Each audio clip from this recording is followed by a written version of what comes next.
Chapter 278. Sulfuri swaggered to the plaza outside the Sky Sea Universe country's King Palace, looking at the King Palace covered in a circle of azure light, waving his hand to attack. Rumble!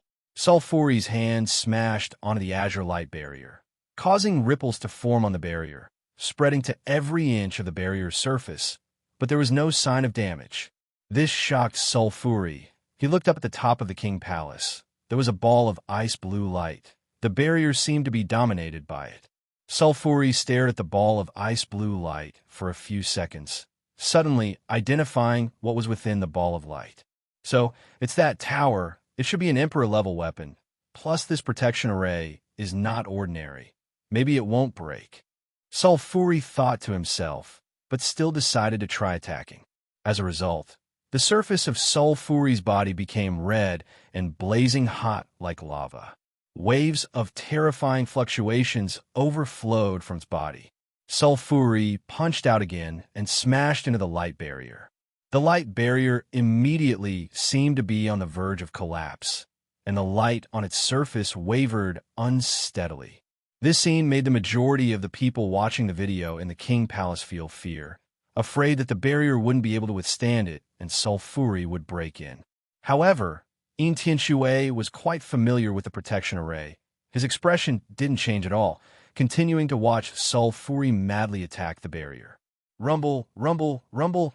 Sulfuri madly attacked over 100 times, finally stopping under his attacks. Although the barrier seemed to be on the verge of collapse, it still wouldn't break. This made him feel quite uncomfortable and had to give up on the idea of breaking through the barrier. No wonder you're a power that's been passed down for over 1,000,000 years.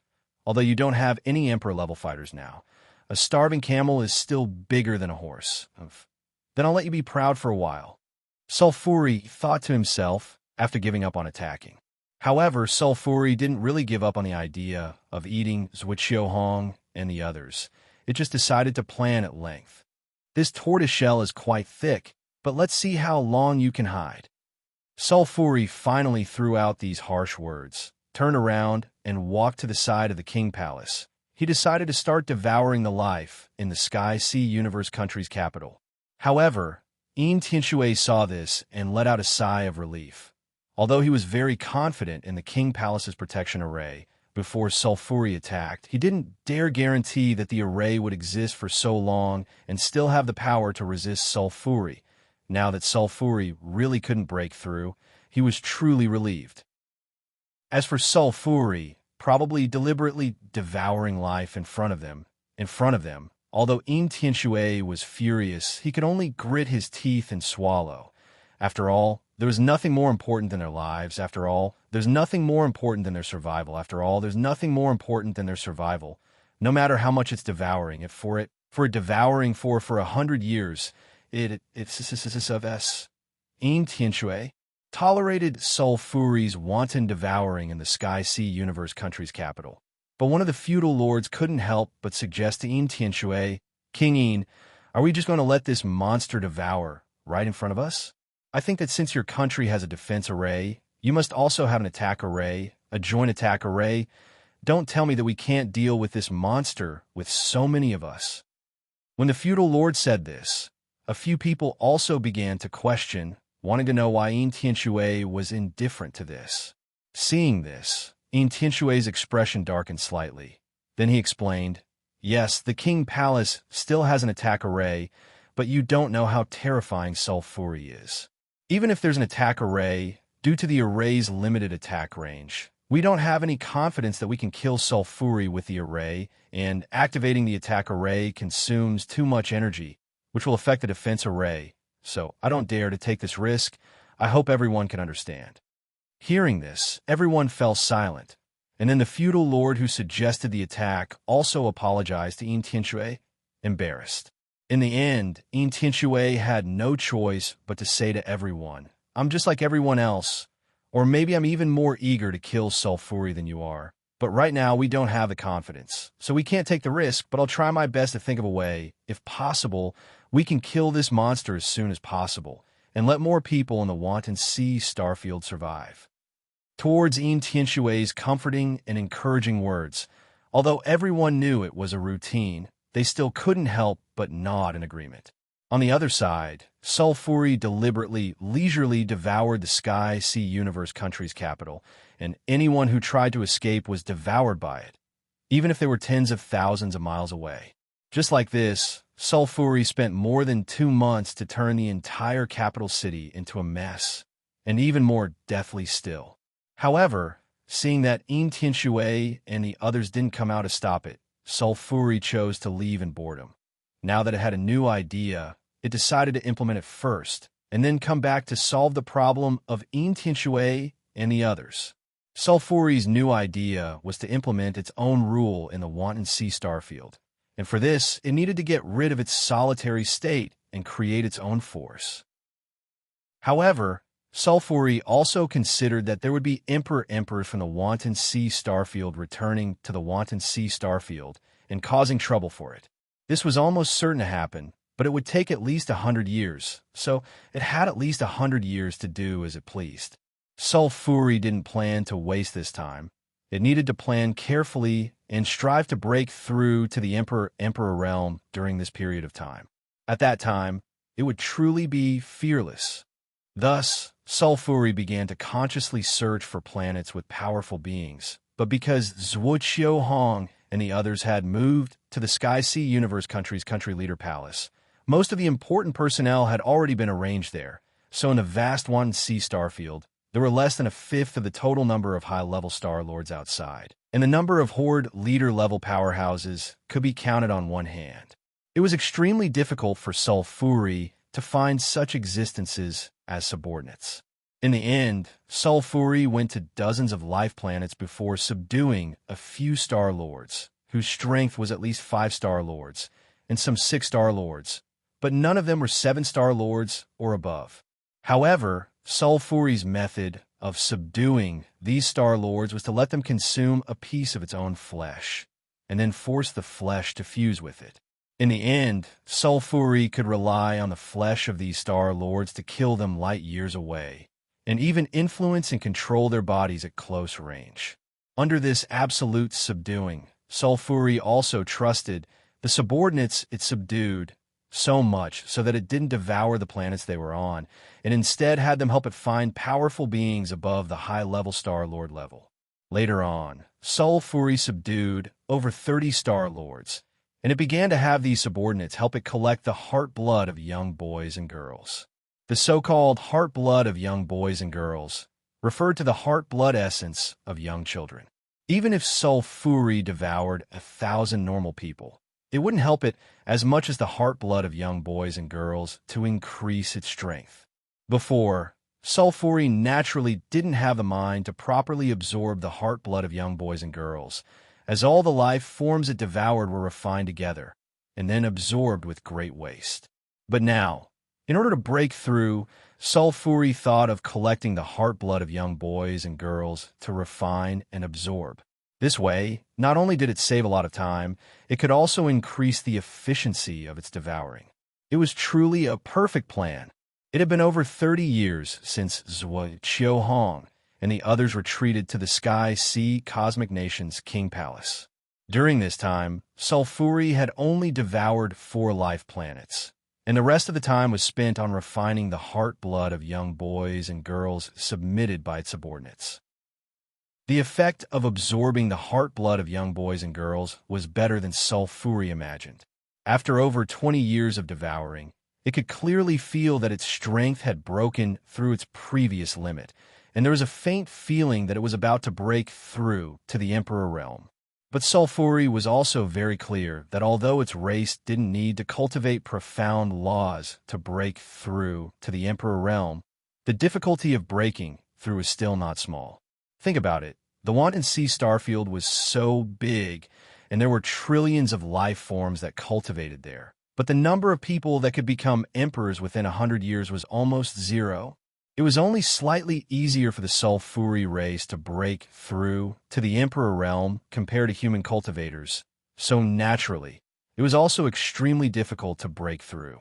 But at the end of these 30 years, Sulfuri happened to discover the headquarters of a remnant of the Dark Coalition, And after a series of discoveries, Sulfuri had another idea to break through the Sky Sea Cosmic Nation's King Palace on this day. The Sky Sea Cosmic Nation's King Palace was as dull as usual. Everyone was cultivating on their own, and there were very few people chatting or walking around.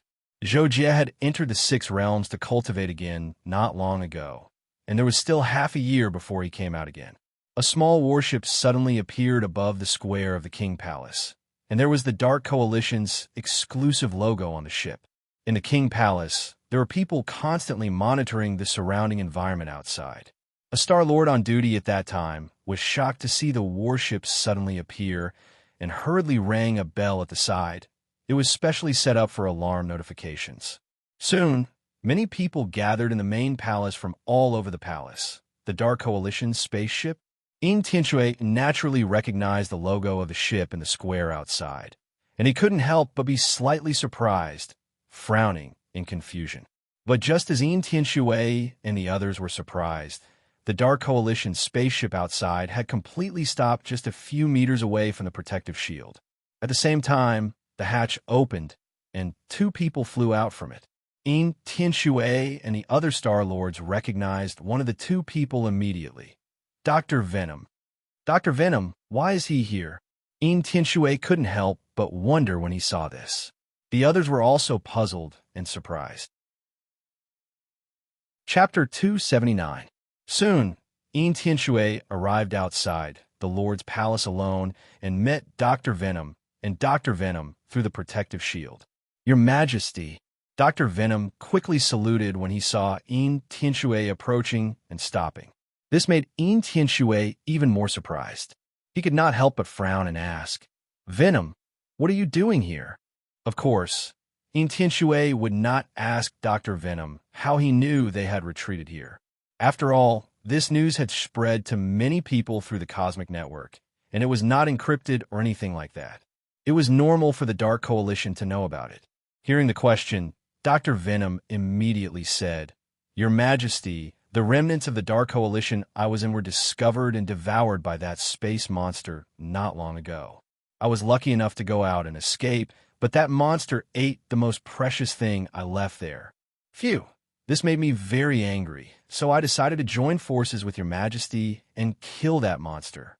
Yin Tianshui was very surprised by Dr. Venom's far-fetched words, but when he heard Dr. Venom say that there seemed to be a way to kill Sulfuri, all the strange feelings were thrown to the back of his mind.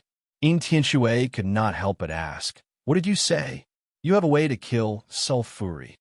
In this regard, Dr. Venom said, I'm not absolutely sure, but as Your Majesty knows, I'm best at making poisons. I can even make poisons that can weaken the strength of a peak Lord rank powerhouse for a short time. So, my idea is to create a poison that can threaten that space monster Sulfuri. When the time comes, Your Majesty and Your Majesty will make a move. There's an 80 to 90% chance of killing Sulfuri. Yin Tianshui could not help but frown when he heard this. He felt that this matter was a little strange, but there was nothing wrong with what Dr. Venom said. For a moment, he did not know what to say. After thinking for about a second, Yin Tianshui finally decided to try Dr. Venom's method. After all, the threat of Sulfuri was too great. Letting it live for one more day would be a huge loss. They must eliminate Sulfuri as soon as possible. Therefore, even if Yin Tianshui felt that Dr. Venom's request to join forces to kill Sulfuri was sudden, he could not care too much about it. So, Yin Tianshui said, okay, then took a gentle step forward, passed through the protective shield, and came to a position about 2 to 3 meters in front of Dr. Venom. When Yin Tianshui walked out of the protective shield, his entire body tensed up, fearing that something would happen. But Dr. Venom and the people around him lowered their heads when Yin Tianshui approached, obviously not daring to touch the edge. Yin Tianshui quickly sensed Dr. Poison and the person beside him. He found that Dr. Poison was still a second domain lord, and the person beside him was about the same. There was nothing special about them, so Yin Tianshui was secretly relieved. He said to the two of them, Both of you come in with me. Thank you, Your Majesty. The poison doctor said, and the person beside him had an unnatural expression. He reluctantly followed up with a sentence. Tianshui didn't notice the expression and attitude of the person beside Dr. Poison. He turned around and opened a gap in the protective shield, then led Dr. Venom and the other person inside. Zhuo Xiaohong, Jin Yinling, and Ron had just followed behind Tianshui and also heard the conversation between Dr. Venom and Tianshui. They were a little excited because Dr. Venom was indeed a terrifying poison maker. Maybe they could really find a way to kill Sulfuri if they cooperated with him. Soon, Tianshui and the other three Peak Lords entered the king's palace with Dr. Venom and the other person. They were greeted by thousands of Star Lords and Lord-level cultivators gathered here. It could be said that the experts in the king's palace now accounted for 80 to 90% of the high-level experts in the entire unfettered Sea-Star zone. Seeing this group of experts, Dr. Venom didn't show any expression on his face, but the gray-robed man beside him suddenly grinned. At the same time, Zhou Jie was adjusting his state in the 6 realms, planning to challenge the 14th floor of the supernatural tower again. The 14th floor? Although it's still not very likely to pass, there's no harm in trying again. I have to break through to the 5th layer Overlord domain as soon as possible. During this period of time, Zhou Jie had been cultivating more desperately than ever before. Because of Sulfuri, he really wanted to cultivate to the 6th layer Overlord domain. That way, he could join forces with Zhuo Qiuhong and the others to kill Sulfuri. After all, if Zhou Jie could reach the 6th layer Overlord domain, he would definitely be much stronger than Tianshui. However, with Zhou Jie's 4th layer Overlord domain as the starting point, the most important thing to reach the 6th layer Overlord domain was to pass the 15th floor of the supernatural tower. That way, he could directly reduce the cultivation accumulation period and greatly shorten the time needed to break through. However, passing the 15th floor of the supernatural tower was just too difficult. Zhou Jie had previously estimated that it would take him a few hundred years to become a 6th layer Overlord domain. Now, even if he cultivated desperately and greatly shortened the estimated time, it was almost impossible for him to become a 6th layer Overlord domain within 100 years. In addition, Zhou Jie had already told Zhou Tianwu about Sulfuri's situation this time, intending to ask for Zhou Tianwu's help. However, Zhou Tianwu told Zhou Jie that as undead bodies, they could only exist in the 6 realms and couldn't do anything to the outside world. Zhou Tianwu even comforted Zhou Jie that situations like Sulfuri's were common in the universe, and there was no need to pay too much attention to it. Zhou Jie naturally found it hard to accept Zhou Tianwu's words. He thought that only an expert like Zhou Tianwu, who had lived for God, knows how many tens of thousands of years, would treat human lives like grass. Helpless, Zhou Jie could only choose to cultivate desperately. Although he knew that he probably wouldn't have the chance to deal with Sulfuri, he didn't want to give up even if there was a glimmer of hope that he could deal with Sulfuri sooner. Besides, it was boring to retreat now. Therefore, Zhou Jie cultivated the 6 realms madly for the past few years and passed the 14th floor of the supernatural tower 3 times. Although he failed all 3 times, he clearly felt that his strength was constantly and significantly increasing. He believed that if he passed the 14th floor of the supernatural tower, he would be able to challenge a 6th layer Overlord.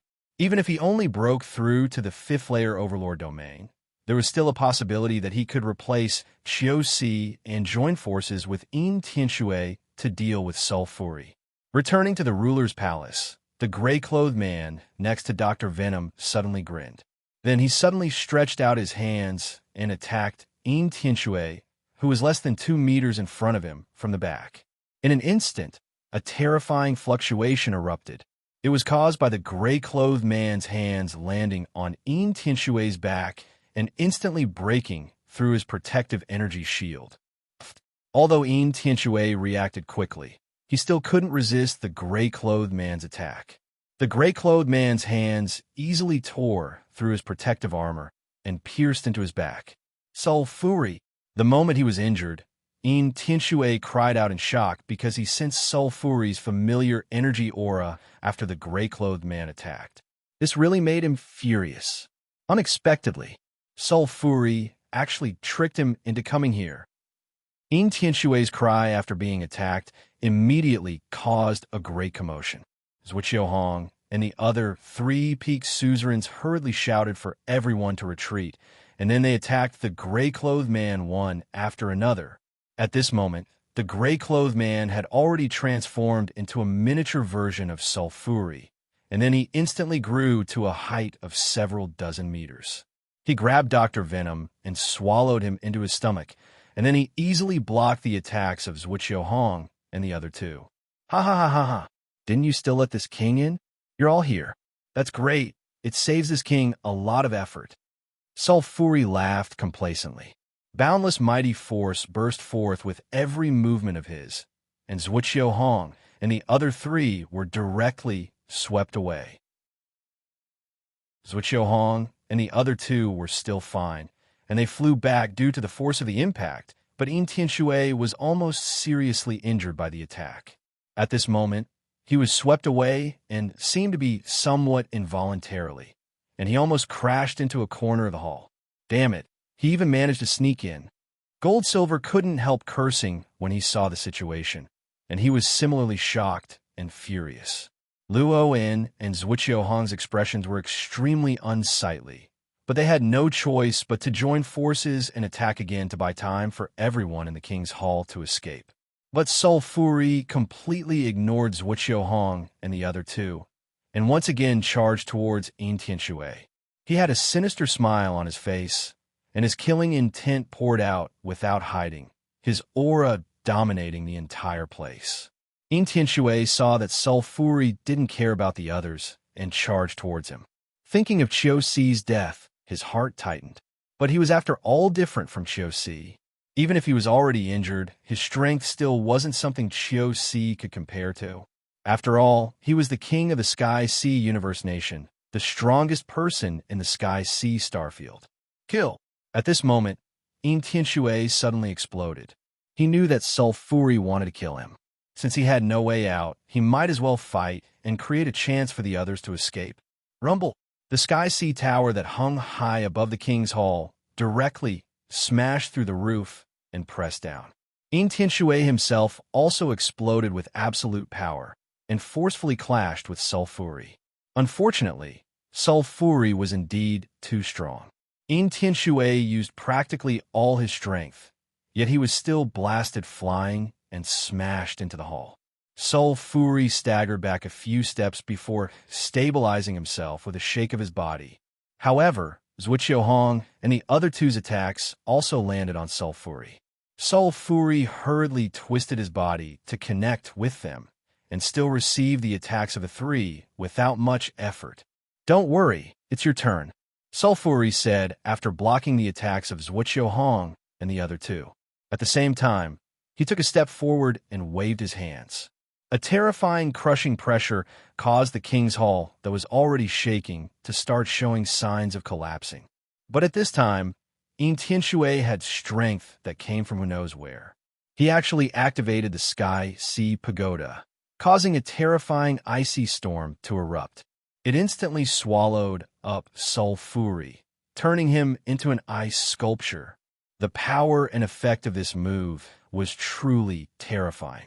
But just as Zhuqiu Hong and the other 2 were shocked by this, they heard In Tianshui shout, "Quickly take me away!" Chapter 280. Zhuqiu Hong's group of 3 hurriedly rushed over to In Tianshui's side. Zhuqiu Hong lifted the heavily injured In Tianshui, and the 4 of them were about to retreat. But they never imagined that Sulfuri had already broken through the ice seal at this moment, and it immediately pounced towards Zhuqiu Hong's group of 4 with a savage expression. Zhuqiu Hong's group hurriedly broke through the walls and fled, but their speed couldn't compare to Sulfuri's, and it quickly caught up to them. Zhuqiu Hong's group of 4 felt that if this continued, not only would they be unable to shake off Sulfuri, it would be Sulfuri's home field once they reached outer space. At that time, they would have no chance at all. What should we do? What should we do? Zhuqiu Hong's group of 4 were very anxious. They naturally wanted to live, but if they continued to flee like this, then they would undoubtedly be annihilated. Sulfuri's strength had indeed reached the point where no imperial monarch could contend against it. Moreover, at this moment, Zhuqiu Hong's group of 4 had an extremely short amount of time to think, and they had to make a decision in just 1 or 2 seconds. Thus, Zhuqiu Hong and Yin Tianshui transmitted their voices to everyone at practically the same time. Split up and flee. This was what Zhuqiu Hong said. All of you go, I'll hold Sulfuri back. This was what the heavily injured Yin Tianshui said. Yin Tianshui knew that Zhuqiu Hong's group of 3 would only be a burden if they brought him along. Rather than that, he might as well risk his life and perhaps be able to exchange for their escape. Thus, as soon as Zhuqiu Hong's voice transmission ended, Yin Tianshui shook Zhuqiu Hong off, turned around, and erupted with his full strength, intending to fight Sulfuri head-on. However, Zhuqiu Hong was an emotional person, and he didn't make the relevant decision in that instant. When he saw Yin Tianshui still wanted to deal with Sulfuri in a heavily injured state, he couldn't bear it and subconsciously turned around, drew his sword, and intended to fight Sulfuri alongside Yin Tianshui. Although Ron and Gold Silver couldn't bear to abandon Zhuqiu Hong and Yin Tianshui, when they thought about how they would only be 2 more sacrifices if they stayed behind, they hesitated for a moment before continuing to flee separately. When Sulfuri saw that Yin Tianshui and Yin Tianshui had chosen to stay behind to hold it back, it couldn't help but turn its anger into joy, and it let out a low grunt. Actually, Sully hadn't expected to be able to kill all 4 of them. After all, they were still 4 peak lords, and the time it took to kill one of them was enough for the others to run for their lives. However, amongst Zhuqiu Hong's group of 4, Yin Tianshui and Zhuqiu Hong were the 2 people Sulfuri wanted to capture the most. As for Ron and Jin Yinling, it didn't take them seriously at all. The reason Sulfuri wanted to capture Zhuqiu Hong and Yin Tianshui the most was very simple. Zhuqiu Hong was able to utilize the energy of the spatial laws, and he had the potential to pose a threat to Sulfuri. On the other hand, Yin Tianshui's overall strength was actually the strongest, and it was just that his attacks were slightly inferior to Zhuqiu Hong. Moreover, Yin Tianshui was equivalent to a leader. Of course, the most important point was that Yin Tianshui possessed an Imperial Lord artifact that was suitable for Sulfuri, the Beast Trap record. So long as he retrieved the Beast Trapping record, Sulfuri would be even more confident in breaking through to become an Imperial Monarch. Moreover, the time it would take him to do so would be greatly shortened. Therefore, when Yin Tianshui and Zhuqiu Hong stayed behind to restrain him, Safuli couldn't be any happier. He was simply overjoyed. This king just happens to want to capture the 2 of you. Sulfuri laughed nastily. He blocked Yin Tianshui's attack with one hand, whereas he grabbed Zhuqiu Hong with the other, and he completely disregarded Zhuqiu Hong's flying sword attack. Rumble. The sky shook. In less than 2 seconds, Sulfuri had sent Yin Tianshui and Zhuqiu Hong flying while vomiting blood. Soon after, it opened its huge mouth and erupted with an astonishing devouring force. The devouring force transformed into a vortex that directly swallowed Zhuqiu Hong and Yin Tianshui in front of it. Zhuqiu Hong was still fine, and he resisted with all his might and was finally able to stop himself from approaching Sulfuri.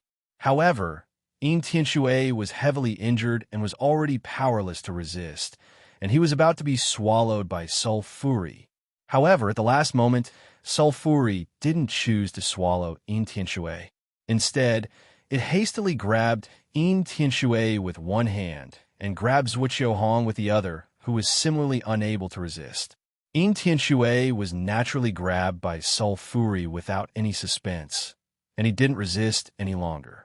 On the other hand, Zhuqiu Hong naturally didn't dare allow himself to be grabbed, and he actually instantly surged with golden flames as he transformed into a ray of light that pierced towards Sulfuri's palm. Poochie! The palm of Sulfuri's hand that was grabbing towards Zhuqiu Hong suddenly exploded, and even the back of his hand became somewhat transparent. However, Sulfuri's body was ultimately too tough, and Zhuqiuhong ultimately wasn't able to escape through the palm, and was also grabbed by Sulfuri. Naturally, Zhuqiuhong still didn't give up resisting after being grabbed by Sulfuri. Instead, he crazily sent out sword qi, riddling Sulfuri's hand that was grabbing him with thousands of holes, to the point that it was about to rot. Sulfuri's face flashed with a hint of pain, but it was quickly replaced by anger. It began to madly send out flesh and blood energy towards the hand that was grabbing Zhuqiuhong, intending to exhaust Zhuqiuhong to the point of half-death. In less than a minute, Zhuqiuhong couldn't resist Sulfuri's seemingly endless flesh and blood energy and was unable to resist the impact of the palm, causing him to be heavily injured and lose consciousness on the other side. The remaining lords and star lords in the ruler's palace were fleeing in groups of 2s and 3s.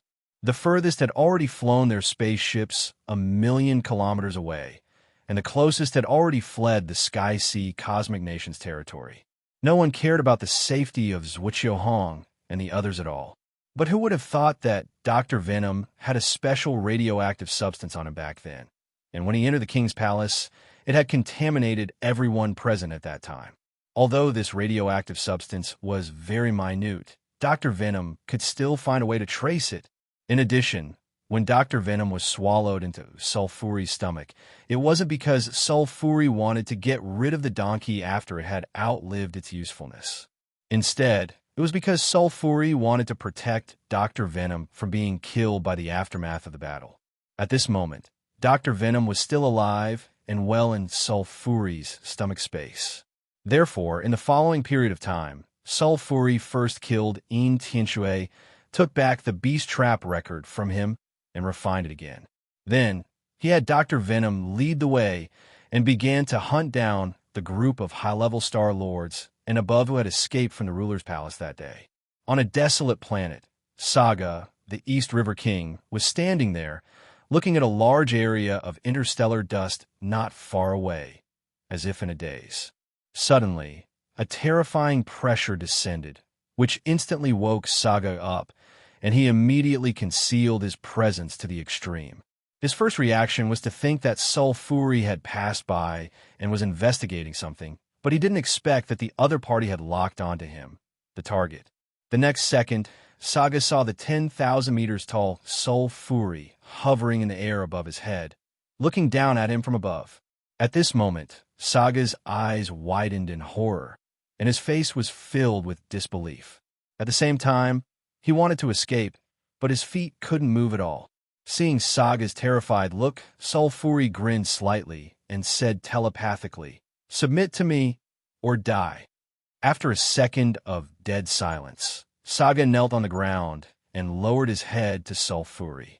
I submit." Just like that, Sulfuri spent several years hunting down dozens of experts. Most of them chose to submit to it, but there were also 2 Star Lords who chose to refuse and were killed on the spot.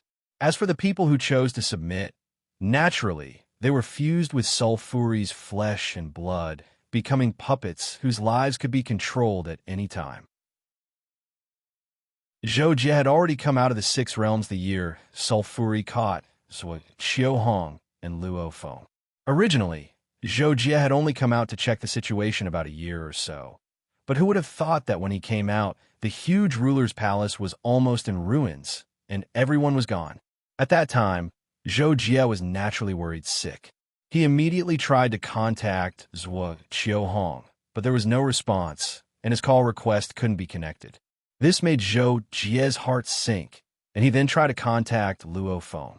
Fortunately, Luo Feng wasn't caught by Sulfuri at that time, and he wasn't caught after that. So Zhou Jie learned from Luo Feng what happened after Sulfuri entered the ruler's palace that day.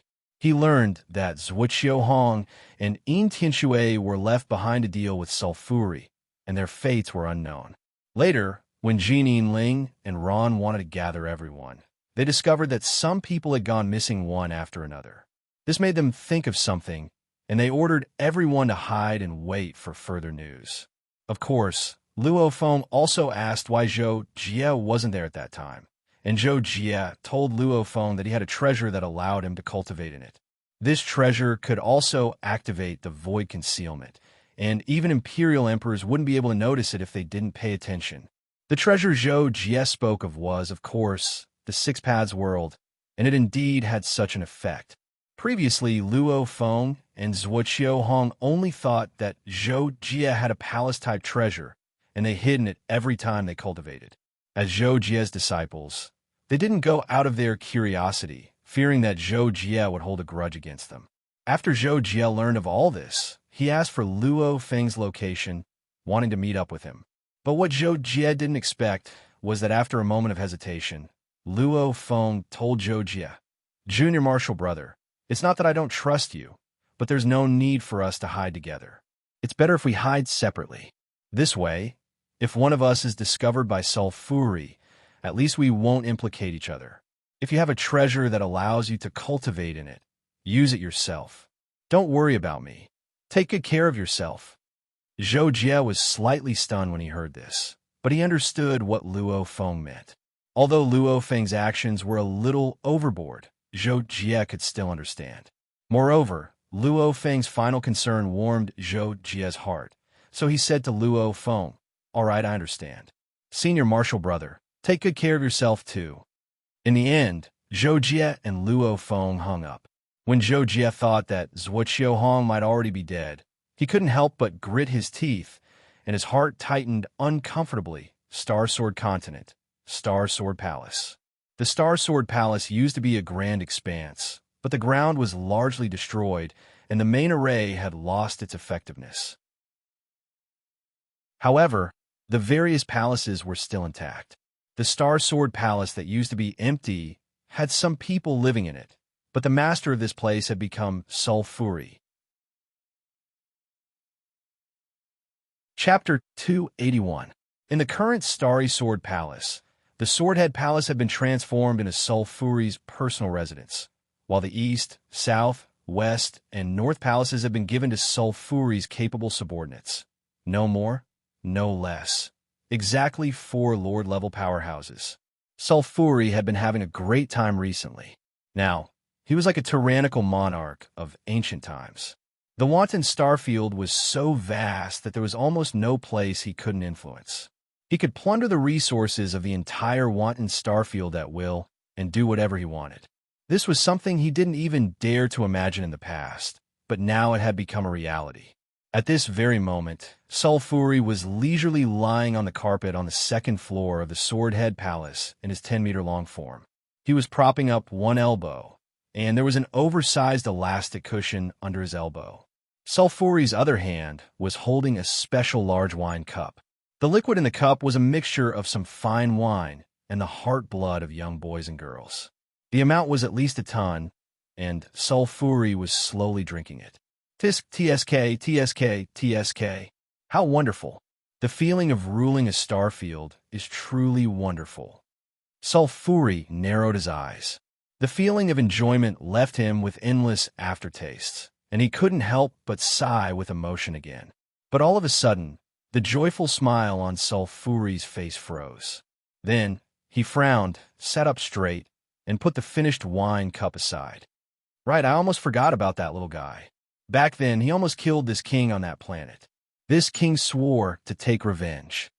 The reason why Sulfury's smile suddenly disappeared was because he recalled how Zhou Jie had almost killed him on Earthstar. He couldn't help but mutter to himself, "Yes, that kid is a 9-star lord. It should be easy to find out his identity. This king will remember this grudge back then, so don't even think about running away." Sulfury's temperament was cruel and merciless, and he would seek revenge for the smallest grievance. He immediately decided to find Zhou Jie and think of a way to kill him. Only then would he be able to vent the hatred in his heart. Thus, Sulfury summoned his 4 capable generals, Domain Lord Sagar, Domain Lord Blackburn, Domain Lord Nodes, and Domain Lord Savadio. When Saga's group of 4 arrived at the Swordhead Palace's 2nd floor and saw Sulfury, they promptly knelt and saluted him. They did not have the backbone that a lord-ranked expert should have at all. Instead, they behaved as if they were subjects facing their king. "Master, The four of them called out. Sulfuri nodded in satisfaction, then said to the four of them, "This king wants you to help me find someone. You should be a 9-star lord or a first realm lord. This king will give you a rough outline of his appearance. See if you recognize him." Therefore, Safuli used its memories to roughly depict Zhou Jie's appearance and attire when it first encountered it. "How is it? Does anyone recognize him?" Sulfuri asked after drawing it. Sagar's group of four carefully looked at the figure Sulfuri had sketched out and quickly frowned. Among the four of them, only Sagar was most familiar with Zhou Jie's appearance. However, it had to be said that Sulfuri's drawing was really quite different from Zhou Jie's actual appearance. It was to the point that Sagar did not immediately realize that the person it drew was Zhou Jie.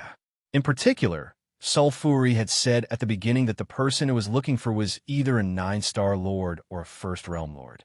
When Sagar saw Zhou Jie, the latter was already a third realm lord. None of you recognize him? Sulfuri couldn't help but frown when it saw the four of them frowning in deep thought. But the moment Sulfuri finished asking, Sagar finally had a flash of inspiration and connected the figure Sulfuri had drawn with Zhou Jie. Then, he remembered that Sulfuri had said 9-star lord or lord and didn't dare to confirm it immediately. He hurriedly asked Sulfuri, "Master, may this subordinate be so bold as to ask, when did you meet the person you're looking for? Are you sure he's a first realm lord at most?" Sulfuri couldn't help but be slightly surprised by Sagar's question. At the same time, it was somewhat dissatisfied. But after thinking about it, Sulfuri still patiently replied, "This king met this person over 100 years ago. At the time, he was a 9-star lord, but his strength was much stronger than the average 9-star lord of you humans. According to the cultivation speed of you human geniuses, I believe that this person might have already become a lord in 100 years. First realm lord is most likely, and second realm is also possible." Sulfuri finally recalled the battle strength Zhou Jie had erupted with back then. It had to admit that with Zhou Jie's talent, it was possible for him to reach the second realm lord in 100 years. But what Sulfuri didn't expect was that after it said that, Sagar rather excitedly confirmed, "Then that's right. Master, I know the person you're looking for. He and I were both lords of the Star Sword Alliance. His name is Zhou Jie, and he's one of Zhuqiu Hong's personal disciples. It said that he was still a star lord over 100 years ago, but when I first met him a few dozen years ago, he had encountered some kind of heavenly opportunity and was already a third realm lord. But that's not the most terrifying part. The most terrifying part is that when we met at the ruler's palace, that kid had made a breakthrough at some point and was already a fourth realm lord." "What did you say?" Hearing Sagar's words, Sulfuri was clearly taken aback and found it hard to believe. Although it knew that humans had the highest cultivation talent and upper limit in the entire universe, it had never heard of anyone who could leap from a 9-star lord to a 4-star domain lord in less than 200 years. Just how monstrous would one have to be to achieve such a feat? In a short 100 years, he went from a 9-star lord to a 4th realm lord. "Sagar, are you sure you're not lying to me?" Sulfuri really didn't want to believe such a fact, so it subconsciously questioned Sagar. Sagar was well aware of this, so although he was afraid that he might have recognized the wrong person, he still braced himself and replied, "Master, this subordinate is sure it's true. This Zhou Jie is indeed a monstrous figure. I'm ashamed to say this, but when he was still a third realm lord, this subordinate fought with him and was defeated by him in one move." Hearing Sagar's words, Sulfuri couldn't help but feel a chill in its heart. It was truly horrified by the extent of Zhou Jie's talent. However, Sulfuri soon smiled wickedly and said, "Good. Zhou Jie, right? Then, Sagar, do you have a way to find him? This king must kill this person. If you can help this king find him, this king will definitely not treat you unfairly. When the time comes, just ask for whatever you want." When Sagar heard that Sulfuri wanted to kill Zhou Jie, he recalled that Zhou Jie had once shamed him and couldn't help but take this matter to heart. He immediately replied, "Master, This subordinate has a personal grudge with this person. This subordinate will definitely do my best to help the king find this person. However, for the time being, this subordinate doesn't have any particularly good ideas. I still need to investigate before I can come up with a feasible plan. Although Sulfuri was brutal, it wasn't brainless. Hearing this, it knew that Sagar was right, so it patiently nodded and said, "Good. This king will give you a few days to prepare and have He Lian and the other two assist you. Try to come up with a plan as soon as possible and find Zhou Jie for me." "Yes, master," Sagar hurriedly responded. He Lian and the other two also followed suit. Planet Qingyang. Planet Qingyang was an extremely ordinary C-class life planet. Its technology was quite a bit behind planet Solaris, but due to the green plants that took up more than 70% of the planet's land area, its natural environment was extremely good. It was one of the key planets for interstellar tourism. At this moment, Zhou Jie was sitting cross-legged on a boulder at the foot of a valley on planet Qingyang. Kakashi had his back against Zhou Jie as he listened to Zhou Jie recount the recent events as well as some of Zhou Jie's thoughts. "I understand a little now. The reason to become strong isn't just to surpass oneself. More importantly, it's to have the power to protect what one wants to protect." At this point, Zhou Jie suddenly fell silent. He looked calmly at the sky above the valley in the distance. He felt a myriad of thoughts running through his mind, but it also felt like his mind was blank. The lollipop in Kakashi's mouth had basically melted by now. He carefully swallowed the last bit of melted syrup and said, "Jocko, isn't there a saying that goes life and death are fated, riches and honor are up to the heavens? If you can't stop some things, it's best not to care about them as much as possible. After all, it's not your problem. Living happily is the most important thing. Don't take it too hard, Jocko." Hearing this, Zhou Jie continued to be silent for a while. Then, he suddenly said, "Kakashi, you don't understand. If you understand it one day, perhaps you'll no longer be an artificial life. You'll be a person who truly understands emotions." "Kakashi, then what do you plan to do, Jocko?" The two of them were silent for a while. Then Kakashi suddenly asked. Zhou Jie thought for a while before answering. "I'll think about it after I cultivate to the 5th grade domain. Otherwise, I won't even have a chance of escaping from Sulfuri." Zhou Jie cultivated the divine escape Tao. In terms of escaping ability, he was invincible among his peers in the entire Wasteland Star region. Even if Sulfuri's speed in space was unparalleled, as long as the gap between Zhou Jie and Sulfuri's cultivation base was smaller, Sulfuri would have a hard time catching up to Zhou Jie. This was because Sulfuri's speed was achieved by relying on its innate ability to continuously increase its speed in a straight line. It lacked flexibility. It was naturally invincible for escaping, but it was a different story when it came to chasing down an enemy. Kakashi wasn't surprised to hear this answer. He only pursed his lips with a frown. However, he didn't say anything. It was unknown what he was thinking. "Kakashi, accompany me for a walk." At some point, Zhou Jie suddenly got up and jumped down from the boulder. "Oh, coming, Jocko." Kakashi immediately jumped down from the boulder happily. Zhou Jie tilted his head and glanced back at Kakashi. His gaze was deep, and it was unknown what he was thinking today. His collection had suddenly increased by 10. This was the first time in all his years of writing. Chapter 282. Zhou Jie and Kakashi walked for a long time, from the valley to a small town. The two naturally came to an old-fashioned tavern at the entrance of the town. They asked for a private room, and then ordered a lot of drinks and food. "Oh, Jocko, life should be enjoyed while it lasts. You see, isn't this pretty good? That's sulfuri whatever. Since you can't control it, then don't. Anyway, someone will take care of it sooner or later." Kakashi said vaguely as he excitedly ate the 7 or 8 skewers of barbecue food in his hands. Zhou Jie drank the somewhat turbid ancient wine and silently felt the numbness and burning sensation in his mouth and tongue. He didn't say anything when he heard this, and didn't even look at Kakashi. He just stared blankly at the wine jug in front of him.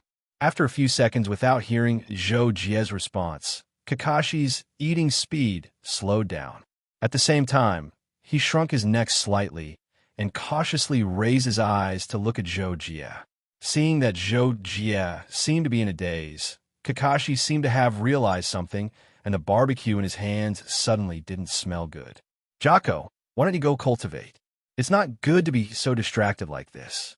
Doing anything else is meaningless."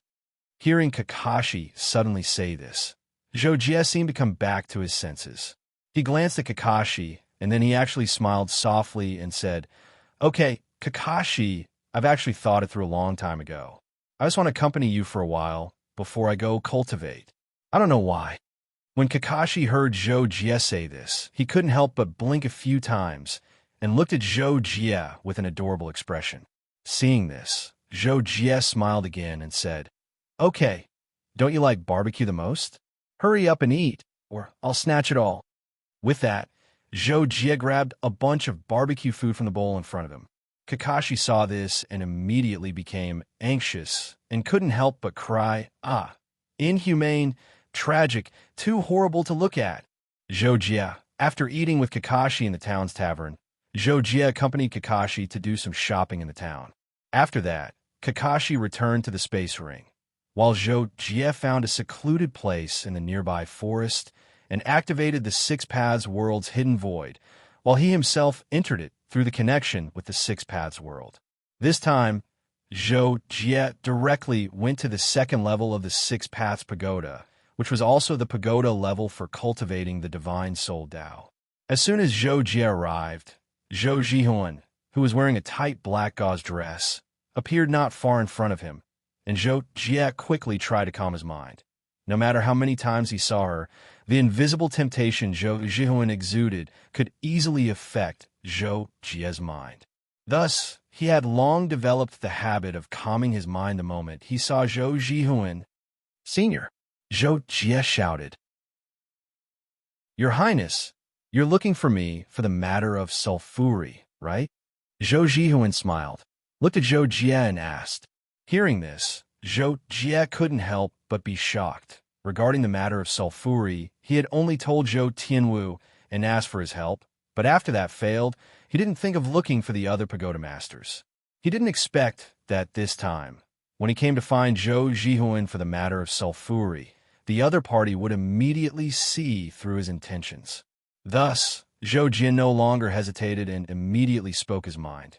"Yes, Senior, it seems you already know about sulphuri." Senior Tianwu said that sulphuri is a void devourer. Its physical strength is extremely terrifying, and it can clone itself.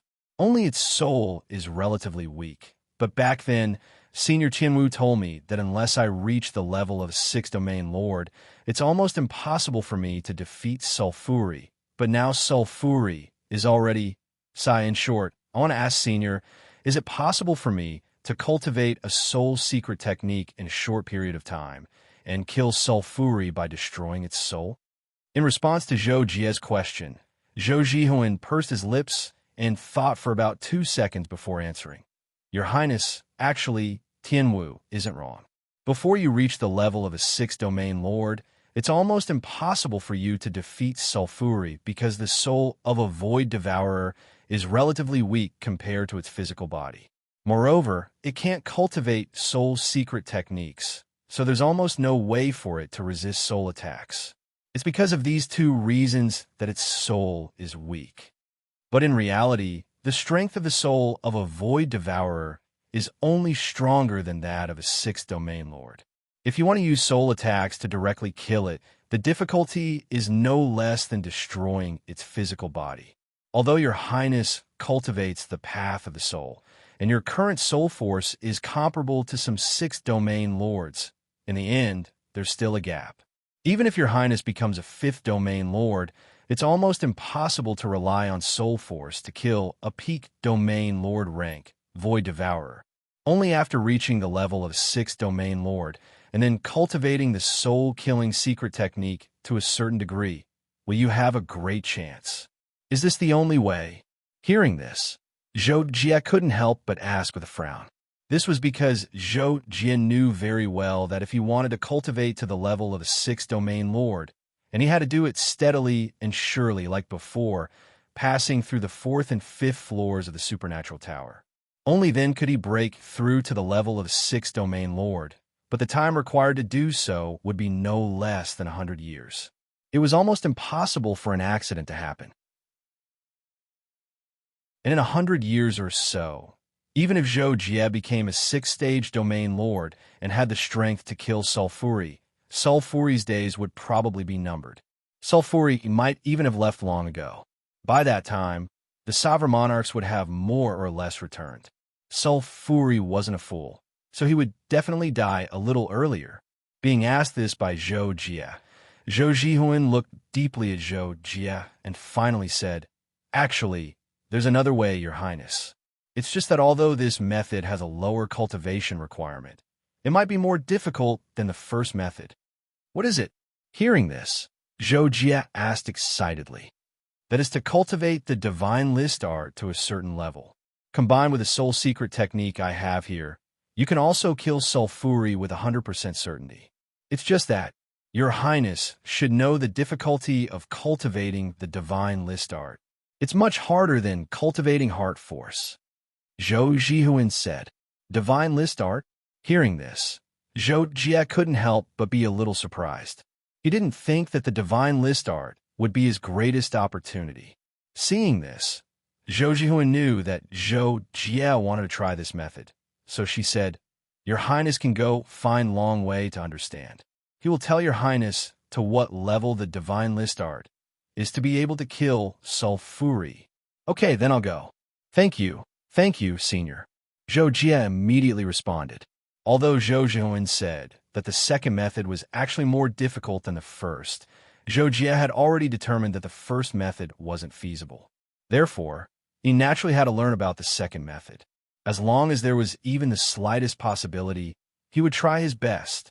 When Zhou Jie arrived at the 4th floor of the 6 Paths Pagoda, Zhou Longwei was already waiting there. Seeing Zhou Jie's smiling face, coupled with his figure and face, there was a hint of the Mithriya Buddha. Without waiting for Zhou Jie to speak, Zhou Longwei said, "I already know the purpose of Your Highness' visit. Your Highness wants to cultivate the divine list art to kill the Void Devourer. This is really not a simple matter. Even the previous Holy Sun would find it extremely difficult to cultivate the divine list art within 100 years when he was only a 4th-layer realm lord. Although Your Highness is also extremely talented and extremely hardworking, in the end, you lack the support of the Holy Land's resources. Your foundation is still somewhat lacking compared to the previous Holy Sun. I'm afraid that it will be even more difficult to cultivate the divine list art! Zhou Jie's heart couldn't help but turn cold when he heard such discouraging words. However, he had no other choice but to brace himself and say, "No matter how difficult it is, I still want to try. Please teach me, Senior." Seeing Zhou Jie's determination, Zhou Longwei couldn't help but nod his head and say, "Okay, then I will do my best to help Your Highness. However, in order to have a true breakthrough on the path of the soul and will, one can only rely on oneself." "Junior understands," Zhou Jie said when he heard this. He was indeed clear about this. Upon seeing this, Zhou Longwei nodded with satisfaction once more and began to cut to the chase. "All right, let's begin. First, I'll emphasize once more, Your Highness. The relationship between the soul and the will is similar to the relationship between the body and the soul. Therefore, while the God's art cultivates the will, it also enhances the essence of the soul. This is also the fundamental reason why cultivating the God's art can help Your Highness eliminate the Void Devourer in advance with your soul cultivation. When Zhou Jie started cultivating the divine creation technique in the 6 Paths Pagoda, Sagar was also trying to find traces of Zhou Jie.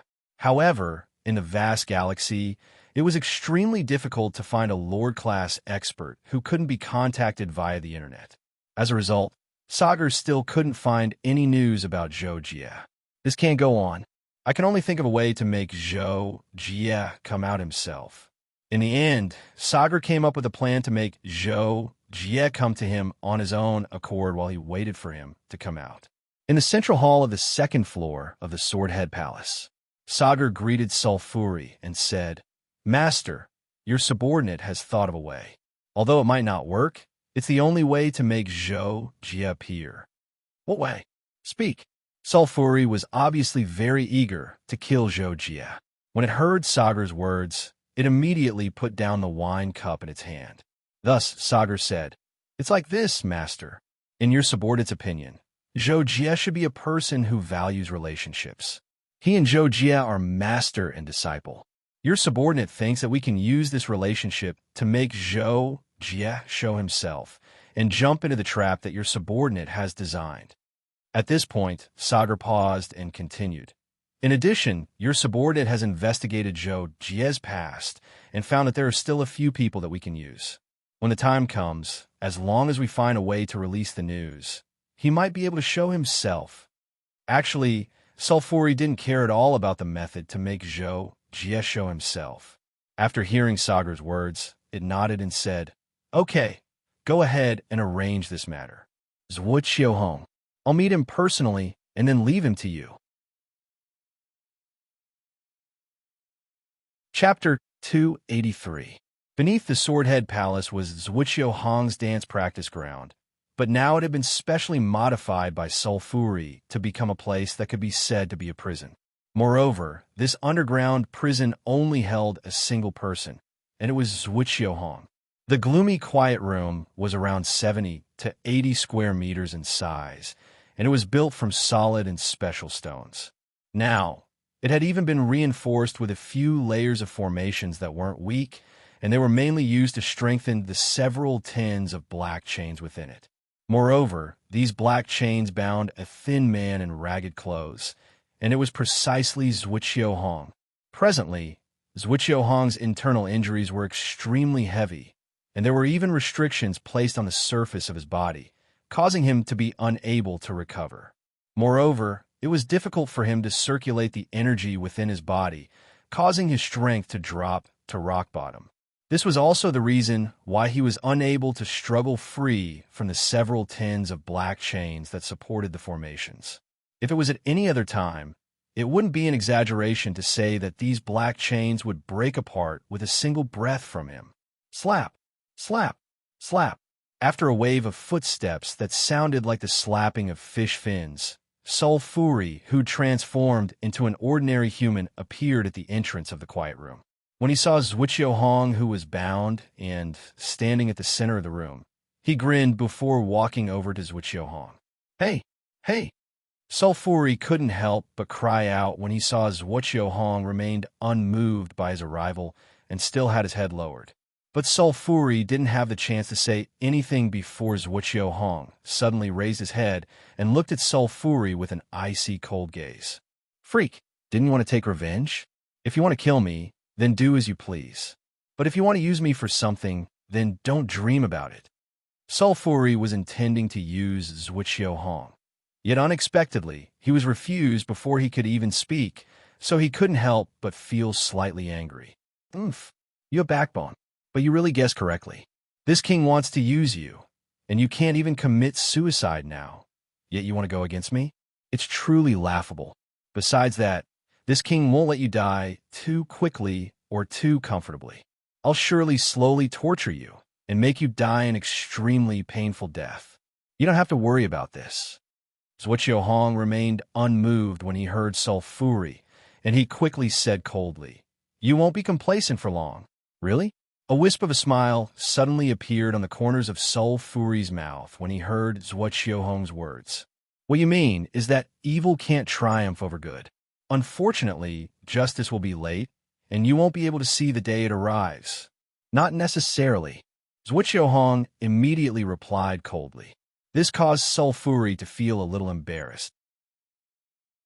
Sulfuri's smile turned into anger as he said, "You're quite stubborn. This great king doesn't feel like talking nonsense with you. I'll let you experience this great king's methods." As soon as he finished speaking, Sulfuri suddenly raised his left hand. The dark red scales on the surface of his palm wriggled and split apart, and something that looked like a tentacle worm drilled out from it. It stood up straight and wriggled in the air. This great king is naturally born from this great king's body. In the words of you humans, it can be called a parasite. Don't underestimate it. I'll put it into your body, and then it'll slowly gnaw away at your body. Bit by bit, it'll gnaw away at your bones, eat your internal organs, and then devour from the inside all the way to the surface of your body. When you only have your head left, it'll drill into your head. That will be the most exciting moment. Sulfuri raised the tentacle worm in his hand and introduced it to Zhuqiuhong. On the other hand, Zhuqiuhong glanced at the parasite before lowering his head expressionlessly, and he remained unmoved. Half a day later, in the square before Swordhead Palace, a huge cross made of black gold was erected near the center of the square, and Zhuqiuhong was already tied to it. Several gray-white ropes firmly bound his forelimbs and neck, making him unable to move at all. His mouth was also choked by the ropes, making him unable to open his mouth to speak. I'll leave Zhuqiuhong to you. Do as you say. I'll observe the situation from the shadows. Sulfuri said to Saga in front of him. He then looked at the other 3 Horde leader-rank subordinates behind Saga and said, You 3 cooperate with Saga and arrange everything properly. Don't disappoint me. Yes, master. Saga and the other 3 answered in unison. Not long after, on the tallest building square in Xinjiang continent, Sky Cloud Peak, the cross that bounds Zhuqiuhong was erected there. Moreover, there was even a specialized camera that uploaded this scene to the Universe Network. Thus, the news of Zhuqiuhong being tied up at Sky Cloud Peak was spread like wildfire by some people, and Luo Feng, Gold Silver, and the others found out. Master, Luo Feng looked at Zhuqiuhong, who was tied to the cross in the video, and was instantly enraged. He looked like he was about to rush up and fight, but this was after all a video, so he had no choice but to quickly calm down. Luo Feng saw Zhuqiuhong's face twitch from time to time in the video, as though he was enduring immense pain, but he did not show any signs of flaring up. This made him even more anxious, and he wished he could appear at Sky Cloud Peak right now to save Zhuqiuhong. The video was not very long. In the last few seconds of the video, it was Sulfuri's appearance and speech. This king has planted a parasite in his body, and this parasite will slowly eat away at his body. During this period, he will constantly suffer a heart-eating pain. If you want to save him, hand over a little fellow called Zhou Jie. As long as you hand him over, I can let Zhuqiuhong go, and this king will no longer pursue the rest of you. Of course, if you don't want to trade and want to try to rescue him, that's fine too. This king will wait for you. After Luo Feng finished watching the video, he was naturally furious. Although Sulfuri's method was very despicable, it did have the effect of forcing Zhou Jie to appear. And even if Zhou Jie was unwilling to trade for Zhuqiuhong, Zhou Jie's people would most likely think of a way to save Zhuqiuhong. And Sulfuri was very confident in himself. As long as Zhou Jie's people dared to come, then not only would they not be able to save Zhuqiuhong, they would also suffer losses. Master, after Luo Feng tried his best to calm himself down, he thought carefully and finally decided to think of a way to save Zhuqiuhong. For this, he planned to seek Ron and Jininan's help. Therefore, Luo Feng contacted Jininan regarding this matter. Back then, Jininan did not know that Zhuqiuhong was tied up in Cloud Peak. After Jininan learned of this from Luo Feng, he was shocked and furious and straightforwardly agreed to help Luo Feng think of a way to save Zhuqiuhong. I'll tell Ron and Elder Xingxia about this. They should be willing to participate in the rescue. As for the others, there's not much point in participating. Just inform them. Jininan finally said to Luo Feng. After receiving Luo Feng's approval, he began to announce and gather the people regarding Zhuqiuhong. After this, Luo Feng wanted to send a message to Zhou Jie, but when he thought of Zhou Jie's temperament, he felt that it was better not to let him know too early. Luo Feng knew that Zhou Jie was used to not paying attention to outside matters, so as long as he did not tell Zhou Jie, he guessed that it would take a long time before Zhou Jie found out about Zhuqiuhong's situation on Cloud Peak. Let's try to save Master before Junior Brother. Luo Feng thought for a long time, and finally made up his mind, as if he had completely ignored the difficulty of the operation to rescue Zhuqiuhong. 6 Paths Pagoda. Zhou Jie was currently sharpening his own willpower under Zhou Longwei's guidance. Now, he had already determined the ultimate goal to defeat sulfury, and that was to cultivate the shattering void in the first part of the Divine Series technique, then supplement it with the Secret Soul technique Desire Extinguishing. Finally, he would be able to attack sulfury's soul and willpower, causing it to collapse and its consciousness to vanish, resulting in its death. Before Zhou Jie started cultivating the Divine Series technique, Shattering Void, he still had some confidence. Most of it came from a strong determination to defeat sulfury, but after he started cultivating for a while, Zhou Jie discovered that the Divine Series technique was indeed worthy of being called the most difficult path of the 6 paths. Its requirements for the tempering of one's willpower were terrifyingly high. Zhou Jie had also cultivated the Divine Series technique for a while, but that was still at the beginning stage. Compared to his current cultivation, the pain that came from the tempering of his willpower in the past, the combination of pain, anger, disappointment, despair, sadness, and various other emotions, was completely a drop in the ocean. Moreover, in the past, it could only be considered a shallow attempt. But now, in order to succeed in his cultivation as soon as possible, Zhou Jie attempted to be permanent, to the extent that his consciousness nearly collapsed many times. Fortunately, Zhou Longwei was there, so he didn't perish from his cultivation. Next is the mortal world tempering of the heart. Although this one is less painful, it's easier to get lost. Moreover, one failure may waste a lot of time, and it's almost futile. Your Highness, be careful, Zhou Longwei said to Zhou Jie before starting the new stage of the tempering of his willpower. Zhou Jie had just stabilized his consciousness not long ago. Hearing this, he nodded firmly and said, "Come on, senior." In response, Zhou Longwei looked at Zhou Jie and hesitated for a second before finally responding, "Okay." In the blink of an eye, 2 years had passed. Zhuqiuhong was still trapped on Cloud Peak, and Luo Feng and the others had yet to prepare a rescue plan. During this period, Sulfury would release a video on the Cosmic Network every year so that Luo Feng and the others could see Zhuqiuhong's condition every year. At the beginning of the first year, which was when Sulfury ordered people to release the first video, Zhuqiuhong only faintly revealed a painful expression. His clothes were ragged, but there were no obvious wounds on his body. At the beginning of the second year, Zhuqiuhong's face was haggard and his expression was stiff. The original painful expression was no longer easy to see. Clearly, it was because the pain had been too long that he had become numb. What shocked Luo Feng and the others was the video at the beginning of the third year. In the video, Zhuqiuhong's eyes were bloodshot, and there were many dried bloodstains at the corner of his mouth. From time to time, the corner of his mouth would slightly twitch. It was hard to imagine what he was enduring. Chapter 284. Luo Feng, Ron, Gold Silver, and Star Hero had gathered on a planet called Blue Silver Planet not long ago. Only the 4 of them were participating in this operation to rescue Zhuqiuhong. The reason why Ron and the others didn't call for more people was because they already knew that some of the people in the king's palace had been killed by sulfury, and some of them had defected to the enemy. They chose not to gather for this reason. Now that they were going to rescue Zhuqiuhong, they couldn't afford to have too many people.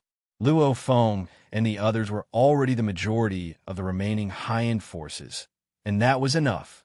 During these 2 years, Luo Feng's group of 4 naturally didn't just discuss their plan of action. In fact, their plan of action had already been carried out. But considering Sulfury's formidable strength and the fact that this was clearly Sulfury's trap, they had to first ascertain the situation at Sky Cloud Peak and wait for the right opportunity to act. Otherwise, if they acted blindly, they would definitely suffer a double loss. Cloud Peak of Starsword Continent was the tallest building on Starsword Continent, with a height of over 10,000 meters. There was a huge platform on top of it, with a military base and a research base. It was also the center of Star Sword Continent's network operations. There were also many rich upper-class residents on it. The plaza in the center was usually a place where the residents of Cloud Peak strolled and gathered. Now, it was closed and became Hong's exclusive place. The first step of Luo Feng and the others' operation plan was to investigate the situation on Cloud Peak. Therefore, they sent some spies disguised as tourists to Cloud Peak. Fortunately, Sulfuri didn't prohibit outsiders from visiting Cloud Peak. Therefore, the spies sent by Luo Feng and the others spent several months to get a general idea of the situation on Cloud Peak.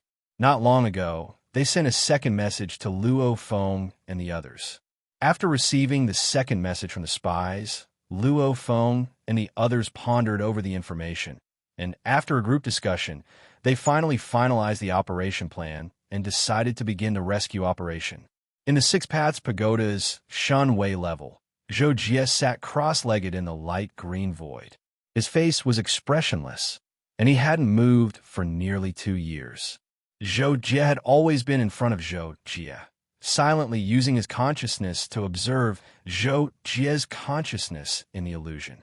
Last, Zhou Jie looked at the girl in front of him. He looked a little embarrassed, but his eyes were full of gentleness. Standing in front of Zhou Jie was a girl in a one-piece dress. Her face was delicate and pretty, and her figure was petite and exquisite, but she was curvaceous.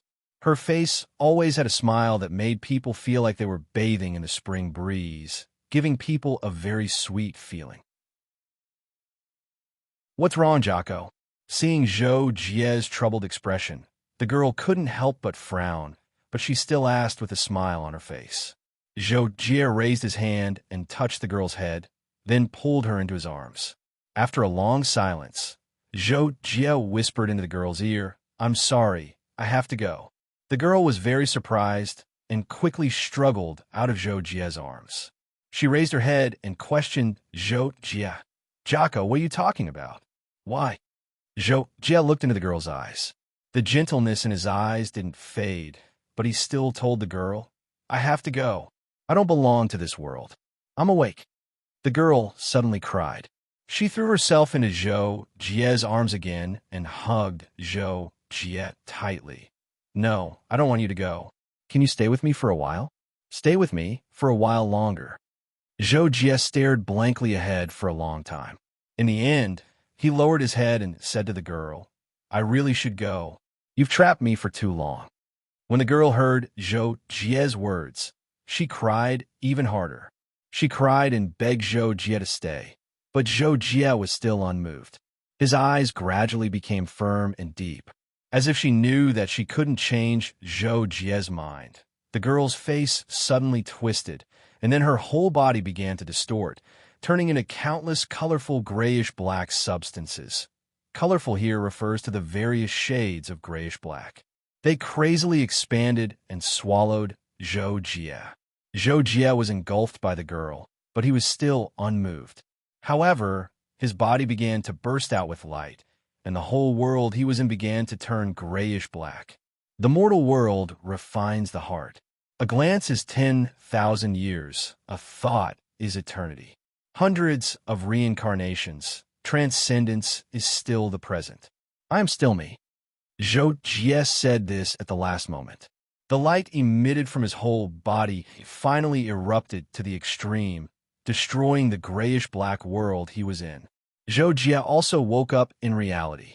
As he slowly opened his eyes, Zhou Jie's gaze seemed to have aged greatly, and it had become extremely deep and profound. Moreover, his gaze was glistening and emanated a soul pressure that took one's breath away. Seeing this, Zhou Longwei smiled and looked at Zhou Jie and said to Zhou Jie, "Congratulations, Your Highness. It's rare to be able to complete the mortal world refines the heart in such a short time. It seems that Your Highness has perfectly taken the first step of the cultivation goal." Hearing this, Zhou Jie couldn't help but smile. He immediately said modestly, "Senior, you flatter me. I'm still far from the goal." Then, Zhou Jie couldn't help but ask, "How long have I been cultivating?" "Haha, only 2 years," Zhou Longwei replied. Zhou Jie couldn't help but breathe a sigh of relief. He felt that this amount of time was indeed short enough, but he still achieved the effect of the tempering of his consciousness. In the illusion, he had experienced hundreds of years of space-time changes, and finally walked out with his consciousness gradually awakening. Then your highness can look for little sister Zhuan to cultivate desireless next. Moreover, your highness will have to rely on yourself for the rest of your cultivation. Zhou Longwei said. Yes, this junior understands. Zhou Jie immediately responded. He knew that he had now laid the foundation for cultivating desireless, and only when he perfectly combined the power of his will with desireless would he be able to perform the soul technique that killed Sulfuri. Starward Continent, Swordhead Palace's second floor. Sulfuri was lying lazily on the carpet. Seeing Sagar's arrival, he unhurriedly finished the wine in his cup before sitting up. Master! Sagar bowed and saluted. This subordinate has already captured Yume Qianxue, but her younger sister Longxue just happened to be out. This subordinate had Yume Qianxue contact her, but who knew that this bitch wouldn't listen to me and instead had her run as far away as possible. Thus, I'm afraid that Longxue won't be captured for the time being. Hearing this, Sulfuri didn't show any expression on his face. After 2 seconds of silence, he said, All right, one is enough. Anyway, it's not the main show. What about Zhou Jie's first love? We haven't found her yet. Yuan Rong's husband left the family with her a long time ago and didn't leave any news behind. It's very difficult to find her, Sagar replied. This time, Sulfuri was a little unhappy. Continue searching. This is the main show. Yes, this subordinate understands. This subordinate will continue to send people to search. Also, what about Yume Qianxue? Sagar responded and asked again. You're fully in charge of this. This king doesn't expect this person to force out Zhou Jie. Sulfuri said in response. Yes, master. Then this subordinate will take his leave. Sagar hurriedly responded and then retreated.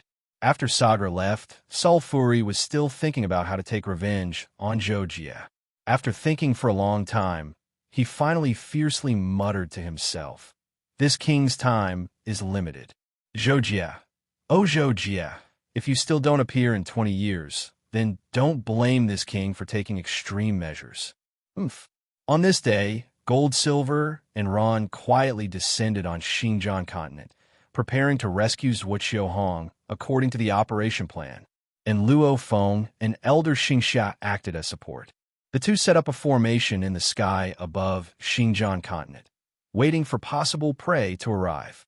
At a certain time, in Swordhead Palace, Sulfuri was drinking wine when suddenly, Chem? He's finally here. After saying this, Sulfuri's eyes suddenly became lifeless, and his entire body stiffened.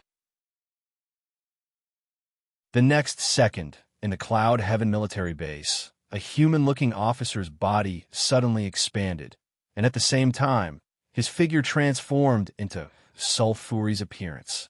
It turned out that the Sulfuri in Swordhead Palace was a clone of Sulfuri. Now that it had devoured an excess of energy, it was able to create such a clone that had nearly half of the main body's battle strength. However, maintaining both the clone and the main body at the same time would cause the main body's battle strength to greatly decrease. However, Sulfuri could choose to withdraw the clone's consciousness back into the main body in an instant. That way, the main body would regain its peak battle strength. At this very moment, Sulfuri had done so, and his main body in Cloud Heaven also recovered its peak strength. Ron used his movement technique and rushed several thousand meters above Zhuoqiu Hong's head like a cloud. Then he instantly accelerated and arrived beside Zhuoqiu Hong with the smallest fluctuation. After sensing and confirming that the person on the cross was Zhuoqiu Hong, Ron immediately took action to destroy the chains binding Zhuoqiu Hong. However, before he could take Zhuoqiu Hong and leave, "Where do you think you're going?" Sulfuri's loud shout resounded through the clouds, causing the world to shake. At the same time, Sulfuri had already transformed into his main body that was 10,000 meters tall and blocked Ron's escape path with one hand. Ron turned pale with fright when he saw this, but he still hurriedly carried Zhuoqiu Hong and fled in a certain direction. At the same time, in the sky, Jin Ingru took action. Boom! A huge golden wheel with a diameter of over 1,000 meters pierced through the clouds and slashed at Sulfuri's face. The terrifying might caused the sky to change color and the atmosphere to wail. However, Sulfuri actually completely ignored Jin Ingru's attack and grabbed Ron with all his strength. Soon, he clenched his fist and was about to grab Ron. Ron couldn't help but be shocked when he saw this. He hurriedly burst out with his spear and barely shook off Sulfuri's grip, while he himself was forced to fly close to the ground and continue to flee. "Humph, you can't escape in front of this king." Sulfuri shouted again and chased Ron out of cloud heaven. Jin Ingru hurriedly followed after him. Chapter 285.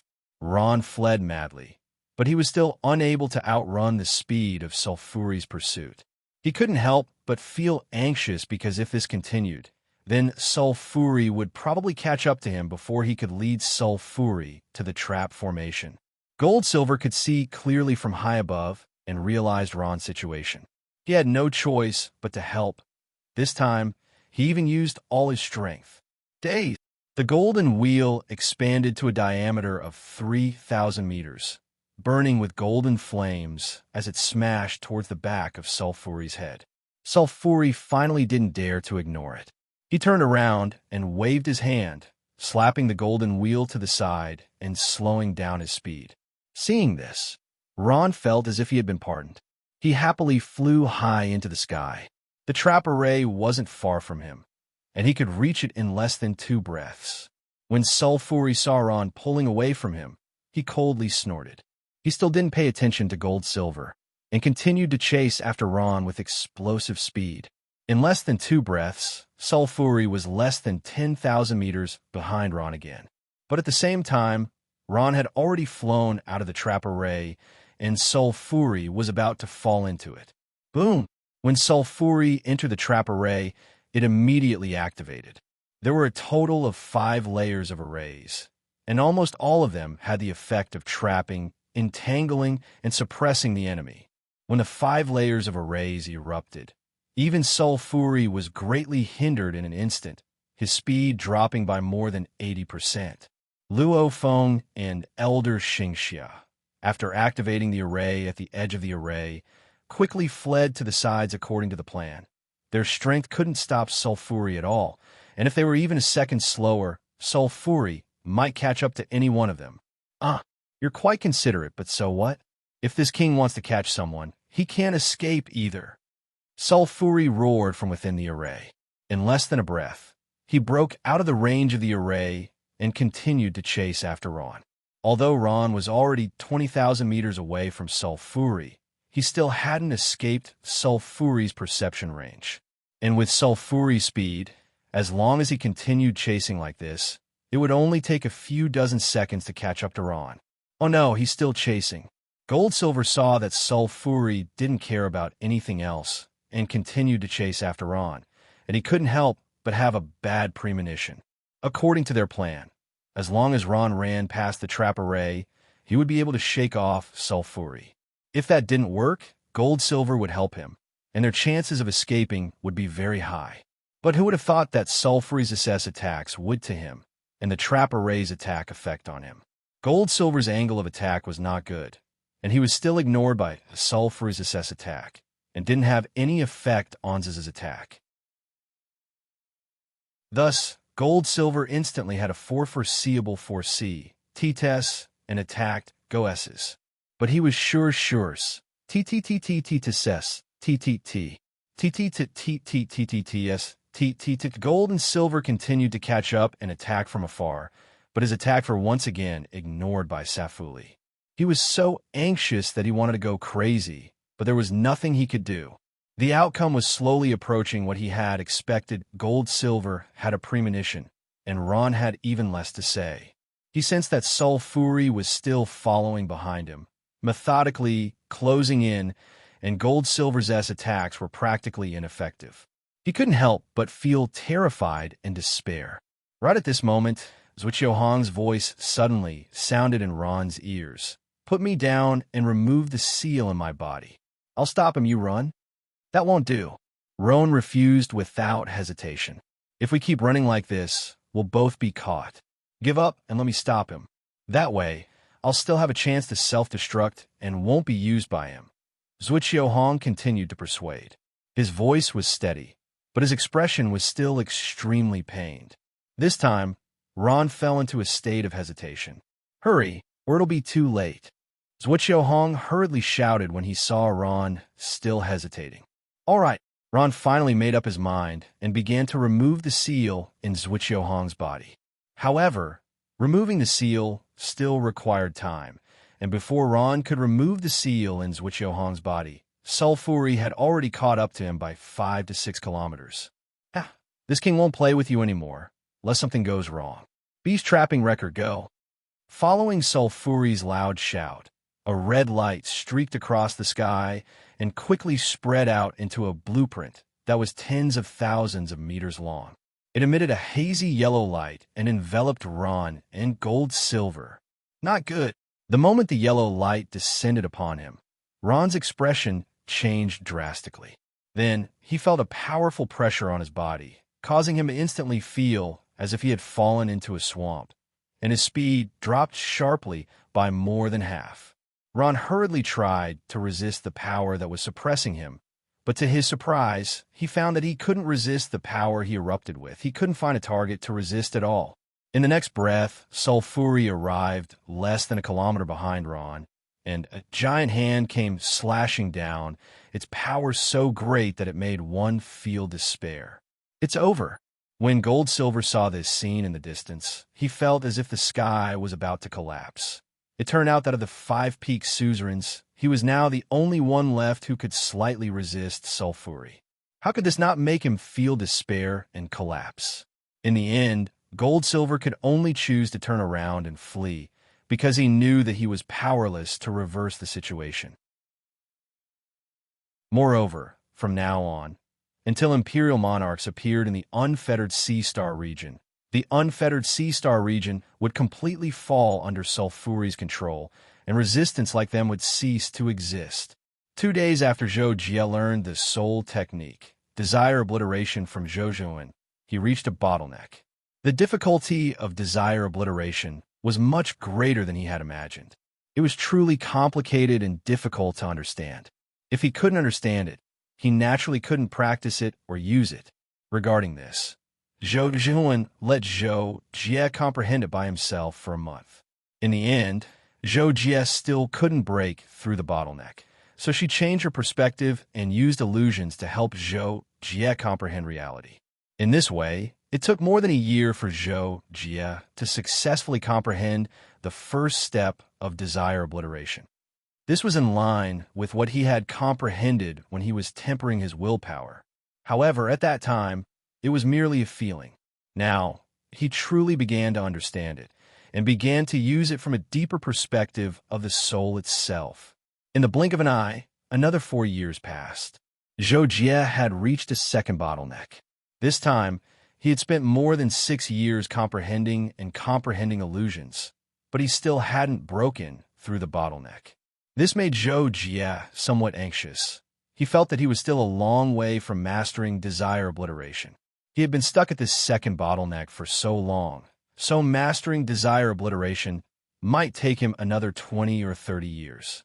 After that, he still had to strengthen his willpower and fuse it with desire obliteration in the next 100 years to reach the height of killing Sulfuri. That was truly harder than ascending to the heavens. But at least it's easier than cultivating to the 6th stage domain lord level. In the end, Zhou Jie could only console himself like this. He temporarily ended his cultivation of the soul technique and returned to Clear Yang Planet in the Wanhai star field. After returning to Clear Yang Planet, Zhou Jie immediately learned about the recent happenings in the Wanhai star field, especially those related to Sulfuri. Thus, Zhou Jie logged onto the Universe Network to take a look. It didn't matter if he didn't look, because after looking, Zhou Jie discovered that there were two network headlines in total, and they were both published from Heaven Cloud Peak on Xinjiang continent. What master?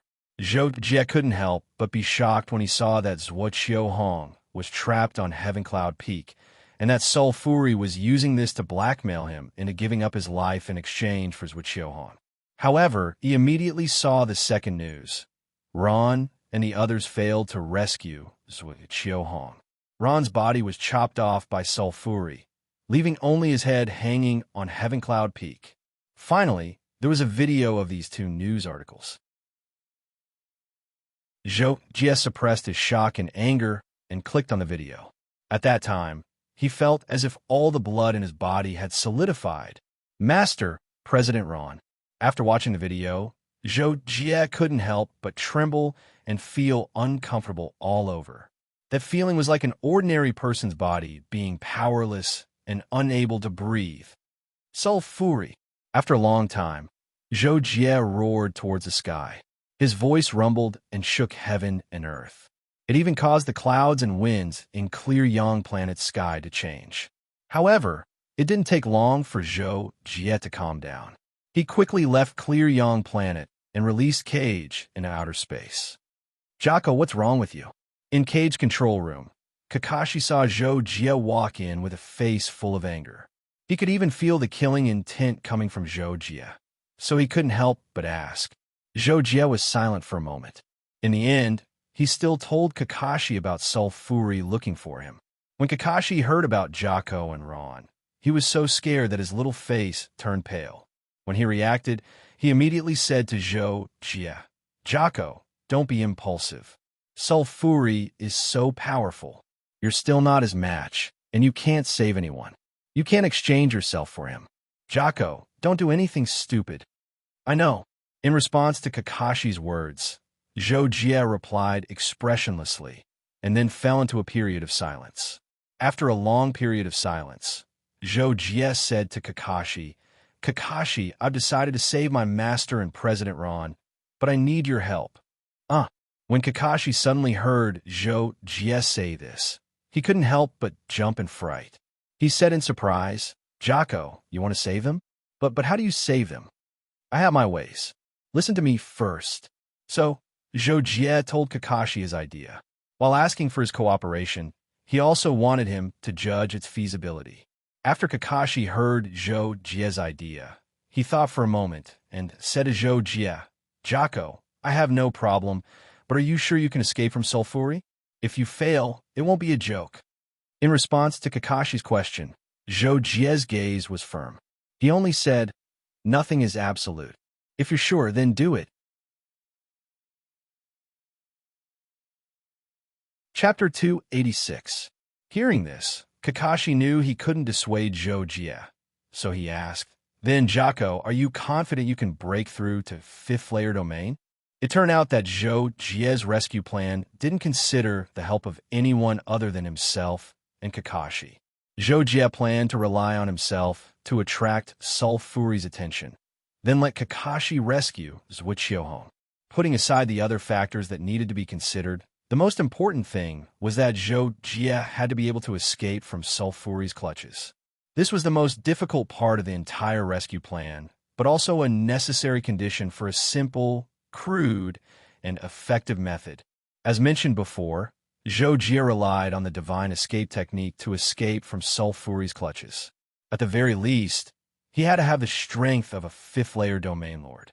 Otherwise, if the difference in strength was too great, his speed would be severely suppressed by domains and the like, and he wouldn't be able to utilize his speed advantage. Therefore, before Zhou Jie carried out the rescue plan, the first thing he had to do was break through to the fifth-layer domain lord realm.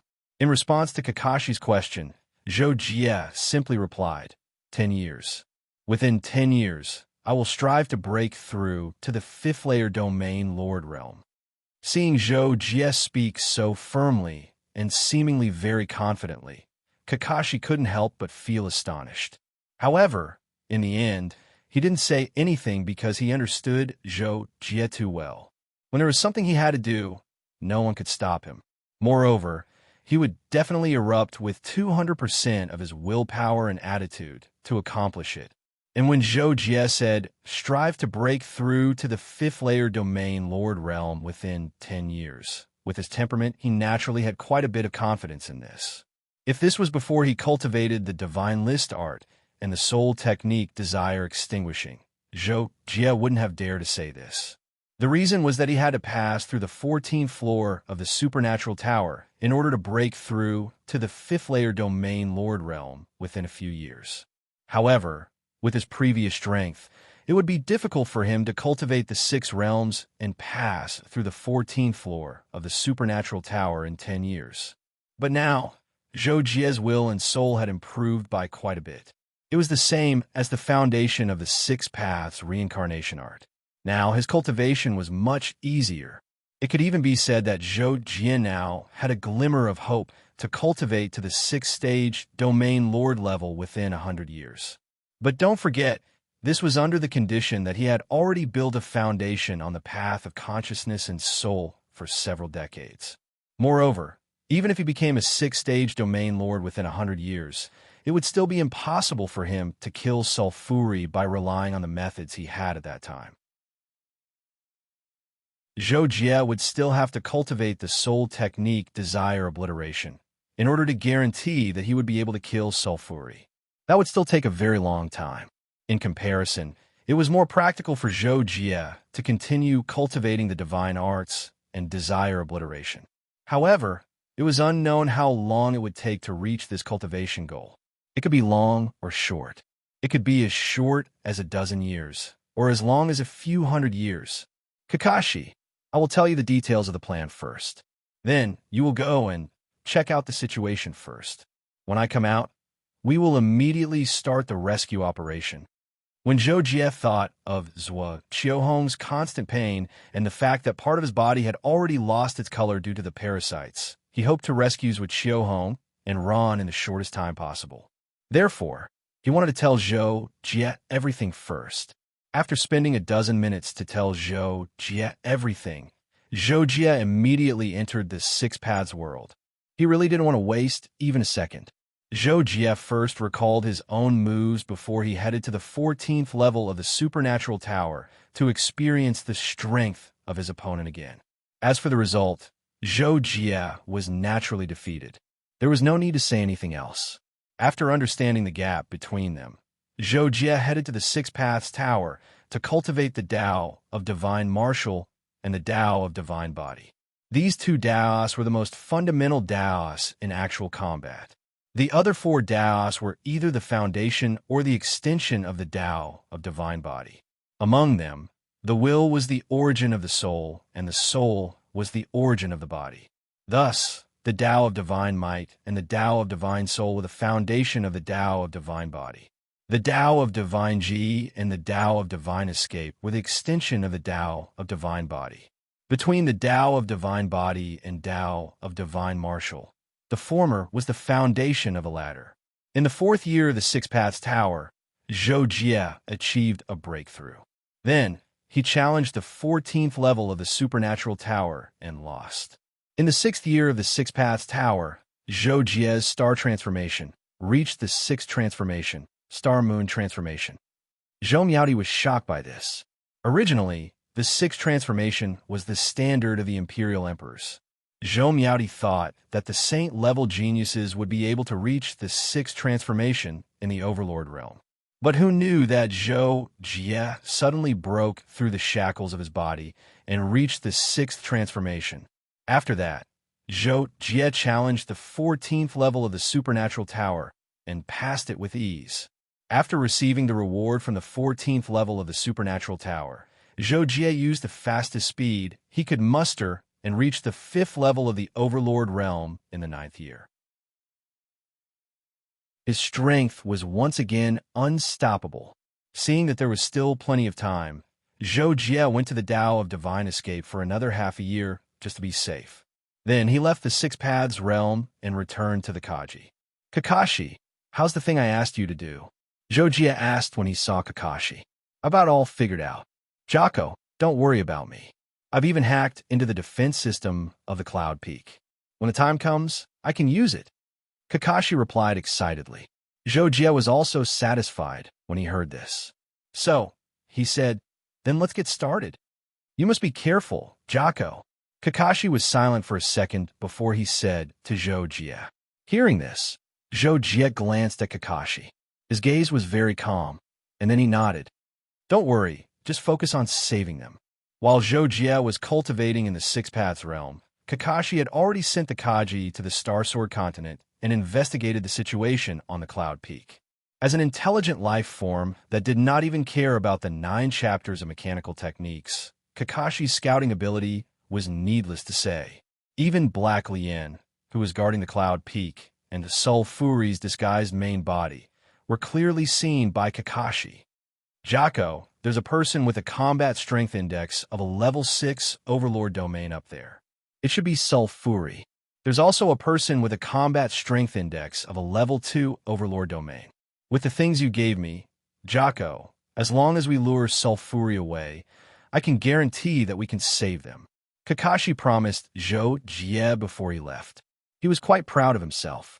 However, this was his usual style, and Jojie had long memorized it. Therefore, he believed that Kakashi could save them. What was left was whether he could escape from Soul Fury's hands. Cloud Peak. Kakashi came to the Cloud Peak Plaza using the tourist identity that he had prepared earlier. He silently calculated the development of the various situations and reenacted the countermeasures. No problem. We'll just wait for Jocko to make his move. Kakashi had absolute confidence in his calculation ability. After confirming that there were no mistakes in his deduction, he looked up at the sky not far away. He knew that Jojie was about to make his move. At some point, a gap appeared in the invisible shield above the Cloud Peak, and Jojie descended beside Zhuqiuhong like a bolt of lightning. Soul Fury naturally sensed the movement at the first moment. He hurriedly flashed out from the nearby base, and his figure became 10,000 meters long. At this moment, Soul Fury was wild with joy because he was sure of Jojie's aura. The target he had been waiting for so long had finally appeared. Jojie! Soul Fury roared and reached out to grab Jojie, his palm covering the sky. Jojie didn't make a move to save Zhuqiuhong. In fact, he pretended to be a beat slower and had a shocked expression, as if he couldn't save him in time. He hurriedly flew to the side. When Soul Fury saw that Jojie's speed had suddenly skyrocketed, yet he chose to flee, his mind turned at lightning speed. Although he had considered many things, all other thoughts couldn't compete with his desire to capture Jojie. Therefore, Soul Fury hurriedly chased after him. He stepped into the clouds with a single step. His speed was so fast that it didn't match his size at all. Jojie fled at high speed. Compared to Soul Fury's speed, he was obviously slower. In just a breath's time, Soul Fury had caught up to him by 2,000 meters, and it seemed that he would be caught in another 2 or 3 breaths. Faced with such a situation, Soul Fury naturally disdained to use the beast trapping record to seal him. But who would have thought that when it was less than 1,000 meters away from Jojie, Jojie's body would suddenly turn into a blur of lightning, and his entire body would scatter into hundreds of purple lightning shadows, flying into the sky and burrowing into the ground.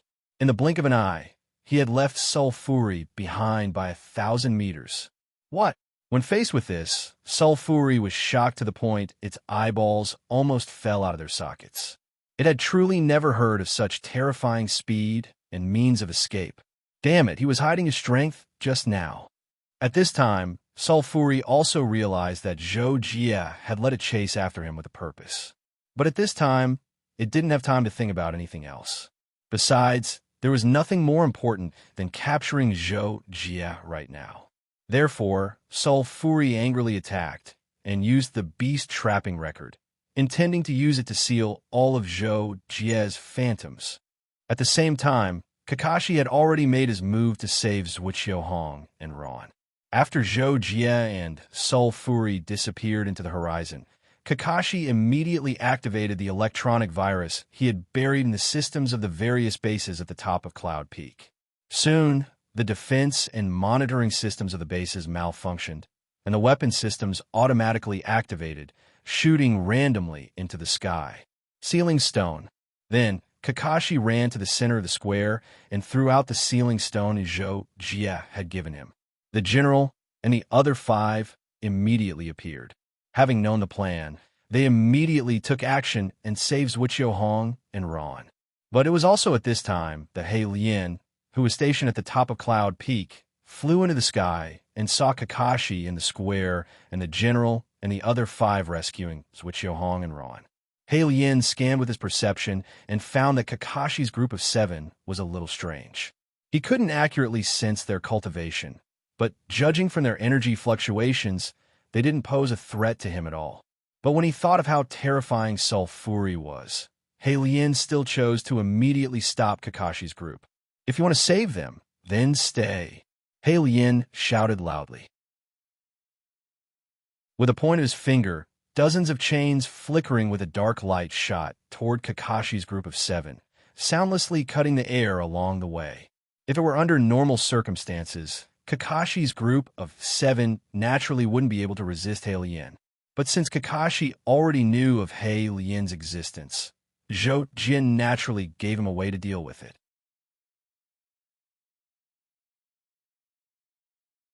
Chapter 287. Facing He Lian, who was descending from the sky, Kakashi raised his hand toward the sky, and a golden light lit up from his wrist. The 6 Meridians bracelet had been activated. 6 terrifying sword rainbows shot toward the sky at an unparalleled speed. He Lian's chain attack was wiped out by the sword rainbows, while the sword rainbows were not affected at all. In the blink of an eye, they passed through He Lian's body and exploded in the air. After killing a second-stage domain lord on the spot, the 6 swords transformed from the 6 Meridians bracelet flew back and connected with each other along the way. They quickly shrank and finally turned back into bracelets, wrapping themselves around Kakashi's raised wrist. That's it. Small fry. Kakashi used the sword rainbows set up by Zhou Jie to instantly kill He Lian, not forgetting to taunt him smugly. Then, he activated the jet aircraft at his feet and chased after the general and the others as they fled the scene. The pitiful He Lian's corpse was only left with some charred powder, slowly falling from the sky. On the other side, Sulfuri activated the beast trapping record, wanting to seal all of Zhou Jie's illusions. Boom! The yellow light that represented the sealing power shrouded all of Zhou Jie's illusions, and their speed decreased by 30 to 40%.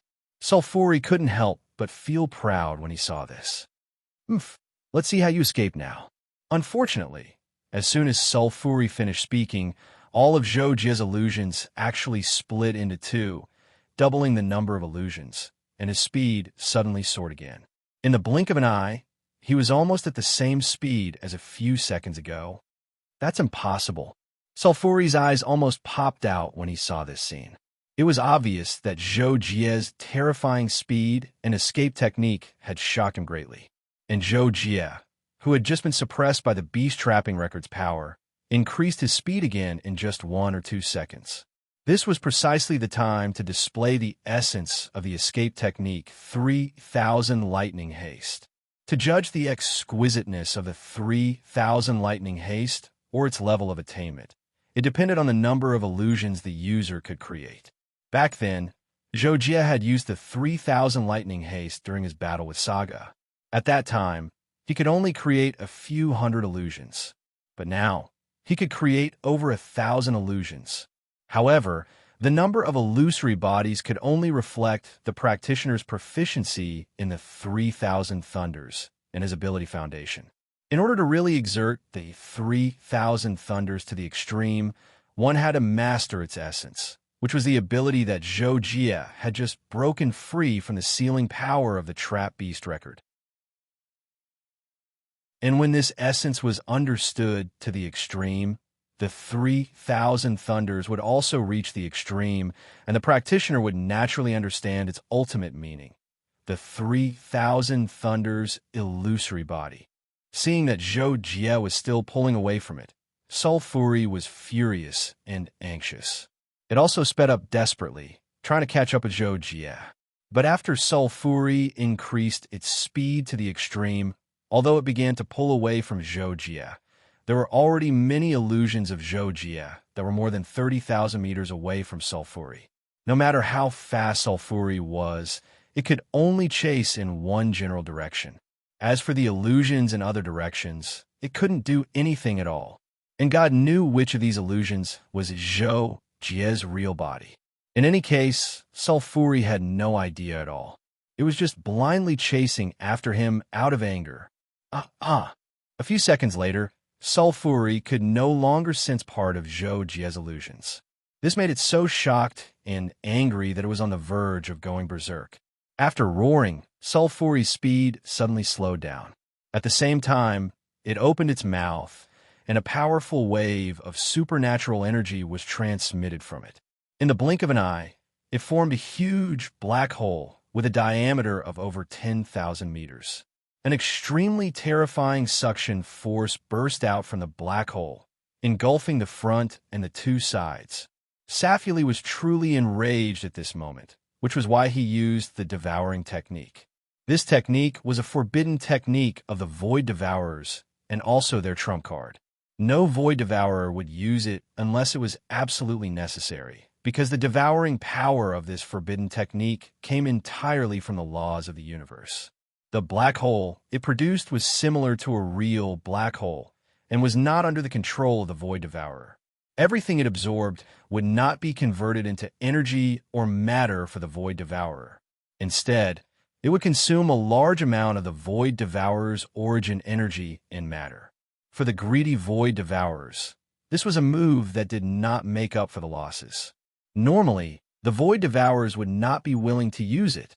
At this time, as soon as the black hole appeared, its suction force instantly destroyed everything in its path. Even the air was completely devoured. Large-scale cracks appeared on the ground 10,000 meters away. Countless people and objects were gradually attacked and devoured by the black hole. Zhou could be said to be the first to bear the brunt. A large number of illusions, more than 10,000 meters away from the black hole, were quickly destroyed. Those further away also began to slow down and were destroyed one after another.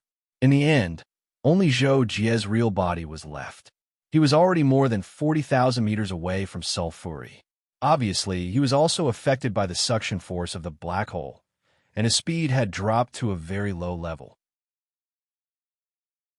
However, Zhou's body kept flashing with electric light as he forcibly fled to the side of the black hole, where the suction force was weaker. Before long, he began to accelerate again and completely escaped. Sulfuri vaguely sensed the direction in which Zhou's real body fled, but it did not give chase because it could not catch up at all. It used the forbidden technique purely to go all out and treat a dead horse as a living horse. If Zhou's real body was in front of the black hole, there was an 80 to 90% chance that he would be devoured by the black hole. Unfortunately, Zhou's real body was on the side and too far away, which allowed Zhou to luckily escape. Damn it, Zhou! Failing to catch Zhou, Sulfuri's face was so gloomy that it looked like it was about to come out of the water. It was so gloomy that it did not have the mind to remove the forbidden technique it had used. Instead, it turned around and returned to the top of the sky cloud. Although the black hole was not under Sulfuri's control after it was formed, Sulfuri still had a way to make it self-destruct quickly.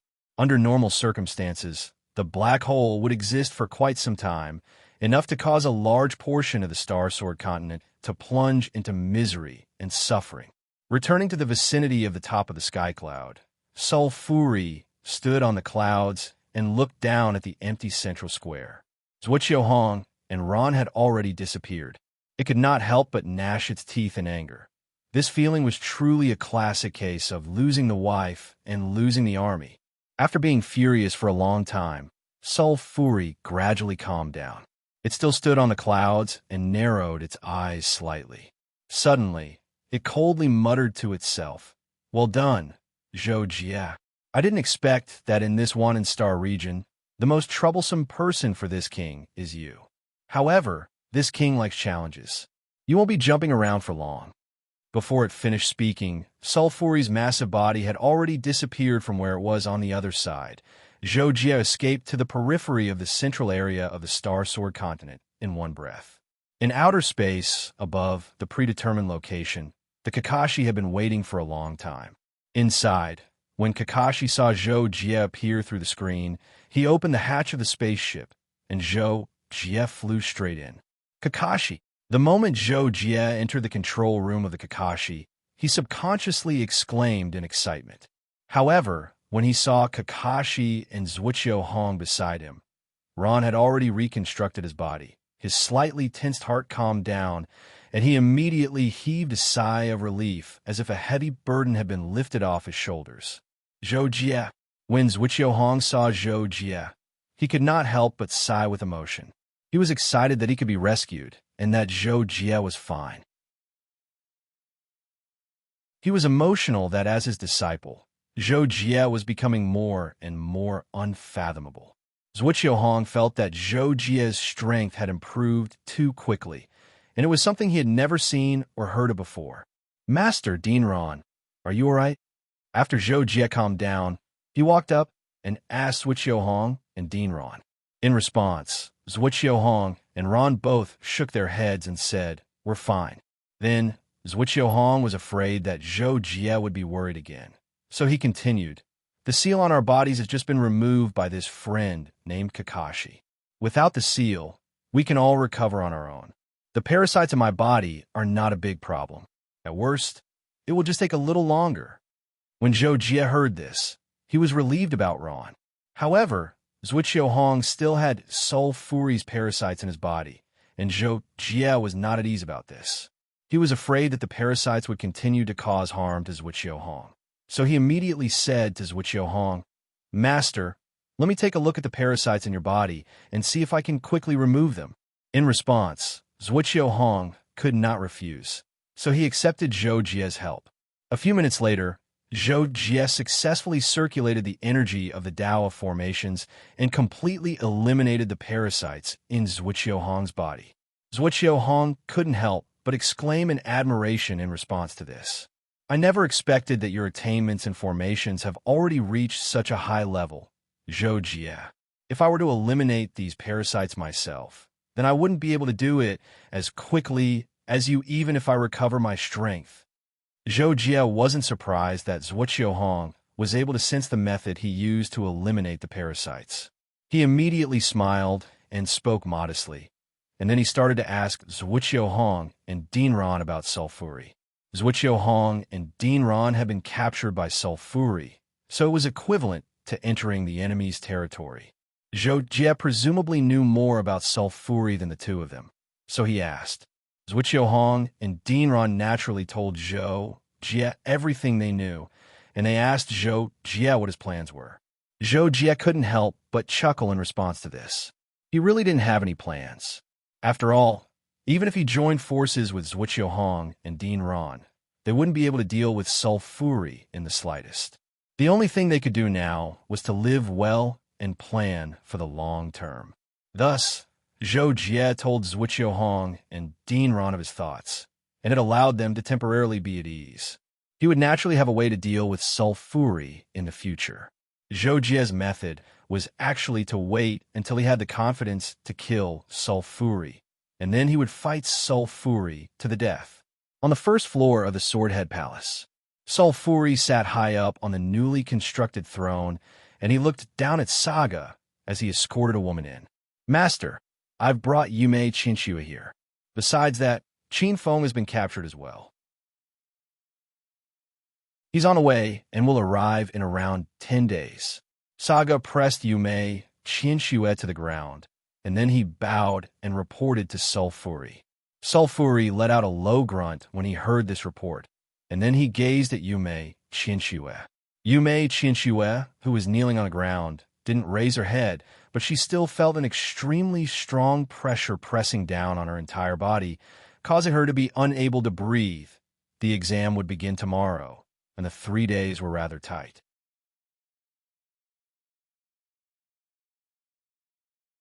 Chapter 288. Yumei Qinshue's hands were electronically cuffed behind her back, and her legs were also shackled, but she didn't feel humiliated because of this. Her eyes were calm, and even though she was being oppressed by sulfury, her expression only changed slightly before returning to indifference. After being stared at by sulfury for 2 seconds, Yumei Qinsue slowly raised her head and met Sulfury's gaze. Sulfury was about to speak when Yumei Qinsue beat him to it. You want to use me to threaten Lord Zhou Jie? That's impossible. I'm just a nobody who met Lord Zhou Jie once. If you want to kill me, do as you please. Hearing Yumei Qinshue's cold words, Sulfury's anger, which had been extinguished many times because of Zhou Jie, couldn't help but slightly rise again. Sulfury's eyes turned cold as he fiercely said, "Good girl, you're quite stubborn, but you're really just a nobody. This king didn't expect you to make Zhou Jie save you. You're just a foil. It's just that this king can't wait any longer, so I'll let this foil go first so that this king can vent his anger."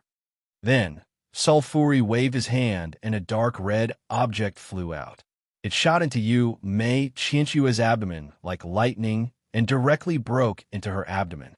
Ugh! Yumei Qinsue immediately fell to the ground in pain. She felt something in her abdomen was absorbing her blood and gradually fusing with her flesh and blood. Saga, strip her and put her on top of the clouds.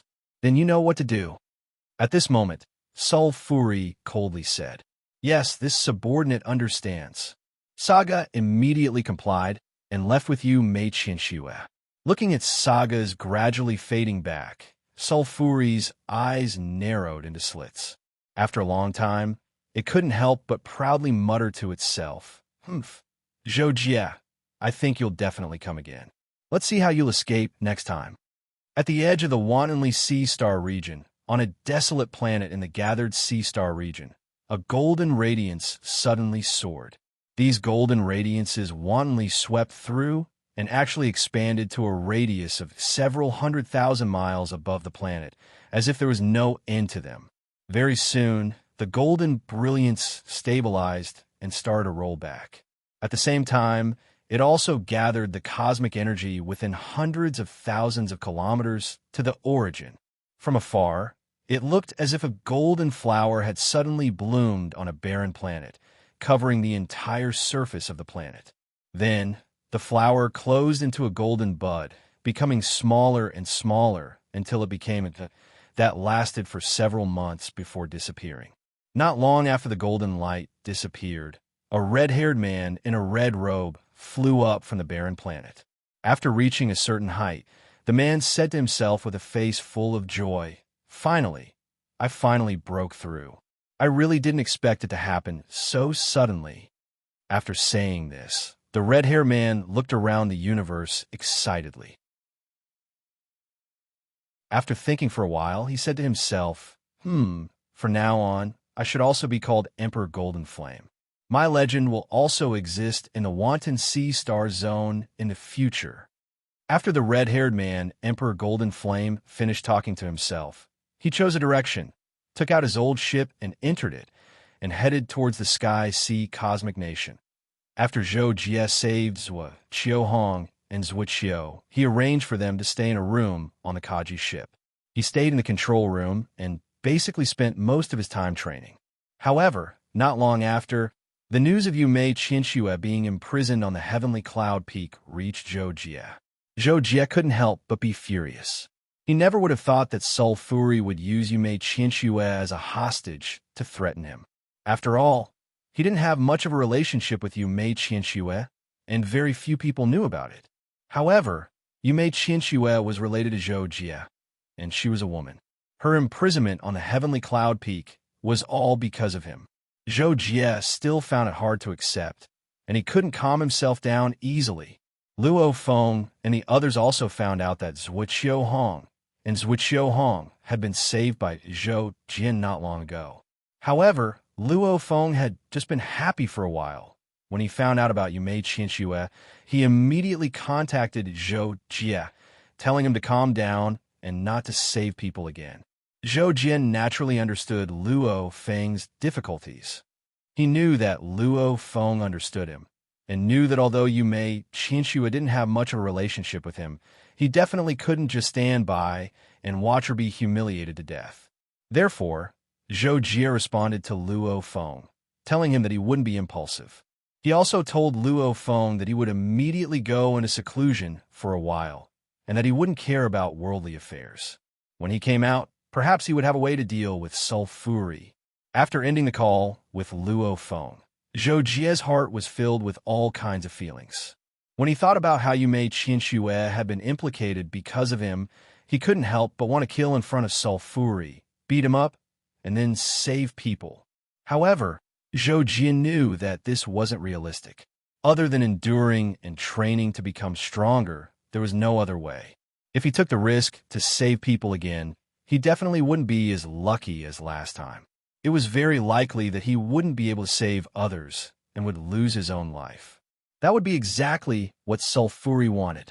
In the end, Zhou Jie thought about it for a long time and reluctantly chose to enter the Six Realms and continue his training. On the other side, Emperor Golden Flame was on his way to the Sky Sea Cosmic Nation. He also connected to the Universe Network to take a look. He wanted to know what had happened in the unrestrained sea starfield during the few thousand years he had been living like a savage. Naturally, Emperor Golden Flame found out about some of the things that sulfury had been doing recently. This made him extremely shocked. What's going on? Star Sword Alliance leader Zhuo Qiuhong? Secret Area Academy Dean Fadiran? How could they? Through the Universe Network, Emperor Golden Flame only knew of sulfury's existence. However, he didn't know that sulfury had now become a tyrant in the unrestrained sea starfield. He was extremely shocked. Star Sword Continent Heavenly Cloud Peak. After Emperor Golden Flame confirmed where sulfury was, he immediately made up his mind to go take a look. I want to see who dares to be so impudent. One day, Swordhead Palace's second floor, sulfury was still leisurely drinking his wine. At the same time, he closed his eyes and shook his head, thinking about something. At some point, sulfury suddenly seemed to have realized something. He abruptly sat up and said with surprise, "Who would have thought? Who would have thought that using the forbidden technique last time was actually a blessing in disguise?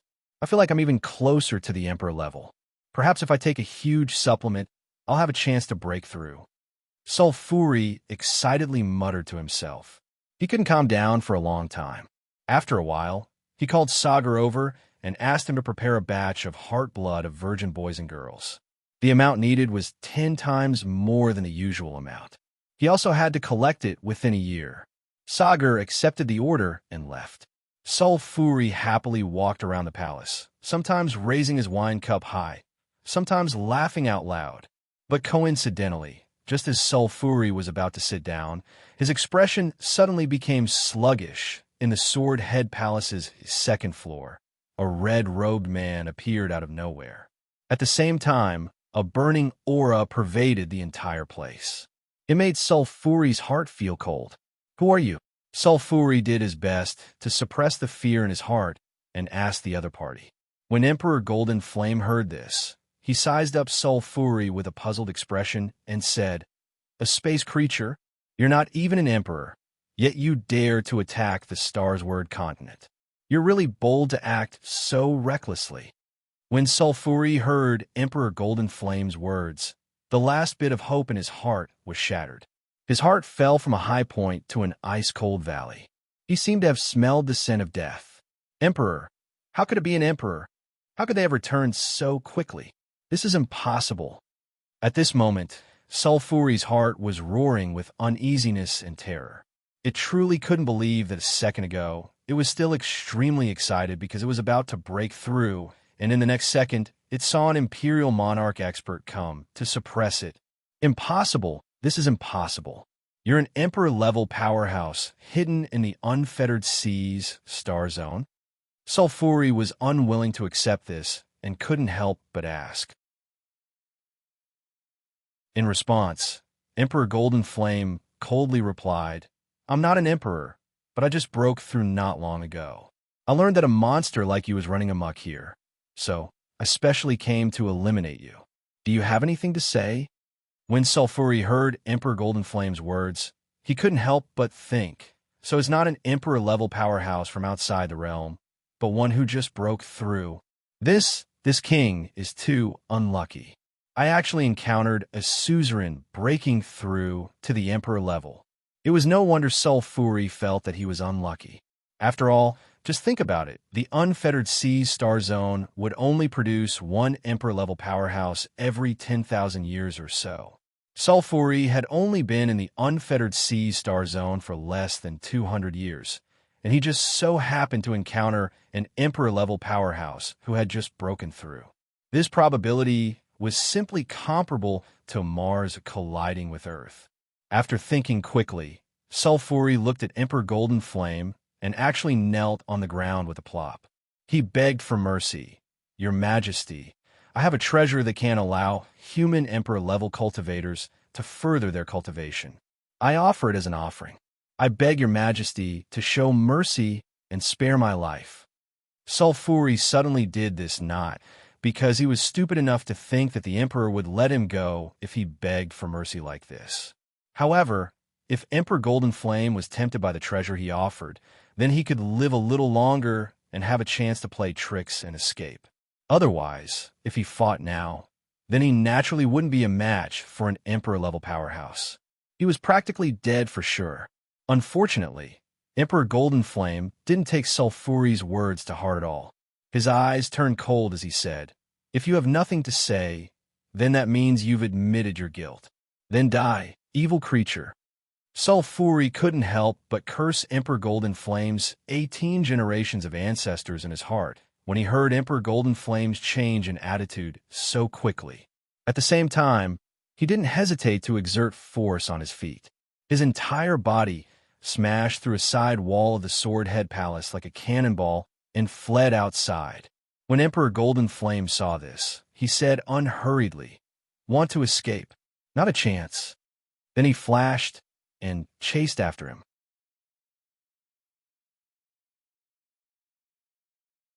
Chapter 289. As soon as he exited the Sword Head Palace, he revealed his true form. In this state, he was at his peak in all aspects. Boom! Like a huge mountain or a meteor flying into the sky, Sulfuri fled toward the sky above the Star Sword continent with a terrifying momentum, shocking everyone. Emperor Golden Flame turned into a line of golden light and chased after Sulfuri in a flash. He kept closing the distance between him and Sulfuri.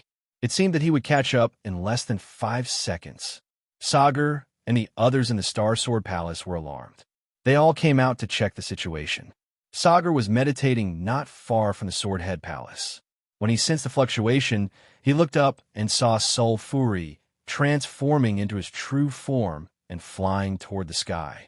Behind him was a golden light. What happened? Master is running away? Sagar reacted and couldn't help but be shocked. He thought, how is this possible? Sulfuri is now an existence that dominates the entire star field. Unless an emperor appears, no one can pose a threat to him. Wait, could it be that golden light is Emperor Golden Flame? After 2 seconds, Sagar couldn't help but mutter such a conjecture. After saying it, he felt a chill run down his spine. Sulfuri used all his strength to break through the resistance and escape. At this moment, he couldn't care less about anything else. But after a few seconds, Sulfuri was so anxious that he felt like his head was about to explode. He sensed Emperor Golden Flame's aura less than 500 meters behind him. He couldn't ignore it even if he wanted to. I can't escape. Damn it, why am I so unlucky? When Sulfuri thought about how he was almost certain to break through, Emperor Golden Flame just had to come at this time. He was almost certain that he would die. He felt anxious and impatient. He really didn't want to accept this. Compared to Sulfuri, who was about to collapse, Emperor Golden Flame didn't even care about chasing Sulfuri. He only treated it as a game of cat and mouse. He didn't mind playing for a while, so he wasn't in a hurry to chase after Sulfuri. Even so, Monarch Golden Flame's speed was still too fast for Sulfuri. It was to the extent that he would catch up to Sulfuri in the next second. At this moment, Sulfuri had no other choice but to turn around and attack. No matter what, it had to give it a try. Just like last time, didn't it escape from an imperial monarch? I'll do it. Thus, Sulfuri abruptly turned around and punched out with a terrifyingly powerful fist. His target was none other than Emperor Golden Flame. Although Monarch Golden Flame's body was less than 1,000th the size of Sulfuri's fist, he chose to meet it with a single finger. One finger. Following the finger technique, an unimaginable amount of spatial energy was compressed at the tip of this finger, finally colliding with Sulfuri's fist. Rumble. Even though the point of collision between the two of them was close to outer space, where the atmosphere was as thin as a light mist, the collision still produced an enormous sound that almost penetrated the 9 heavens, piercing through the entire atmosphere. After the attack, Sulfuri fled in a sorry state. He was so shocked that he wanted to curse, but couldn't utter a single word. It turned out that in this collision with Monarch Golden Flame, Sulfuri's entire arm, that was over 5,000 meters long and nearly 1,000 meters thick, was instantly shattered. Following that, it was turned into nothingness by the power of space and fire. If it hadn't escaped quickly enough, it might have been even more seriously injured. Monarch. Damn it. Even an Imperial Monarch who just broke through is so strong. There's no way I can resist it all. If I fight it head-on, I'll only die faster. Realizing this, Sulfuri no longer dared to clash with Monarch Golden Flame. It continued to flee madly toward outer space. It wouldn't be long before it reached outer space, and its speed would undergo a qualitative leap. On the other side, Imperial Monarch Golden Flame couldn't help but be slightly shocked after he collided with Sulfuri, because Sulfuri's terrifying strength had exceeded his expectations. Only now did he understand why figures like Zhuqiu Hong and Ron had been captured by it. However, with the Monarch Law, Monarch Golden Flame was absolutely confident that he could beat all Lord-level masters. Therefore, he still didn't take Sulfuri seriously. Right now, he just felt that the game had become more interesting. Let this monarch see what other treasures this monster has. With this thought, Monarch Golden Flame calmed the aftermath in front of him and once again chased after Sulfuri at lightning speed. Soon, Sulfuri approached the vacuum of space, and its speed began to increase rapidly. This made it so excited that its heart soared. Although it knew that it was impossible, in its despair, it could only hope that its innate ability to escape through the void would allow it to escape from Monarch Golden Flame's pursuit. Monarch Golden Flame followed closely behind Sulfuri. When he noticed that Sulfuri's speed began to increase abruptly and that its body in the space and the universe began to fluctuate strangely, he was slightly surprised. A secret technique? Or a racial innate ability? Although he was puzzled, Monarch Golden Flame wasn't nervous at all. Seeing that Sulfuri's speed was increasing, he didn't rush to use the law to suppress it. Instead, he used the law to increase his own speed and continue to chase after Sulfuri. Sulfuri's escape speed was increasing. Monarch Golden Flame used the law to support himself, but he soon couldn't catch up. Shocked, he had no choice but to use the law to suppress Sulfuri. Sulfuri was very excited when it sensed that it was pulling away from Monarch Golden Flame. However, this happiness didn't last for more than 2 seconds before it felt an invisible force pulling at it.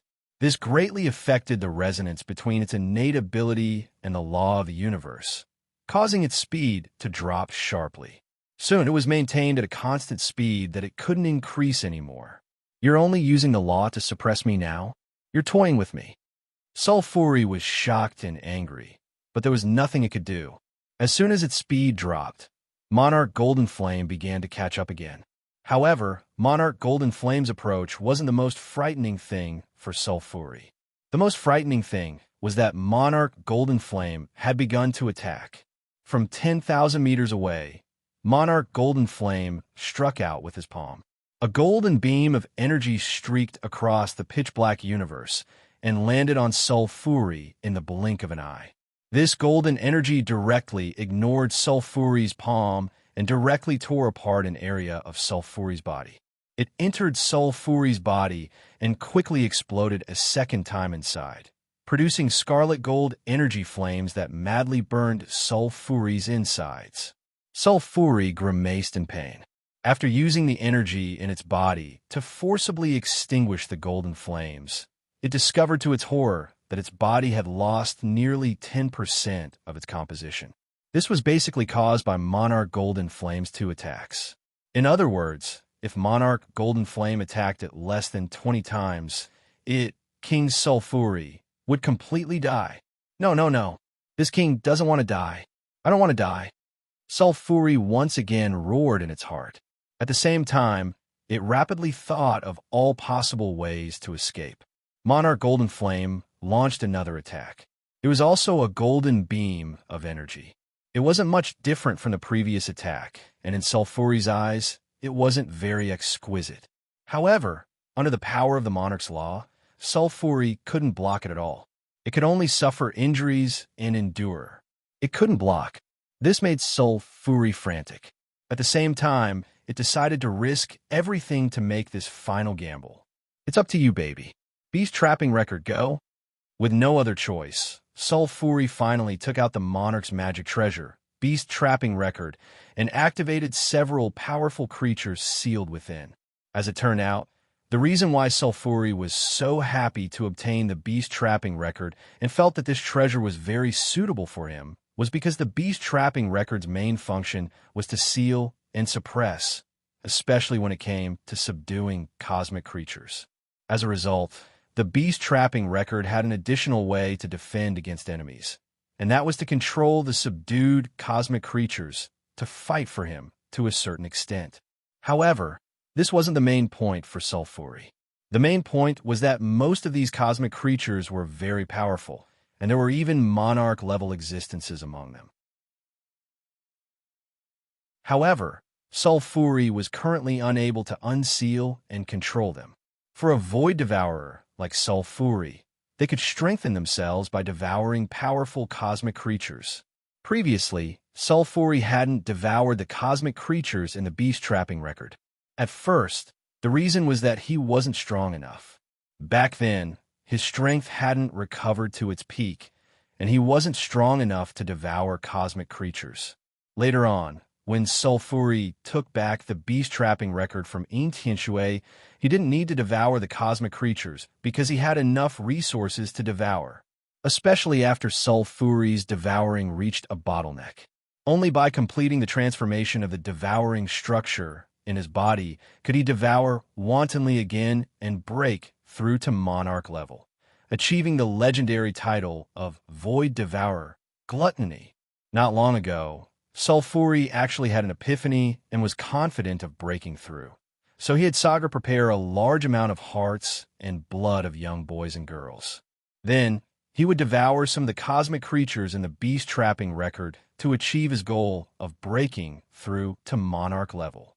But who would have thought that just as Sulfury was about to break through, Emperor Golden Flame came for him. This was also the fundamental reason why he was so angry from the start of his escape.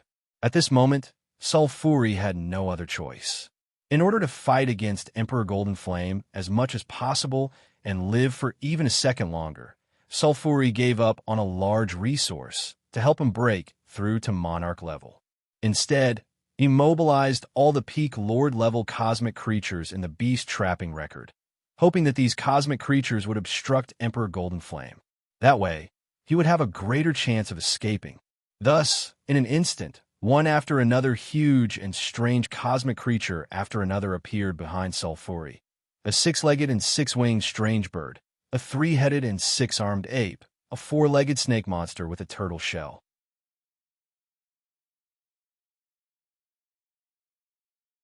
Chapter 290. Monarch Golden Flame was taken aback by the appearance of so many strange beasts and their ferocity. However, he didn't have much time to think. Faced with the attacks of several strange beasts, Monarch Golden Flame wisely chose to dodge and continue his pursuit. Although Monarch Golden Flame had the ability to easily take care of these strange beasts, it would still take him some time.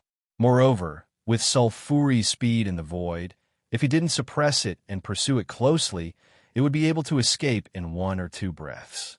Monarch Golden Flame was no fool. He naturally wouldn't waste too much time dealing with strange beasts that were blocking his path. But no matter what, Emperor Golden Flame had to slow down a bit because he had to dodge the attacks of so many strange beasts. This gave Sulfuri more time to escape. However, Sulfuri sensed that Emperor Golden Flame didn't care about the strange beast's attacks and was still chasing after him. He knew that if this continued, he would definitely die. This made him angry and fearful, but he finally made up his mind and decided to go all out. Emperor Golden Flame was a bit surprised. Sulfuri actually stopped running and released 2 more strange beasts from the beast trapping record. He controlled the 10 strange beasts he released to attack Emperor Golden Flame from both sides. At the same time, he activated the beast trapping record with all his might to seal Emperor Golden Flame. Oh, going all out? Emperor Golden Flame saw this and slowed down. He couldn't help but laugh inwardly when he felt the sealing power of the beast trapping record. An Emperor-level treasure? Unfortunately, Emperor-level treasures are just toys in the hands of a suzerain.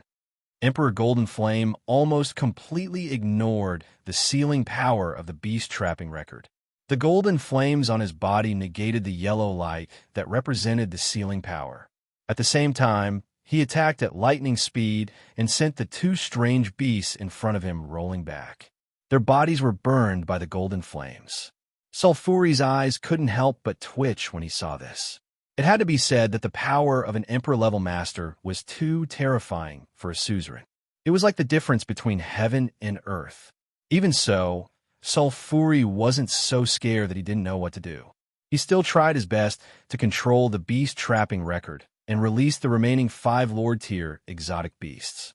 He commanded them to surround and kill Emperor Golden Flames, while he rushed to the side of an exotic beast that Emperor Golden Flames had beaten back. Sulfuri rushed to the exotic beast's side, grabbed its long neck with both hands, and then opened its mouth and bit down. This alien beast bitten by Safuli was a 4-legged, snake-bodied cosmic creature covered in scales.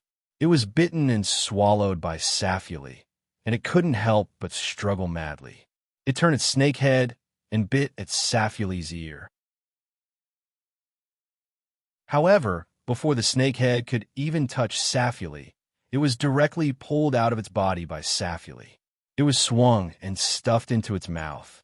On the other side, Emperor Golden Flames easily beat back the 5 exotic beasts attacking him. He was also shocked when he saw Sulfuri tear apart an exotic beast with his bare hands and crazily eat it. He was also a little confused. However, as the saying went, when things are abnormal, there must be something wrong.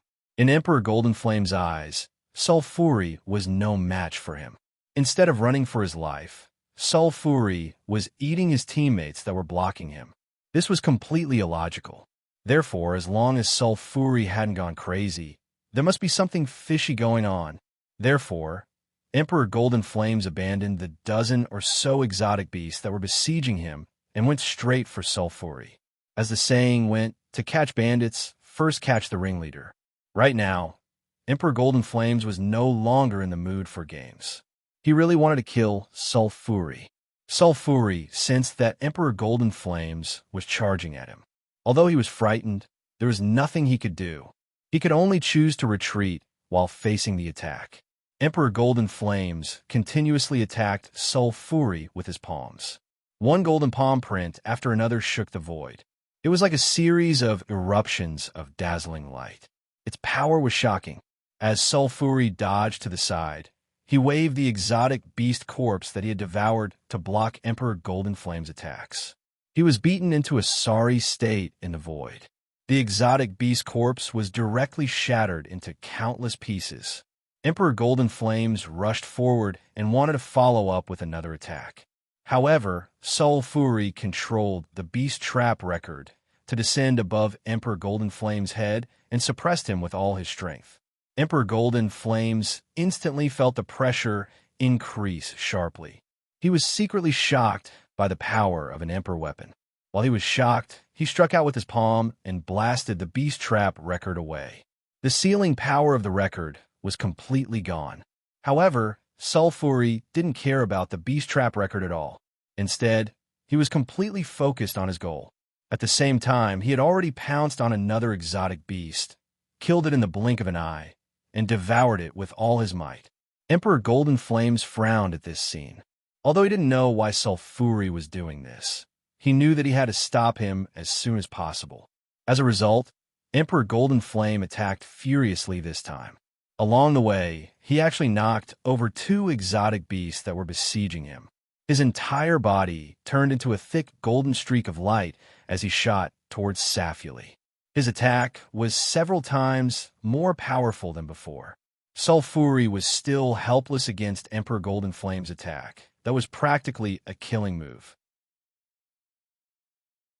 Left with no other choice, it madly swung the exotic beast corpse to meet the attack.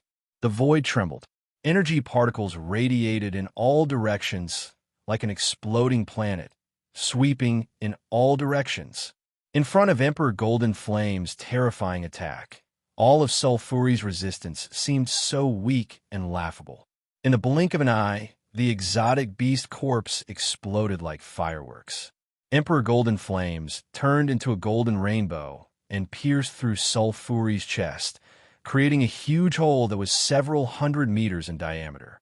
Golden flames could be seen burning around the wound, continuing to destroy Sulfuri's body. Boom! Sulfuri roared, but because there was no air in the universe, it could only transmit sound through the void particles. This caused Sulfuri's roar to sound like a rumbling earthquake. Emperor Golden Flames continued to attack. Sulfuri used all of its strength to resist, but all it could do was take damage. There was no defensive effect to speak of. Golden light kept exploding in the void, like a dazzling star erupting. The terrifying power it emitted was enough to completely destroy an ordinary planet with a diameter of 10,000 kilometers. Sulfuri was desperately holding on under Emperor Golden Flame's terrifying attack, relying on its incomparably strong body to hold on. But the result was that in just a few breaths of time, Sulfuri's enormous body was riddled with holes and mostly destroyed. Even its head was only a quarter of its original size. Moreover, the terrifying golden flames had already burned through Sulfuri's entire body. Sulfuri had completely lost the ability to resist. Like a clay figurine, it could only let Emperor Golden Flames continue to attack. It looked like it was about to die. But just as Emperor Golden Flames felt that it was about time to launch a sure-kill attack and simply annihilate Sulfuri, his expression suddenly changed. He looked at Sulfuri's broken head in shock. What's that? While Emperor Golden Flames was still in shock, he saw Sulfuri's head suddenly emit a terrifying wave of energy. Then, the universal laws descended and instantly blocked all of Emperor Golden Flame's attacks on Sulfuri. How is this possible? Emperor Golden Flames completely understood the situation now. He could not help but feel incredulous. On the other side, the universal laws descended. Sulfuri's broken head began to wriggle and shrink rapidly. Its color gradually changed from dark red to dark gold. Then, Sulfuri's incomparably battered body began to rapidly recover. Under the guidance of the universal laws, a vast amount of universal energy surged towards Sulfuri like a tide, causing its recovery to speed up even more. Ah! Ah! Sulfuri's wild laughter rang in Emperor Golden Flame's ears. The heavens truly haven't forsaken me. The heavens haven't forsaken me. At this critical moment, this great king actually broke through.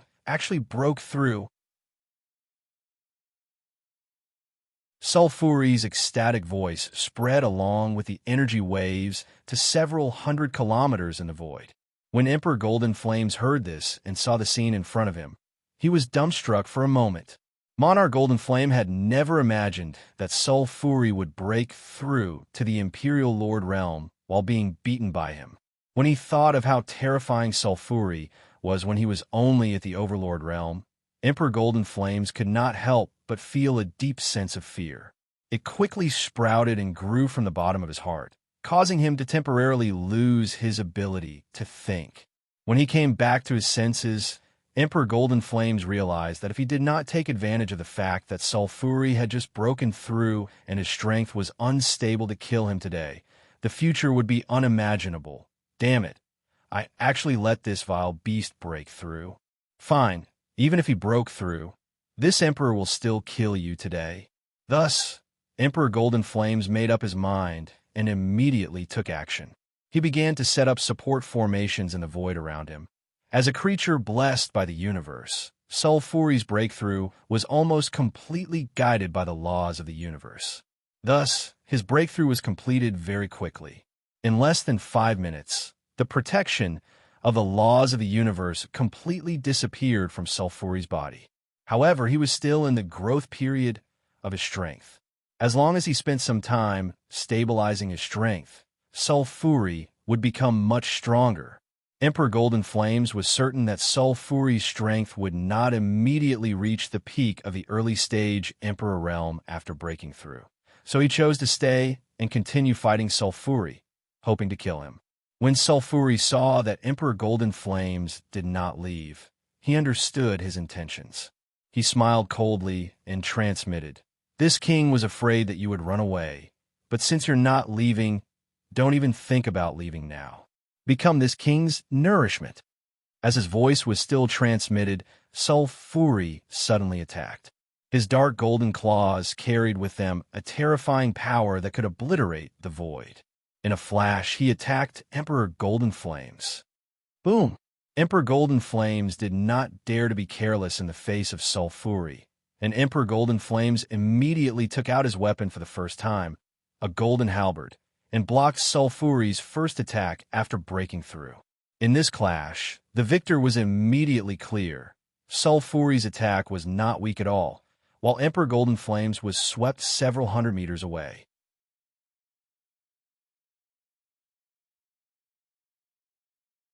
Chapter 291. Is that all you've got? Feeling his strength increase exponentially after his breakthrough, coupled with the fact that he had knocked back Emperor Golden Flame with a single punch, Sulfuri's confidence was off the charts, and he laughed arrogantly. Emperor Golden Flame was naturally furious when he saw this. He decided to unleash his full strength and fight it out with Sulfuri. "Beast, don't be so arrogant. Die." Emperor Golden Flame attacked furiously. The golden halberd in his hand transformed into a golden serpentine light that swept up a vast amount of cosmic energy and charged towards Sulfuri. Sulfuri didn't dodge at all. Instead, he smirked and struck out with both hands, shattering the golden serpentine light halfway through its path. Emperor Golden Flame continued to attack. His halberd exploded with thousands of rays of light that surged towards Sulfuri like golden waves. Sulfuri roared and charged forward. His hands danced in the air, causing the void to tremble. The energy became violent and tore apart Emperor Golden Flame's attacks. For a time, the two sides were locked in a stalemate. However, it didn't take long for Emperor Golden Flame to realize that his attacks were gradually being disintegrated by Sulfuri. Sulfuri was getting closer and closer to him, and his tearing energy was becoming more and more direct. He was simply unstoppable. This monster, he's already so strong after just breaking through. Emperor Golden Flame couldn't help but feel shocked. However, considering that if he didn't deal with Sulfuri today, there would be endless trouble in the future, he decided to go all out and kill Sulfuri right here and now. Then come, heaven-guiding golden stream. Emperor Golden Flame was actually still accumulating energy as he launched his attacks. He immediately unleashed it and used one of his killer moves when he was a suzerain. Rumble! A terrifying torrent of golden energy suddenly erupted and crashed into Sulfuri. Sulfuri hurriedly tried to block it, but it was too late. The golden torrent sent him tumbling through the void for thousands of miles. As for Monarch Golden Flame, he had consumed a great deal of energy using the golden stream of heavenly attraction. He immediately took out a few pills to replenish his energy and swallowed them. Then, he forcefully summoned a surge of energy and chased after Safuli. On the other side, Soul Fury was caught off guard by the golden stream of heaven channeling, causing it to be sent tumbling. However, with its incomparably tough body, it actually did not suffer any serious injuries. After tumbling for a short while, it erupted with power to resist the remaining power of the golden stream of heaven channeling. Damn it! I underestimated a human imperial emperor. At the same time, he decided to end the battle quickly and devour Emperor Golden Flame as soon as possible. At the same time, Monarch Golden Flame closed in on Soul Fury and unleashed another killer move. Golden Splitting Halberd, Grotto Heaven. The golden halberd in Emperor Golden Flame's hand transformed into a beam of golden light that pierced into Safuli's shoulder. Just as Soul Fury was about to raise his hand, he suddenly felt a sharp pain in his left shoulder, as if it was being torn apart by a huge force. He immediately roared and used the power in his body to suppress the tearing force. Realizing that this was an attack from Monarch Golden Flame, Soul Fury was both shocked and furious. He immediately opened his mouth and bit at Monarch Golden Flame, who was not far away from him. Monarch Golden Flame swung his golden halberd down, creating a terrifying golden arc that turned into a thick line that fell straight into Soul Fury's open mouth. Soul Fury, who was about to use the devouring technique, suddenly felt like an ordinary person who had a fishbone stuck in his throat. His expression changed, and he swallowed in discomfort before closing his mouth. Monarch Golden Flame ignored it and continued to attack like crazy. For a time, streaks of golden light flashed and fell on Soul Fury, causing the latter to be unable to cope with it. It was clearly at a disadvantage. This went on for more than a minute before Monarch Golden Flame began to feel his strength waning, and the power of his attacks began to decrease. Soul Fury, on the other hand, had been attacked by Monarch Golden Flame for a long time. Although he could barely raise his head, in reality, he was not seriously injured. He had not even lost more than 30% of his divine body. Monarch Golden Flame, on the other hand, had lost more than 70% of his peak divine body. Even if he wanted to recover in peace, it would take a long time. Sensing that Monarch Golden Flame's attacks were gradually weakening, Soul Fury finally chose to unleash another attack. Roar! Soul Fury slapped out with his palm, and Monarch Golden Flame's attacks were completely destroyed. Monarch Golden Flame was forced to retreat, and he had a bad feeling about this. Have you had enough fun? Surprisingly, Soul Fury's voice was calm, and there was no anger in it. Monarch Golden Flame immediately sensed Soul Fury's condition. He found that Soul Fury's condition was far superior to his own. His heart turned cold, and the thought of running away arose in his mind. If you've had enough fun, then become my nourishment, Soul Fury said in a low voice. Then, he opened his mouth and unleashed a terrifying devouring power. He actually wanted to swallow Monarch Golden Flame directly into his stomach and digest him. Emperor Golden Flame hurriedly retreated, but he was still a step too slow. The terrifying suction force, which contained the laws of space, instantly grabbed Emperor Golden Flame's retreating body and pulled him back. Emperor Golden Flame's body began to involuntarily draw closer to Safuli's gaping maw. Oh no! Monarch Golden Flame could sense Soul Fury's terrifying devouring power. Even his laws were affected. His efforts to resist were futile. His heart sank to the bottom of an abyss. But just because he couldn't resist didn't mean that he would give up. At the very least, the speed at which he was being sucked towards Soul Fury was greatly reduced. If he gave up resisting, he would probably be swallowed directly. In reality, Soul Fury's consumption of this level of devouring power was enormous. It had just broken through not long ago, and it had just experienced a fierce battle. It couldn't maintain this level of suction power for more than half a minute. It would be difficult for it to devour Monarch Golden Flame in this period of time.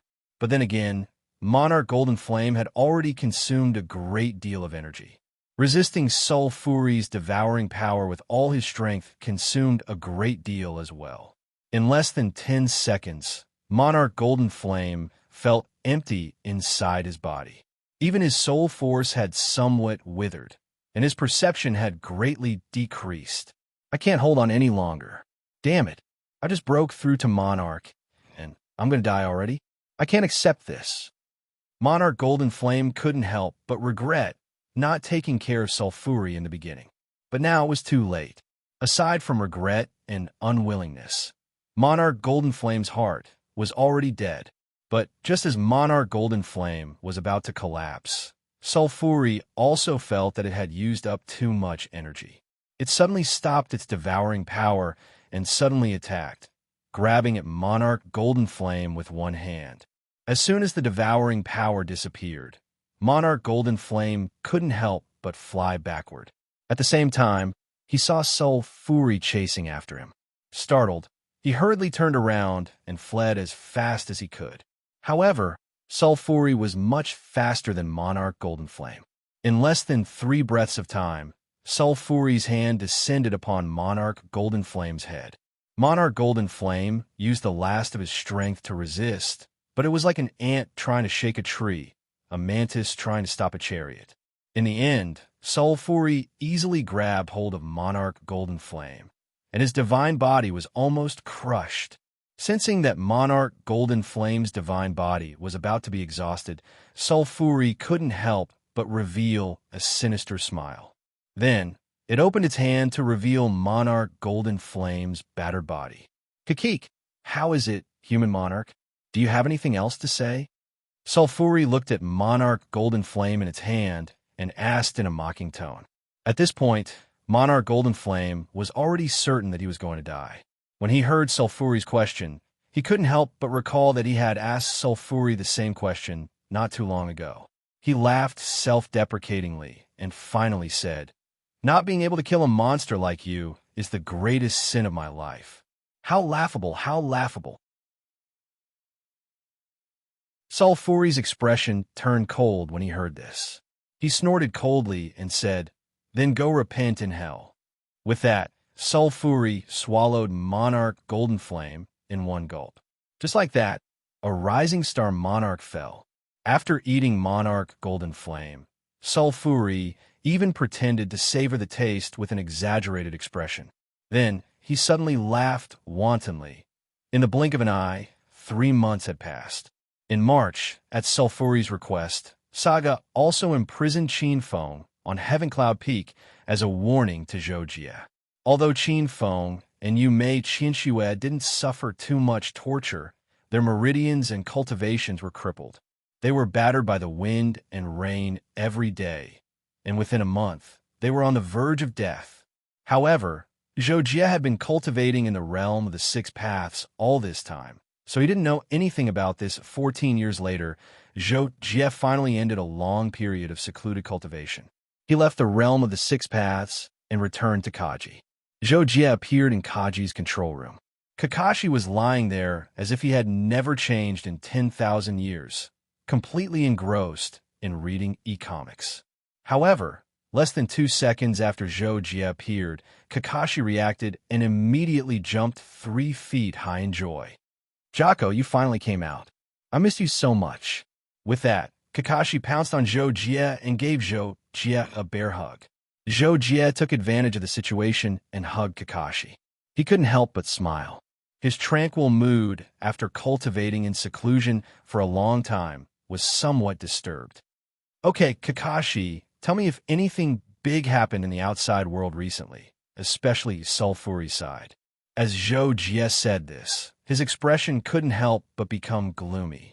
This was because he recalled that before he went into seclusion, Yume Qianxue was used as a hostage by Sulfuri to force him to appear. Now that 14 years had passed, it was likely that she had met with misfortune. Kakashi's expression instantly became somewhat awkward after being asked by Zhou Jie like this. He stared blankly on the spot and had a difficult expression on his face as if he didn't know whether to say or not. Zhou Jie couldn't help but frown slightly when he saw this. This time, he had an even worse premonition. He was afraid that something terrible had really happened in the outside world while he was in seclusion, and it was something bad. "Tell me, Kakashi, is there any bad news?" Zhou Jie couldn't help but ask when he saw that Kakashi still didn't say anything. But it was also at this moment that Hong and Ron sensed Zhou Jie's aura and rushed into the control room together. Zhou Jie. As soon as Hong entered, he said to Zhou Jie with a solemn expression, "Master, what's happened?" When Zhou Jie saw Hong's expression, he realized that the problem might be even more complicated than he'd imagined. His expression immediately turned grim as he asked anxiously. Hong only said a few words when facing this, yet it caused Zhou Jie to seem as if he'd heard terrible news, and his expression was completely stunned. There's bad news. Sulfuri has become an imperial monarch.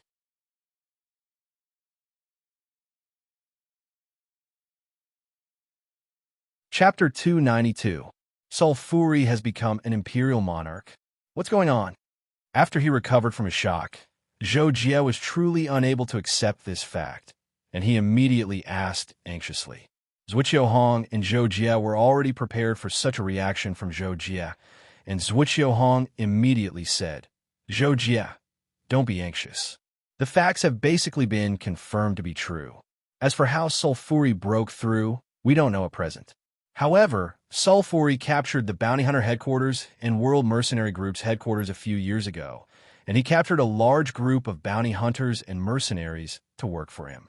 In recent years, the scope of Sulfuri's rule has been growing larger and larger, and it's practically in sole control of the territory of our 5 top powers. According to reliable sources, it's because Sulfuri has broken through to the Imperial Monarch realm and isn't afraid of Imperial Monarch realm experts coming back to look for trouble with him. So he started to completely rule over the unfettered starfield and devour everywhere. It's truly difficult to imagine how terrifying his strength has become now." After he finished listening to Hong's description, Zhou Jie couldn't help but be slightly stunned. At this moment, Zhou Jie was extremely at a loss for what to do. No matter how he thought about it, he'd never imagined that Sulfuri would actually break through and become an imperial monarch. In this way, the insufferably arrogant Sulfuri would be truly invincible in the unfettered starfield. On the other hand, Zhou Jie's method to kill Sulfuri through cultivation had instantly gone up in smoke. For a time, this caused him to fall into a helpless and bewildered state. When Hong and Ron saw Zhou Jie like this, they both understood how Zhou Jie felt at that time. Because when they just found out that Sulfuri had become an imperial monarch, they were unable to calm down for a long time and were unable to accept it. So, they used various methods and channels to verify this, and the results proved that they were basically certain that Sulfuri had really become an imperial monarch. The scene was deathly silent for a few seconds. Kakashi didn't know what to say, so he looked left and right, hoping that Zhou Jie or Hong would quickly say something to ease the awkward atmosphere. In the end, Ron exhaled through his nostrils, and Hong took the opportunity to say, "All right, Zhou Jie, I know you're devastated, but we're all the same. Since we can't fight back against Sulfuri, we can only hide like this. Or we can simply leave the unfettered sea star zone and find a way to seek help. But at that time, Sai, who knows what the unfettered sea star zone will look like?" In the end, Hong couldn't help but sigh. Whenever he thought about how his home, which used to be all-powerful, had been reduced to the state it was in now, under Safali's wanton invasion, and how in the future, countless creatures in the unbridled starfield would perish, he couldn't help but hate himself for being useless. However, standing in the position of the native powerhouses of the unbridled sea star field, who wouldn't feel the same way? The mountains and rivers are forever silent. How can they bear the joy? At this moment, Zhou Jie and the others had similar feelings, and they couldn't get rid of it for a long time. However, after hearing Hong's words of comfort, Zhou Jie still didn't know what to say. He naturally wasn't willing to leave his home, and he naturally hoped that there was a way to eliminate Sulfuri as soon as possible. However, he didn't expect that his heart was in chaos, very chaos. Hong saw Zhou Jie open his mouth, but didn't make any sound. Even though he knew that Zhou Jie's heart wasn't calm at this moment, Zhuo Qiuhong still continued. There's one more thing. Zhou Jie, you must calm down after I finish speaking. Originally, I could have kept these things from you for the time being, but you'll find out sooner or later. When Zhou Jie heard Zhuo Qiuhong suddenly say this, he couldn't help but ask, what is it? Thus, Zhuo Qiuhong paused for a moment before he said, Sulfuri has always wanted to draw you out, so it captured Yume, Qin Xue, and someone called Qin Feng. Now, they're both dead. At the moment Zhuo Qiuhong finished speaking, Zhou Jie seemed as if he'd been struck by a bolt from the blue, and he fell into a daze once more. Moreover, his countenance instantly turned ghastly pale, and it was even to the extent that his lips trembled slightly. When he saw this, Zhuo Qiuhong hurriedly reminded and consoled. Zhou Jie, the dead can't be brought back to life. Pull yourself together. When he heard this, Zhou Jie seemed to have recovered, and he immediately closed his eyes and took a deep breath. After that, he seemed to have completely calmed down. I understand. In the end, this was the only thing Zhou Jie spat out. Then he closed his eyes and stood still on the spot, not moving at all. When Zhuo Qiuhong and Luo Qiuhong saw this, they both knew that this was the best time for Zhou Jie to calm down. Thus, the two of them looked at each other, and Zhuo Qiuhong said to Zhou Jie, think about it first. We'll talk about some things in detail at night. Ron and I will go cultivate first. Okay. In response, Zhou Jie was silent for a second before he responded. After Zhuo Qiuhong and Luo Qiuhong left, Kakashi grimaced at the side. He stuck his head out to look in front of Zhou Jie, and then retracted his head to look behind Zhou Jie's butt. He scratched his ears and cheeks, not knowing what to say. Fortunately, after a few seconds, Zhou Jie seemed to have thought it through. He turned to Kakashi and said, Kakashi, I'll go back to the Six Paths world again. Hearing this, Kakashi was stunned, and he quickly asked, Jocko, are you okay? You must be strong. The ancients said, when the heavens are about to give a great responsibility to a man, he must first. However, before Kakashi could finish, Zhou Jie directly interrupted. Okay, I know. I'm fine. Kakashi's face was filled with awkwardness. Zhou Jie did not say anything else, and he took out the Six Paths world and entered it. After entering the Six Paths world, Zhou Jie immediately went to the third level of the Six Paths Pagoda and met with Zhou Tianwu. Senior Tianwu. Zhou Jie bowed and greeted. Zhou Tianwu was already used to this, and he directly asked, What trouble has your highness encountered this time? Yes, it's about the Void Devourer's Sulfuri. Zhou Jie immediately said. Zhou Tianwu's brows twitched slightly, and he already had a guess. Then he heard Zhou Jie say, I just learned that Sulfuri has broken through to the Imperial Emperor level. I came this time to ask Senior Tianwu, is there any way for me to kill Sulfuri? When he asked this question, even Zhou Jie himself felt that it was a little ridiculous. When Sulfuri was still at the Overlord level, it was already extremely difficult for him to kill him. After all, he was only a 5th domain Overlord. Now that Sulfuri had become an Imperial Emperor, it was simply impossible for him to kill him as soon as possible. When Zhou Tianwu heard Zhou Jie's words, his expression changed slightly, and he even couldn't help but sigh. The birth of gluttony. I didn't expect you to encounter such a probability. Your Highness, perhaps this is your predestined fate. My predestined fate. When Zhou Jie suddenly heard Zhou Tianwu say this, he couldn't help but feel puzzled. However, Zhou Tianwu didn't explain this, and instead said, It seems that your Highness really should get rid of Sulfuri.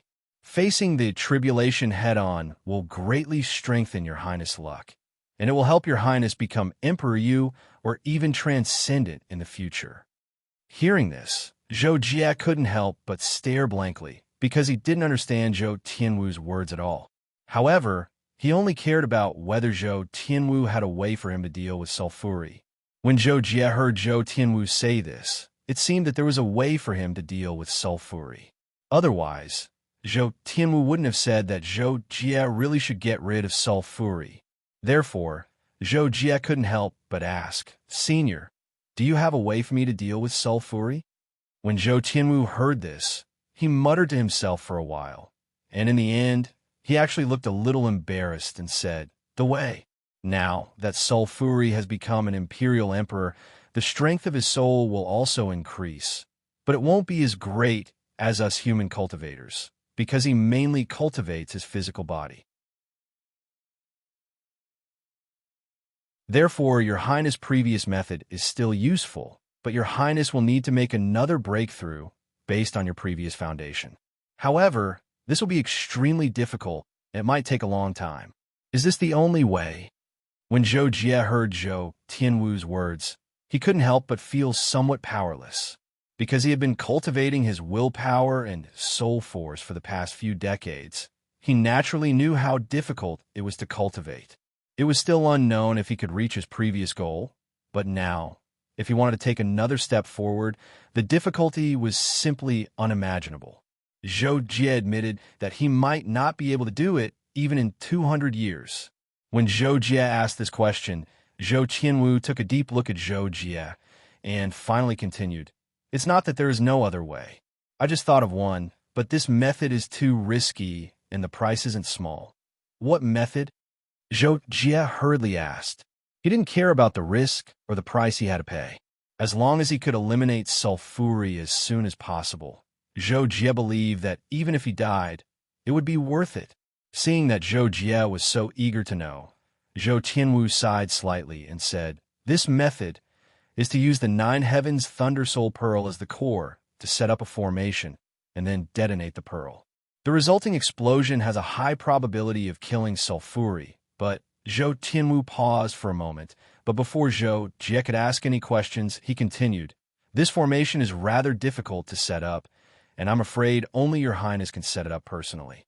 Moreover, when the formation is activated, Your Highness has to be near the formation to activate it.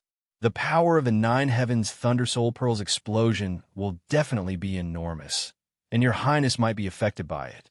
Think about it. If the explosion within the formation is enough to kill sulfury, then even if the formation is tens of thousands of meters away, the aftershock of the explosion isn't something an ordinary peak overlord rank can withstand. Therefore, the instant the formation is detonated, Your Highness will be in danger of losing your life." After hearing Zhou Tianwu's explanation, Zhou Jie thought that he had finished speaking, so he was about to speak, but he didn't expect Zhou Tianwu to continue. "Actually, this is only secondary. The most difficult part is how Your Highness will lure sulfury into the formation while staying outside. After all, Your Highness might have a chance of surviving the aftershock of the explosion outside the formation, but inside the formation. Your Highness, I don't need to say more, right?" "I understand."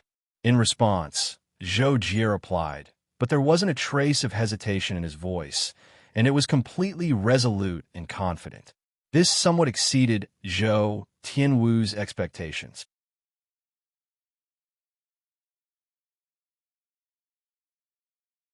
Chapter 293.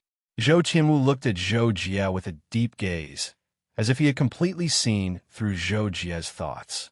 Immediately, he said, "Your Highness, you must consider this carefully. This method is very dangerous, and the success rate is actually not high. I've thought it through. This method is fine. To arrange this spirit array, I need to find Senior Emoji, right?" Zhou Jie said, and Zhou Tianwu nodded and responded, no longer trying to persuade Zhou Jie. And so, Zhou Jie bid farewell to Zhou Tianwu and went to the Divine Machine Realm to see Zhou Moji. Zhou Moji stroked his red beard and said to Zhou Jie, "Your Highness, this old master already knows the purpose of your visit. The spirit array Tianwu mentioned is the four-square thunder array. This spirit array can activate the thunder and lightning principles in the Nine Heavens Thunder Soul bead and release all its energy. This old master will now teach Your Highness." "Good, then many thanks, Senior." Zhou Jie was very pleased with this and immediately agreed. With Zhou Jie's foundation in spirit arrays, he learned the four-square thunder array very quickly, basically mastering it in less than 11 days. However, The most important thing about spirit arrays was practice, so Zhou Jie still needed to practice more and prepare a lot of spirit array materials for this. Moreover, making an array disk would make it easier to control the spirit array. In order to increase the success rate of his plan, Zhou Jie was determined to make an array disk for the 4-square thunder array. After learning the spirit array, Zhou Jie left the 6 Daos pagoda. Standing in the 6 Daos realm, he couldn't help but think about the deaths of Qin Feng and the others. This made his originally relaxed mood a little uneasy, but this also strengthened his determination to kill Sulfuri. Sulfuri, just you wait. Leaving this sentence, Zhou Jie left the 6 Daos realm and returned to the control room of the Kaji. When Zhou Jie came out, the half-asleep Kakashi immediately woke up. When he saw Zhou Jie, he immediately called out, "Jocko, are you all right?" Hearing this, Zhou Jie looked over and saw Kakashi's cute big eyes. He gave a rare smile and replied, "I'm fine. I made you worry." Then, Zhou Jie paused and said, "I'm going to discuss something with Master and the others. I'll accompany you to buy some food later." When Kakashi heard Zhou Jie's words, because he was not used to it, he did not feel happy. Instead, he was stunned on the spot. Seeing this, Zhou Jie maintained a faint smile. He turned around and walked out of the control room to talk to Zhuqiu Hong and Zhuqiu. Zhuqiu Hong and Ron were sparring with each other on the middle section of the Kaji's training ground. However, the two of them were only countering each other's moves. The strength they used was also basically fixed at the same level, so their movements and destructive power were not great.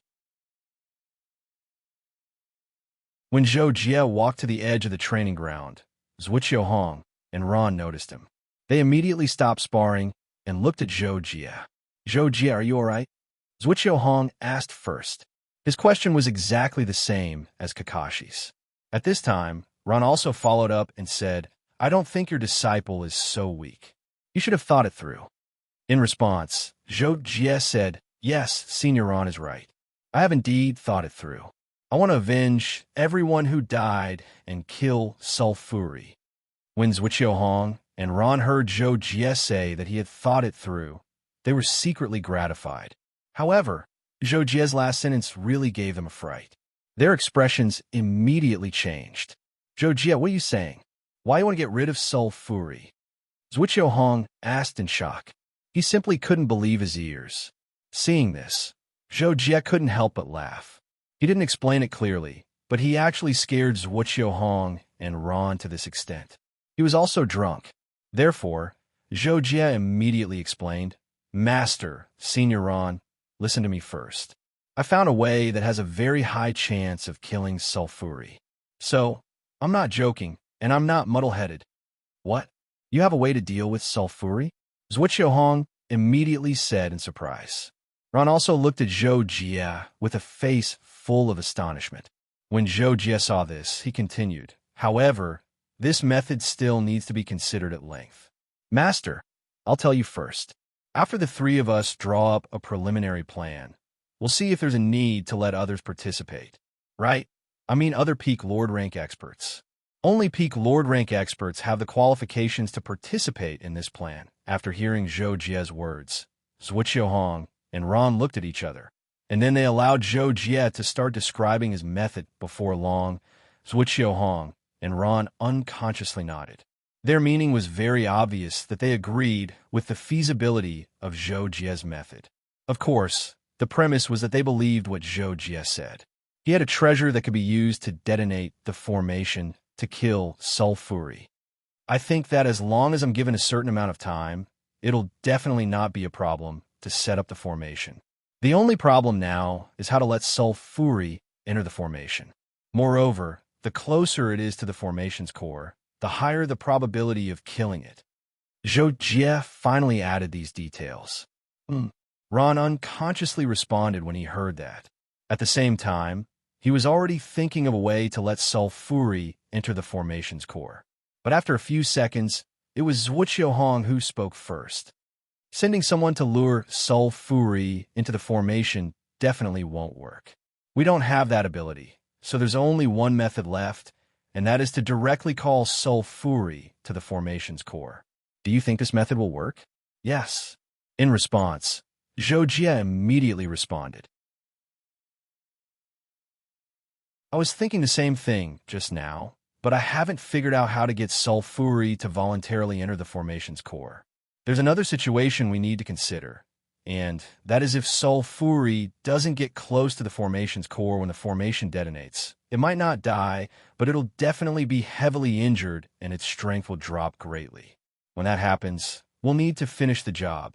This is also why I said to consider whether to let Senior Gold-Silver participate or not. After hearing Zhou Jie's words, Zhuqiu Hong and Ron couldn't help but nod. Then, Ron said, "We can participate. But what if Sulfuri isn't heavily injured after the formation detonates, and we still can't fight it with our strength alone? What should we do then?" That's the worst-case scenario, and it's also something we need to do our best to avoid, Zhou Jie said. But if such a situation really happens, yes, we need to take precautions in advance. You guys hide a little further away, and I need to get close to the formation to detonate it. But don't worry about my speed. When I rescued you last time, it was me who lured Sulfuri away. My speed is at least faster than Sulfuri before it broke through to the Imperial Monarch realm. Hearing Zhou Jie's words, Zhuqiu Hong and Ron were both shocked. Previously, they didn't know exactly how Zhou Jie had rescued them, but now that they heard Zhou Jie say this, they realized that Zhou Jie had completely put himself in danger and used a diversion tactic. They had experienced Sulfuri speed before, and it was truly astonishing. Zhou Jie was only a 5th-stage domain lord, but his speed actually surpassed Sulfuri's. They couldn't help but be shocked.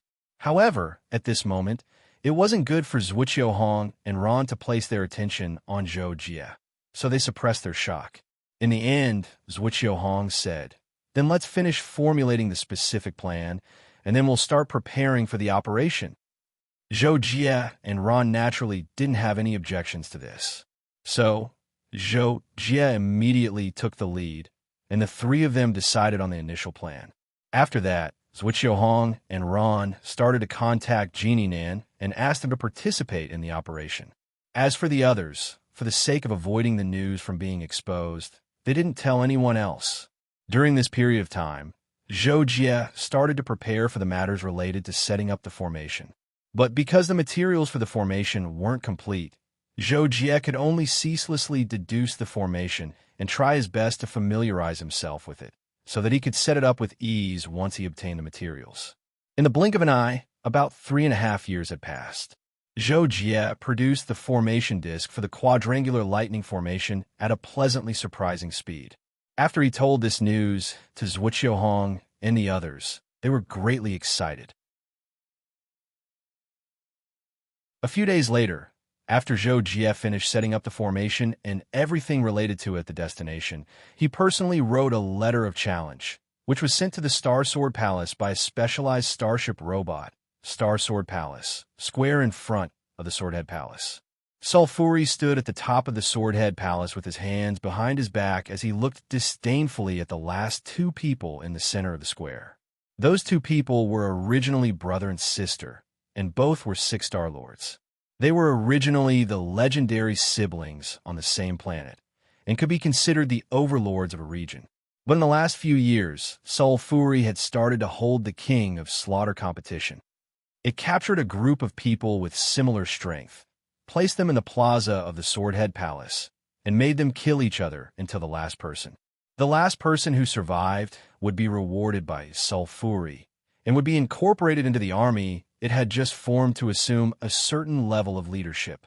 This was the second edition of the King of Slaughter competition. Of the 14 people who were forced to participate, the last two people were the brother and sister pair. At this moment, the brother and sister looked at each other, their faces filled with grief. "Shu, kill me and live well." The brother, Lin Ying, said to his sister, Lin Shu. "No, I can't do it." Lin Shu shook her head as tears welled up in her eyes. Lin Ying looked at his sister and shook his head slightly. Finally, he calmly glanced at Sulfuri, who was high up behind Lin Shu, and his body trembled unconsciously. The sliver of hope that had suddenly sprouted in his heart disappeared in an instant. Silly girl. I'll do it myself then. After Linning said this, he cut open his own head amidst Lin Shu's screams. No, don't, brother. Of course, Lin Shu also tried to stop him, but she did not expect Linning to be so familiar with her moves that he easily blocked her attack and completed his own suicide at the same time. This was hard for Lin Shu to accept, and she almost collapsed on the spot. However, Soul Fury, who was not far away, saw this scene and showed a cruel smile. He was about to go over and announce Lin Shu's victory, but he found that Sagar had flashed and appeared not far from him. Master, there's a letter sent here for you. Sagar came to Soul Fury's side and respectfully handed over a special letter.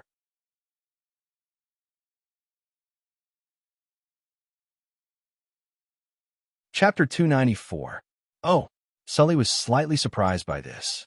He casually took the letter that Sagar handed over and directly tore it open along with the restriction on the envelope. He took out the gilded hard paper and quickly glanced through it. Interesting, truly interesting. After Sully finished reading the contents of the letter, he couldn't help but grin, and his smile was rather disdainful. Master, what does the letter say? Sagar asked boldly when he saw this. Presently, he could be said to be Sully's only trusted aide. Normally, he could get whatever he wanted. Similarly, only he dared to ask Sully about such matters. Sully didn't refuse to answer Sagar's question. Instead, he directly handed the letter to Sagar and said, Take a look for yourself. I don't know where that kid Zhou Jie got his courage from. What do you think? Sagar took the letter and took a look. His expression immediately changed. The contents of the letter were naturally the general time and location of Zhou Jie's battle with Sully. Never had Sagar imagined that Zhou Jie would actually dare to take the initiative to challenge Sully. Wasn't this purely courting death? Thus, after Sagar recovered from his daze, he couldn't help but say, Master, isn't this Zhou Jie courting death by challenging you to a battle? However, he could have hidden himself properly and not come out. Now that he's suddenly challenged you to a battle, I presume he set a trap for you. However, this subordinate is unable to think of anything he can come up with that can threaten you. That's why this king finds it interesting. Could it be that this kid still doesn't know that this king has become an imperial monarch? Sully seemed to be lost in thought as he spoke. On the other hand, Sagar nodded from the side and unconsciously said, Yes, this subordinate believes that this is the only possibility. Then it just so happens that Master can use this opportunity to capture and kill Zhou Jie. Sully was silent for 2 seconds before he finally said, You can't think of it so simply. However, no matter what tricks that Zhou Jie plays, they're nothing more than useless clowns in front of this king's absolute strength. Falling Star Island was a rather famous void island in the unbridled starfield. However, it was unknown who built it. The location of Falling Star Island could be said to be very special. It was almost 10,000 light-years away from the nearest life-bearing planet and just happened not to be within the coverage of the universal network. However, the reason it was famous was because of the gravitational anomaly on Falling Star Island. The gravitational force of the area's gravity was almost 100,000 times the standard gravity of a starfield. For a void island that was less than 1/10 of an ordinary planet's planet size, that was simply a shocking fact. 100,000 times the standard gravity was enough to cause the body of an ordinary first-layer domain lord to quickly explode and die. Even a peak domain lord would feel the pressure there. Normally, domain lords or high-ranking star lords would train their bodies in the periphery of Falling Star Island, while the central area was naturally rarely visited. Most experts who had cultivated to the domain lord level no longer paid attention to their bodies, but focused on laws. Therefore, even people like Zhuqiu Hong, who had been to the central area of Falling Star Island once, had no interest in suffering a second time. After a discussion between Zhou Jie and Zhuqiu Hong and the others, they decided to set up the quadrangular thunder formation in the central area of Falling Star Island. This way, even with Sully's speed, Once he entered the core of the formation and the formation completely exploded, he would absolutely not be able to escape in time. However, under such circumstances, Zhou Jie also realized that if he wanted to detonate the formation, he would need to be closer to the formation or even near its edge. This made the situation very awkward. Sully would very likely discover Zhou Jie's location before he entered the range of the formation. Especially when Zhou Jie detonated the formation, he would definitely be discovered. However, Zhou Jie didn't tell Zhuqiu Hong and the others about this, because he knew that he had no other choice. Since that was the case, there was no need to make more people worry. This day was the day Zhou Jie challenged Sully to a duel on Falling Star Island. Zhou Jie's group of 4 had already hidden themselves in various locations on Falling Star Island, and each of them had concealed their presence to the extreme. Sully's challenge to Zhou Jie naturally wouldn't be absent. Thus, not long after noon, Sully appeared in the sky above Falling Star Island. As he looked down at Falling Star Island, that was 5,000 kilometers away, Sully had already sensed the unusual gravitational force from Falling Star Island. Moreover, this gravitational force was extremely peculiar, and it was completely directed downwards. Moreover, when an object was below the height of Falling Star Island's surface, it would practically not feel any gravitational force.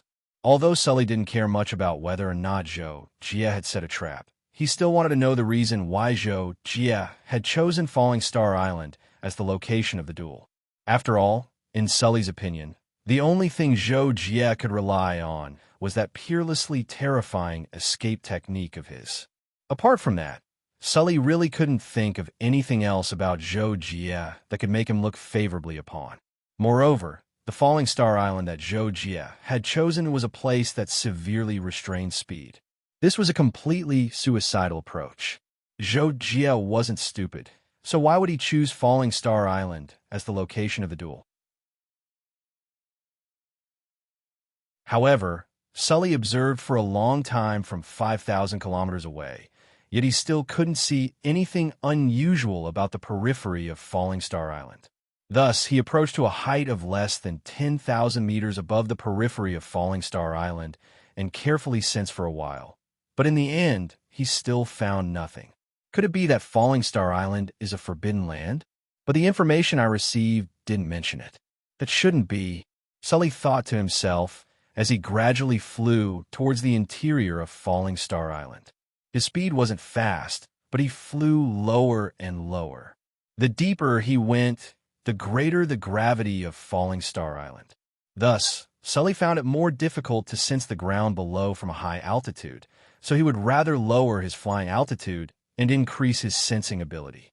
Moreover, due to the supergravity of Falling Star Island, there were no native life forms on the island.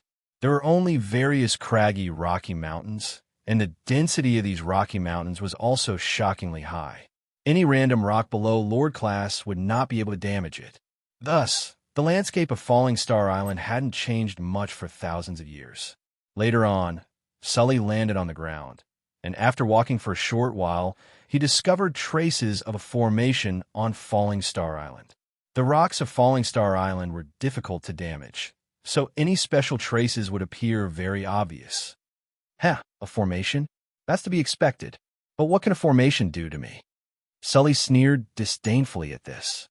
He didn't care in the slightest and planned to continue walking forward for a while, discovering more formations before attempting to destroy them. That would be much easier.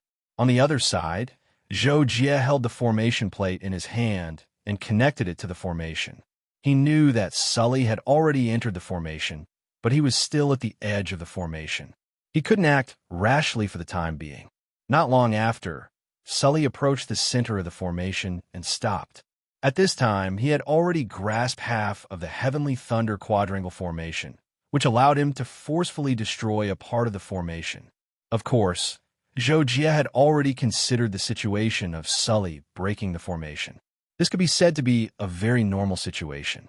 However, the Heavenly Thunder quadrangle formation's main function was to strengthen the power of the 9 Heavens Thunder Soul Pearl S explosion. Secondly, it was to condense the power of the explosion as much as possible and prevent it from spreading. Due to the power of the explosion being too strong, this effect was almost negligible. This goal could basically be achieved as long as the formation was around 70% complete. Therefore, during the period when Sully was breaking the formation, Zhou Jie had enough time to react. At this time, Sully had begun to break the formation. Zhou Jie only needed to show a trick and lure Sully towards him. Then his goal would be achieved. Thereupon, "Sully, I'm here. Come and fight." Zhou Jie suddenly flew up from his hiding place and roared loudly. Sully looked towards the direction of the voice and saw a black light soar into the sky more than 10,000 meters away. He immediately determined that it was Zhou Jie and was pleasantly surprised. This wasn't surprising. Now that Soul Fury dominated the Wasteland Star region, it could do whatever it wanted. The only thing that made it feel like it couldn't ask for anything more was that it wasn't able to capture Zhou Jie and take revenge on it. Now that Zhou Jie was right in front of him, Sully naturally couldn't wait to capture him and bring him back to torture him. Therefore, Sully stopped breaking the formation and directly soared into the sky. As he flew toward Zhou Jie, he transmitted his voice, "Zhou Jie, I didn't expect you to really dare to come out. Then stay here today." However, at the same time as Soul Fury's voice transmission, Zhou Jie had already tossed out the array disc in his hand and urged the sky lightning quadrangular array to erupt with all his strength. Then he frantically retreated backwards, his figure instantly splitting into several hundred. As soon as Sully finished speaking, the Heavenly Thunder Square formation was activated.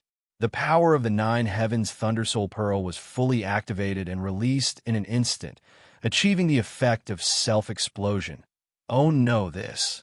Sully was flying forward to the edge of the core area of the formation when he sensed that there was a terrifying energy ready to explode not far ahead of him. He immediately stopped his forward momentum and began to retreat rapidly. But after the explosion, the power of the Nine Heavens Thunder Soul Pearl contained the law of thunder and lightning. It radiated in the form of electric light, and its speed was much faster than Sully's retreat. Therefore, in the blink of an eye, Sully was engulfed in it. At that moment, Sully had just retreated 100 meters away from the core area of the formation. However, on the other side, although Zhou Jie had run almost a second earlier, he only had enough time to descend to the ground. He didn't even have time to hide in the hole that he had dug. His whole body was swept by the power of thunder and lightning, and he was uncontrollably thrown out. Fortunately, Zhou Jie's position was at the edge of the formation. Coupled with the influence of the gravity of Falling Star Island and the fact that Zhou Jie was wearing the crow's heart and sacred beetle's shell, although Zhou Jie was swept by the power of thunder and lightning and his body twitched spontaneously as if he was struck by lightning, the injuries he suffered were not serious. At least, it was much better than the worst-case scenario that Zhou Jie himself had expected. The thunderstorm lasted for several minutes after the explosion. Zhou Jie leaned against a huge rock and recovered not long after. At that moment, he stood up and looked at the center of the thunderstorm that was gradually subsiding, but there was nothing there. "Is Sully dead?" Zhou Jie suddenly guessed with some pleasant surprise, because he thought that if Sully was still alive, there shouldn't be no movement for so long. But after thinking about it, Zhou Jie still decided to go to the core area of the formation to take a look and confirm the situation. At that moment, Zhuqiuhong and the other two also rushed over to meet up with Zhou Jie from afar. Therefore, Zhou Jie waited in place until Zhuqiuhong and the other two came to his side. "I'll go inside and take a look to confirm whether Sully is dead or not." "Master, wait for me here," Zhou Jie said to the three people who had just arrived beside him. However, before Zhou Jie could move after saying this, his and Zhuqiuhong's bodies froze, and a voice sounded in their ears. "There's no need to confirm. This king isn't dead yet."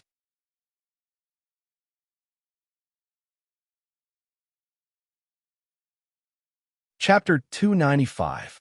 Saphuli. Zhou Jie and the others were alarmed and looked up into the sky. Less than 100 meters to the left of Zhou Jie, a dark red flesh and blood, the size of a human head, was slowly wriggling and expanding. It It was constantly absorbing the energy of the universe around it. In just a breath's time, it had doubled in size. You want to kill this king with a formation? That's simply wishful thinking. However, the might of this formation is indeed extraordinary. This king is pleasantly surprised, said the dark red mass. At this moment, it was gradually taking on a human form. Although Zhou Jie felt regretful that the formation had failed to kill Safuli, he also discovered that Safuli's aura had become very chaotic. Obviously, it was seriously injured, so much so that its body needed to completely reconstruct itself. Such a situation was still within the scope of Zhou Jie and the others' considerations. Therefore, Zhou Jie and the others had already decided to fight Safuli to the death. They absolutely could not let it escape again. Even if those below the Imperial Monarch realm could not completely kill Safuli, as long as its main body was destroyed, Zhou Jie and the others would have a chance to prevent Safuli from making a comeback. Let's do it. Don't let it escape. After a brief confrontation, Gold and Silver took the initiative to speak. Zhou Jie and the others responded. They did not care if Safuli still had a few more words to say. They all moved and surrounded Safuli from 4 directions. Although Safuli was heavily injured and its strength had fallen from the Imperial Monarch realm back to the suzerain realm, as the saying went, a starving camel is still bigger than a horse. Safuli's remaining strength still gave it sufficient confidence to face Zhou Jie and the others.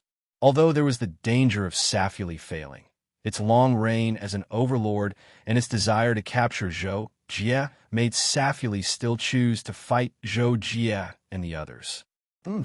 Since all you are here, I'll end all of you today. When Safuli saw Zhou Jie and the others take the initiative to attack, a thought flashed through its mind. It quickly moved and charged at the weakest, Gold and Silver. Gold-Silver reacted to Sulfuri's attack and immediately felt the pressure. Immediately, he deployed his golden wheel with all his strength in an attempt to block Sulfuri's path of attack. But Sulfuri was still too powerful. Like a shooting star, it collided with the golden wheel without any fancy moves, causing the huge golden wheel to be sent flying. Even Jin Yinling could not stop it no matter how hard he tried. After knocking away the golden wheel, Safuli still charged at Jin Yinyu like a bolt of lightning, intending to insta-kill him. However, Zhou Jie and the other two naturally wouldn't allow Sulfuri to insta-kill one of their companions right in front of them. Immediately, each of them executed their own entrapment techniques, doing their best to slow down Sulfuri's charging speed. Gold and Silver had enough time to dodge to a safe distance, and then controlled the golden wheel to press down, suppressing Sulfuri onto the golden wheel. Zhou Jie's lightning haste was incomparably fast. At this moment, he was already the second closest to Sulfuri. Moreover, he had reached the perfect position to launch an attack. Thus, Zhou Jie made his move without hesitation. 6 Veins Divine Bracelet, Piercing Wind Thorn. 6 rainbows appeared on Zhou Jie's wrist and quickly arranged themselves into a straight line of light, piercing towards Sulfuri's back as if it wanted to cut through space. Now that Zhou Jie was a 5th-layer domain lord, his true combat strength was not the slightest bit inferior to most pinnacle domain lords. At the very least, Zhou Jie had the ability to defeat pinnacle domain lords like Jin Yinyu. Perhaps only Zhuqiu Hong and Ron were clearly stronger than Zhou Jie, but in terms of actual combat, Zhou Jie still had the strength to fight by relying on the 6 paths of reincarnation. This was also the fundamental reason why he dared to participate in the battle against Sulfuri. Now that he made his move, relying on the 6 Veins Divine Bracelet's attack amplification, the might of the piercing wind thorn was not something Sulfuri dared to resist head-on. At once, he blocked the golden wheel with one hand and punched out with the other, forcefully colliding with the piercing wind thorn. High-pressure energy violently shot out. The golden wheel was shaken and sent flying toward Jin Yinyu high up in the air. At this moment, Sulfuri swept toward Zhou Jie like a ghost. Zhou Jie's soul force was extremely powerful. Thus, his perception was the strongest among everyone present. Sulfuri took advantage of the chaotic energy to rapidly approach him. Zhou Jie immediately sensed it, so he hurriedly used his movement technique and transformed into dozens of human-shaped afterimages, instantly surrounding the charging Sulfuri. Damn it! When Sulfuri saw that Zhou Jie had transformed into dozens of clones, and that it couldn't distinguish the real one, it instantly didn't know which one to attack. It angrily cursed in its heart. And just as Sulfuri's movements were stagnant, Ron and Zhuqiu Hong's attacks also descended upon it.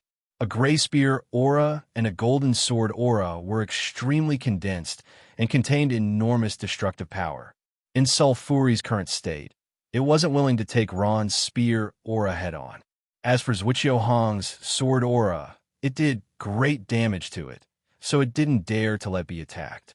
Thus, Sulfuri directly took out the beast trapping record and released it above its head. Relying on the power of the Emperor weapon, it resisted the attacks of Ron and Jin Yin. Then, Sulfuri activated the beast trapping record and used its sealing power to affect Zhou Jie and the other three. If it were under normal gravity, Zhou Jie could rely on his movement technique to evade the sealing power of the beast trapping record. But at this moment, under the supergravity of Falling Star Island, his speed was already less than a tenth of his peak, thus being suppressed. Even Zhou Jie felt as if he had fallen into a swamp, and it was extremely difficult for him to move. If Zhou Jie was already like this, then Jin Yin and Jin Yin were even worse off. As soon as the sealing power was released, the three's complexions changed dramatically, and they even felt as if it was difficult to move. The combat power they could display was even reduced by a level. *T, I didn't expect. At this time, Zhou Jie couldn't help but be shocked. Although they had previously considered that Sulfuri had an Emperor weapon, they didn't think that it would be difficult for Sulfuri to resist.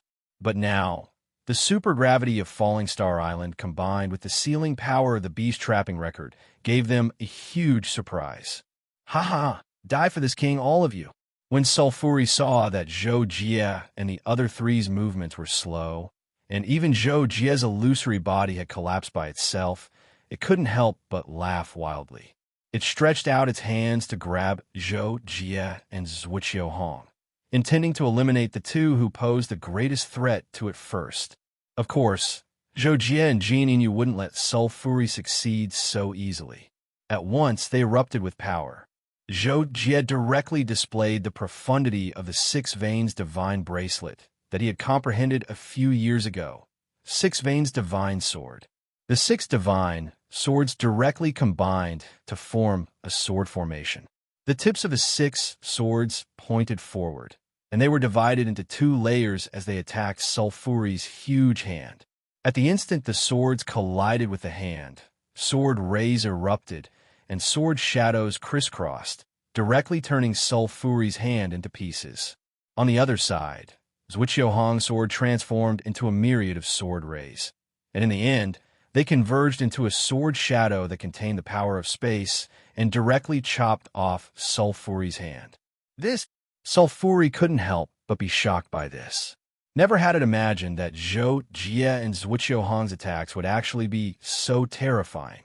Even when it was at the peak of the Lord grade, it couldn't avoid being injured by such an attack. Not to mention that its current body's remaining strength was actually slightly weaker than when it was at the peak of the Lord grade. In fact, Zhuqiu Hong was able to erupt with such a powerful attack because he had comprehended it recently. As for Zhou Jie, he was completely relying on the might of the Six Veins Divine Bracelet that was comparable to an Emperor weapon to be able to execute such a terrifying attack that was even more powerful than Zhuqiu Hong's.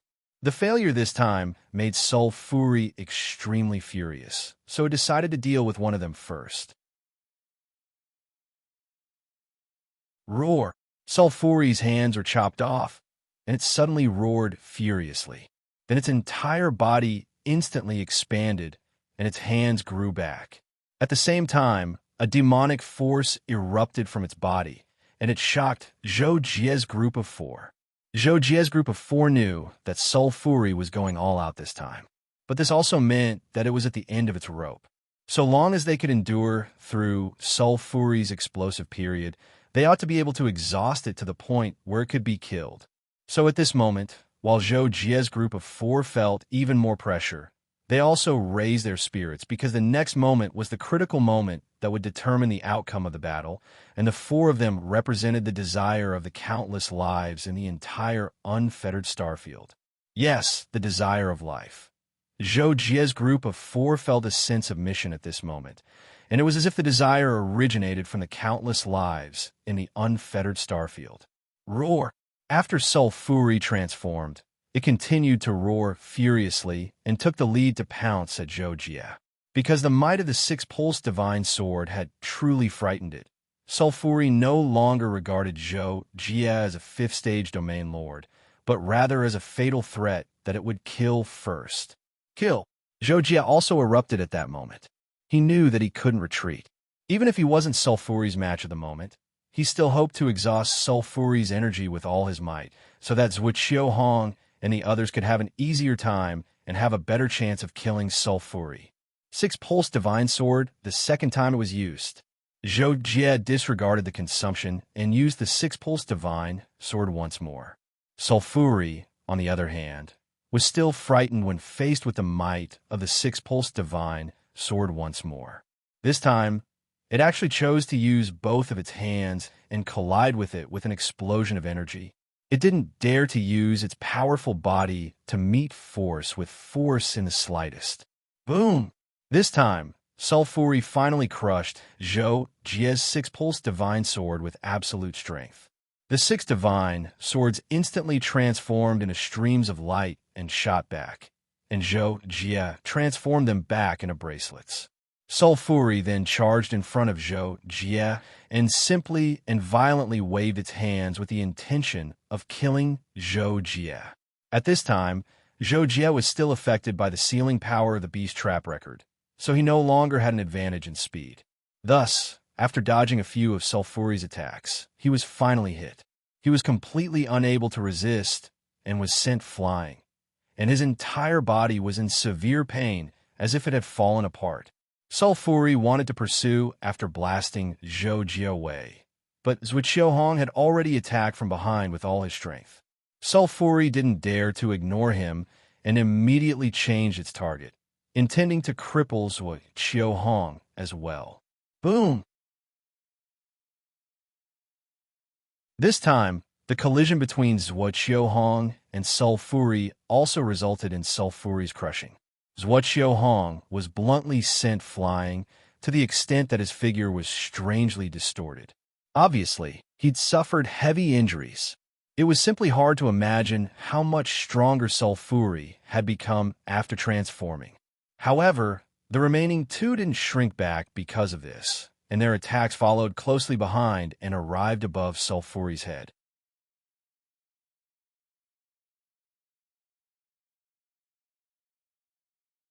Chapter 296. Boom! Sulfuri attacked violently without the slightest scruple, directly shattering the gold and silver's attacks. Then, it quickly attacked with both fists, punching the gold, silver, and Ron. Without any suspense, Ron and the other couldn't dodge such a powerful attack from Sulfuri, much less resist it. Accompanied by 2 aurora-like energy radiating to the horizon, Ron and the other were both sent flying, both heavily injured. Zhou Jie had already recovered from Sulfuri's attack just now. The star power in his body surged, quickly suppressing the strain on his body. 6th transformation of the stars, Moon transformation. Zhou Jie had no choice but to use the star's transformation in order to be able to fight Sulfuri for a longer period of time. His body quickly glowed with a faint white light, and a white thread-like edge circulated all over his body. Sulfuri sensed Zhou Jie's change in the distance, so it didn't chase after the 2. Instead, it turned its head to look at Zhou Jie, the ferocious look on its face growing. Zhou Jie died. Sulfuri roared, and once again charged at Zhou Jie. The dark red energy bursting out of its body fluctuated like waves, as if even the heavens and the earth were shaking. Zhou Jie knew that there was no way to retreat, But he also knew that even if he used the star's transformation and relied on the 6 veins divine bracelets, he still wouldn't be able to contend against the current Sulfuri. The difference in speed and strength was too great. As the saying goes, one man could defeat 10 men. Zhou Jie's combat skills as a supreme warrior were completely unable to be used. Unable to retreat, unable to fight head-on. This was like a dead end. Zhou Jie couldn't think of anything in that instant, so he could only choose to move to the side to defend. According to his combat experience, this was the best way to dodge and defend. However, in the face of Sulfuri's absolute speed, sideways dodging was almost useless. Sulfuri merely waved its claws and swept to catch up with Zhou Jie without losing much of its strength. Zhou Jie used the 6 swords of the 6 veins deity bracelet to execute the defensive sword technique, but it was instantly broken through by Sulfuri. His entire body once again shot out like a meteor. Sulfuri wanted to pursue and attack, but at this moment, Zhuqiuhong launched another attack at it. Sulfuri didn't dare to ignore this sword rainbow that contained the power of the laws of space. And so, roar! Sulfuri turned around and roared at the sword aura that Zhuqiuhong shot at him. A vortex with the power of anti-devouring was instantly formed and shattered the sword aura. The power of space contained in it was obliterated as well. It could be said that this was the first time Sulfuri had used such a move. Zhuqiuhong was caught off guard and was affected by the power of anti-devouring. He instantly seemed as if he'd been struck by lightning, and he actually spat out blood and was sent flying. This move of anti-devouring was actually a move that Sulfuri had developed naturally after breaking through to the Imperial Monarch realm. It could be considered an exclusive skill at the Imperial Monarch realm, so its might was naturally extraordinary. Even if Sulfuri's overall strength had fallen to the suzerain realm, it could still erupt with some of its Imperial Monarch realm glory after transforming. Sulfuri was pleasantly surprised by the strength of its innate skill when it saw Zhuqiuhong spitting out blood and being sent flying. It immediately had a thought and turned the anti-devouring power into devouring power. Zhuqiuhong, who was sent flying, was instantly sucked into Sulfuri's mouth uncontrollably. It looked like he would be devoured in less than a breath's time. In fact, Zhuqiuhong had resisted with all his might as soon as he was sucked in, but the result was that he was unable to stop himself from being sucked into Sulfuri. Upon seeing this scene, Zhou Jie and Ron were greatly alarmed. They hurriedly attacked Sulfuri to stop it from sucking in. Sulfuri couldn't help but feel angry about this. If it chose to continue devouring Zhuqiuhong, then it would have to completely withstand the attacks of Zhou Jie and the others. At this moment, it wasn't in a good state. Because its explosive transformation consumed too much energy, it couldn't maintain it for more than a few seconds. Once it had to withstand the attacks of Zhou Jie and the others, it wasn't sure if it could defeat Zhou Jie and the others. However, it was naturally unwilling to give up on devouring Zhuqiuhong, a fat piece of meat that was right in its mouth. In the end, Sulfuri changed its mind and chose to give up on devouring Zhuqiuhong. However, the method it chose to give up on wasn't to just shut its mouth. Roar!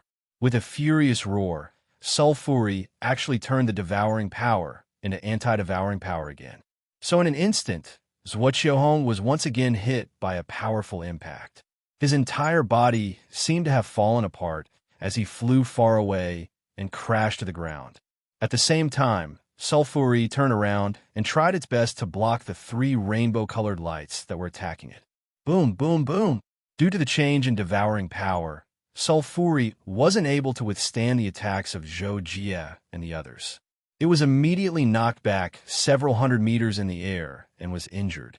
The moment it was knocked back, Sulfuri felt that its body was on the verge of collapse due to the overload of the transformation. A sense of weakness gradually rose from the huge consumption. Sulfuri immediately thought to itself, "Oh no, I can't maintain the transformation." In a flash, Sulfuri made up its mind and abruptly pounced on Ron and the others. It punched out with both fists, and a terrifying energy fluctuation directly engulfed the two of them. Faced with Soul Fury's explosive surprise attack that could be said to be without warning, Ron and the others couldn't help but have a drastic change in expression. At the same time, they had no choice but to take Soul Fury's attack. Boom! Two light scars were directly torn open in the void. Ron and the others were sent flying along the light scars like ragdolls. Blood splattered out of their mouths as if they didn't care about their lives, and then evaporated in the blink of an eye. Soul Fury. Seeing this, Zhou Jie couldn't help but widen his eyes in anger. At the same time as he roared, he had already urged the Six Pulses Godly Sword to attack Soul Fury. After using the Six Pulses Godly Sword this time, Zhou Jie also felt a sense of emptiness in his body. Even the physical strengthening brought about by the moon and star transformation couldn't resist this feeling of emptiness. He immediately knew that he was close to the limit of his energy.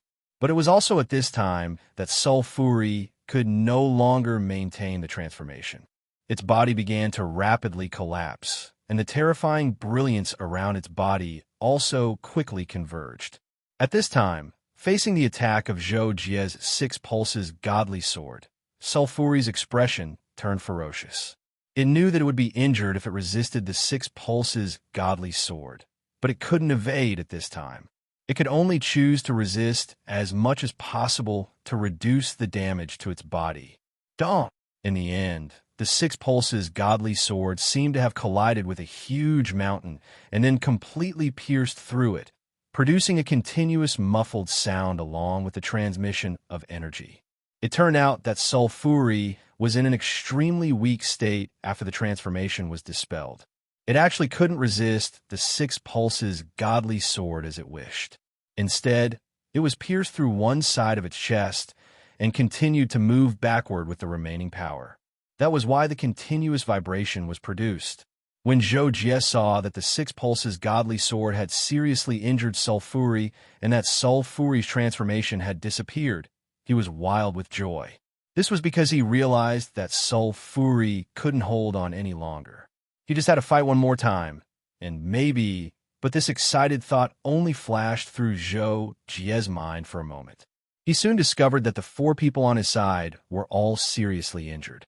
It could even be said that, except for himself, they had all lost the ability to fight. And Zhou Jie himself was well aware of his own condition. He was seriously injured and in a state where the energy in his body was at rock bottom. As such, even if Soul Fury's condition was also extremely bad, from the saying of a starving camel is still bigger than a horse, it was like Zhou Jie was a horse and Soul Fury was a camel. Both of them were about to die from starvation, so Soul Fury was still stronger than Zhou Jie. Understanding this, Zhou Jie's temporary excitement completely cooled down and was replaced with incomparable calmness and solemnity. In the following battle, he would continue and had to continue. No matter what the result was, he had to fight to the end because this was the only chance to kill Soul Fury. Zhou Jie, you're the only one left. You've really made this king see you in a new light. Every time, you can give this king a pleasant surprise. Unfortunately, this time, you're definitely going to die. Soul Fury and Zhou Jie looked at each other. Soul Fury suddenly laughed nastily and transmitted its voice. Although it felt that its condition was very bad, it could also sense that Zhou Jie's aura had become extremely weak. They were both in an extremely weak state, but it still had the confidence to crush Zhou Jie. Go to hell. Soul Fury roared and furiously charged at Zhou Jie. Although it didn't transform, the power it erupted with still made Zhou Jie's heart tremble. I can't hold on. I definitely can't hold on. When Zhou Jie saw the might of Soul Fury's attack, he clearly told himself this in his heart. However, he still had to persevere and risk everything until his last breath. Kill. At this moment, Zhou Jie was both furious and calm.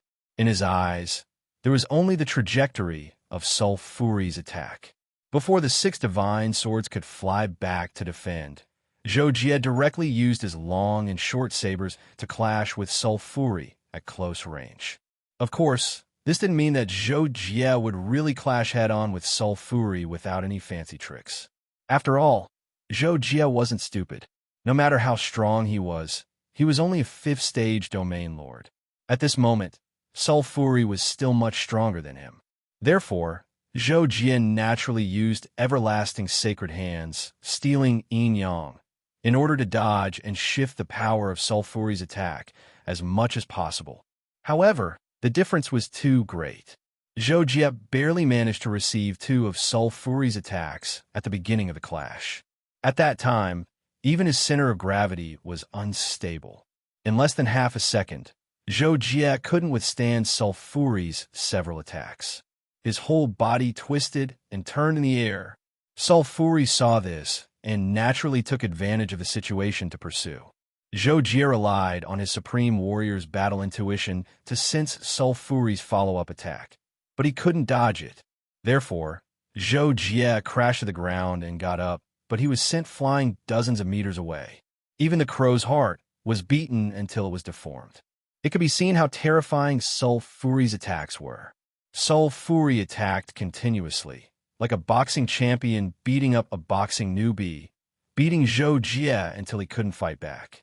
But to Soul Fury's surprise, Zhou Jie still hadn't completely collapsed under such a frenzied onslaught. He was still attempting to evade its attacks, but of course, the result was still futile. "Oh, you're quite resistant. Then take another punch from this king." Facing Soul Fury's punch that came after a pause, Zhou Jie had just reached his limit. In fact, if it weren't for his astonishing willpower, Zhou Jie would have collapsed long ago. However, he was unwilling to collapse.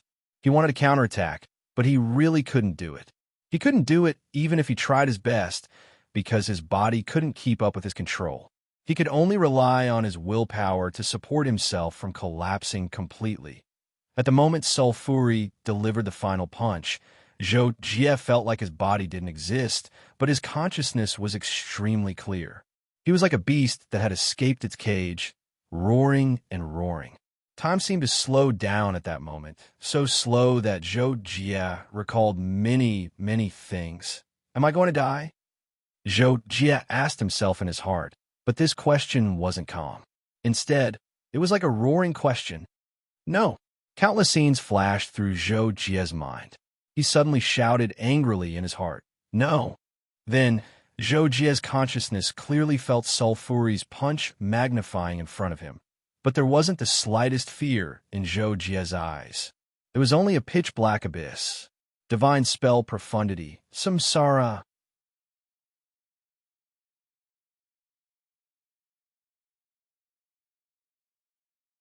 Chapter 297. Reincarnation of Life and Death. This was one of the 3 ultimate uses of the divine spell, also known as its profound. The other 2 profound were boundless and virtual spirit. The divine spell was a strange technique that cultivated the core of the soul, which was the willpower consciousness. In fact, it was equivalent to a secret technique of the soul.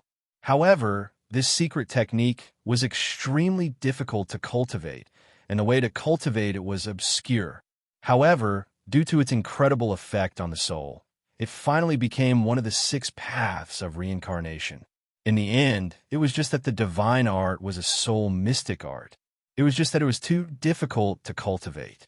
Generally, cultivators would not deliberately cultivate the so-called power of will, because just the cultivation of the soul was enough to give cultivators a headache. The cultivation process of the divine spell was very simple. It could not only strengthen the willpower, but also use it together with the soul to display a stronger secret technique of the soul. As a separate 6 paths of reincarnation technique, the most special thing about the divine spell was that it could be learned to use one's willpower during cultivation. However, the threshold of using willpower to attack was unimaginably high. This had nothing to do with cultivation. It was only related to the strength of the soul and the strength of the willpower itself. The 3 profound meanings of the divine art were actually the attacking methods of the divine art. It was a law that purely used the power of one's will to attack. This sounded very inconceivable, and in fact, it was indeed so.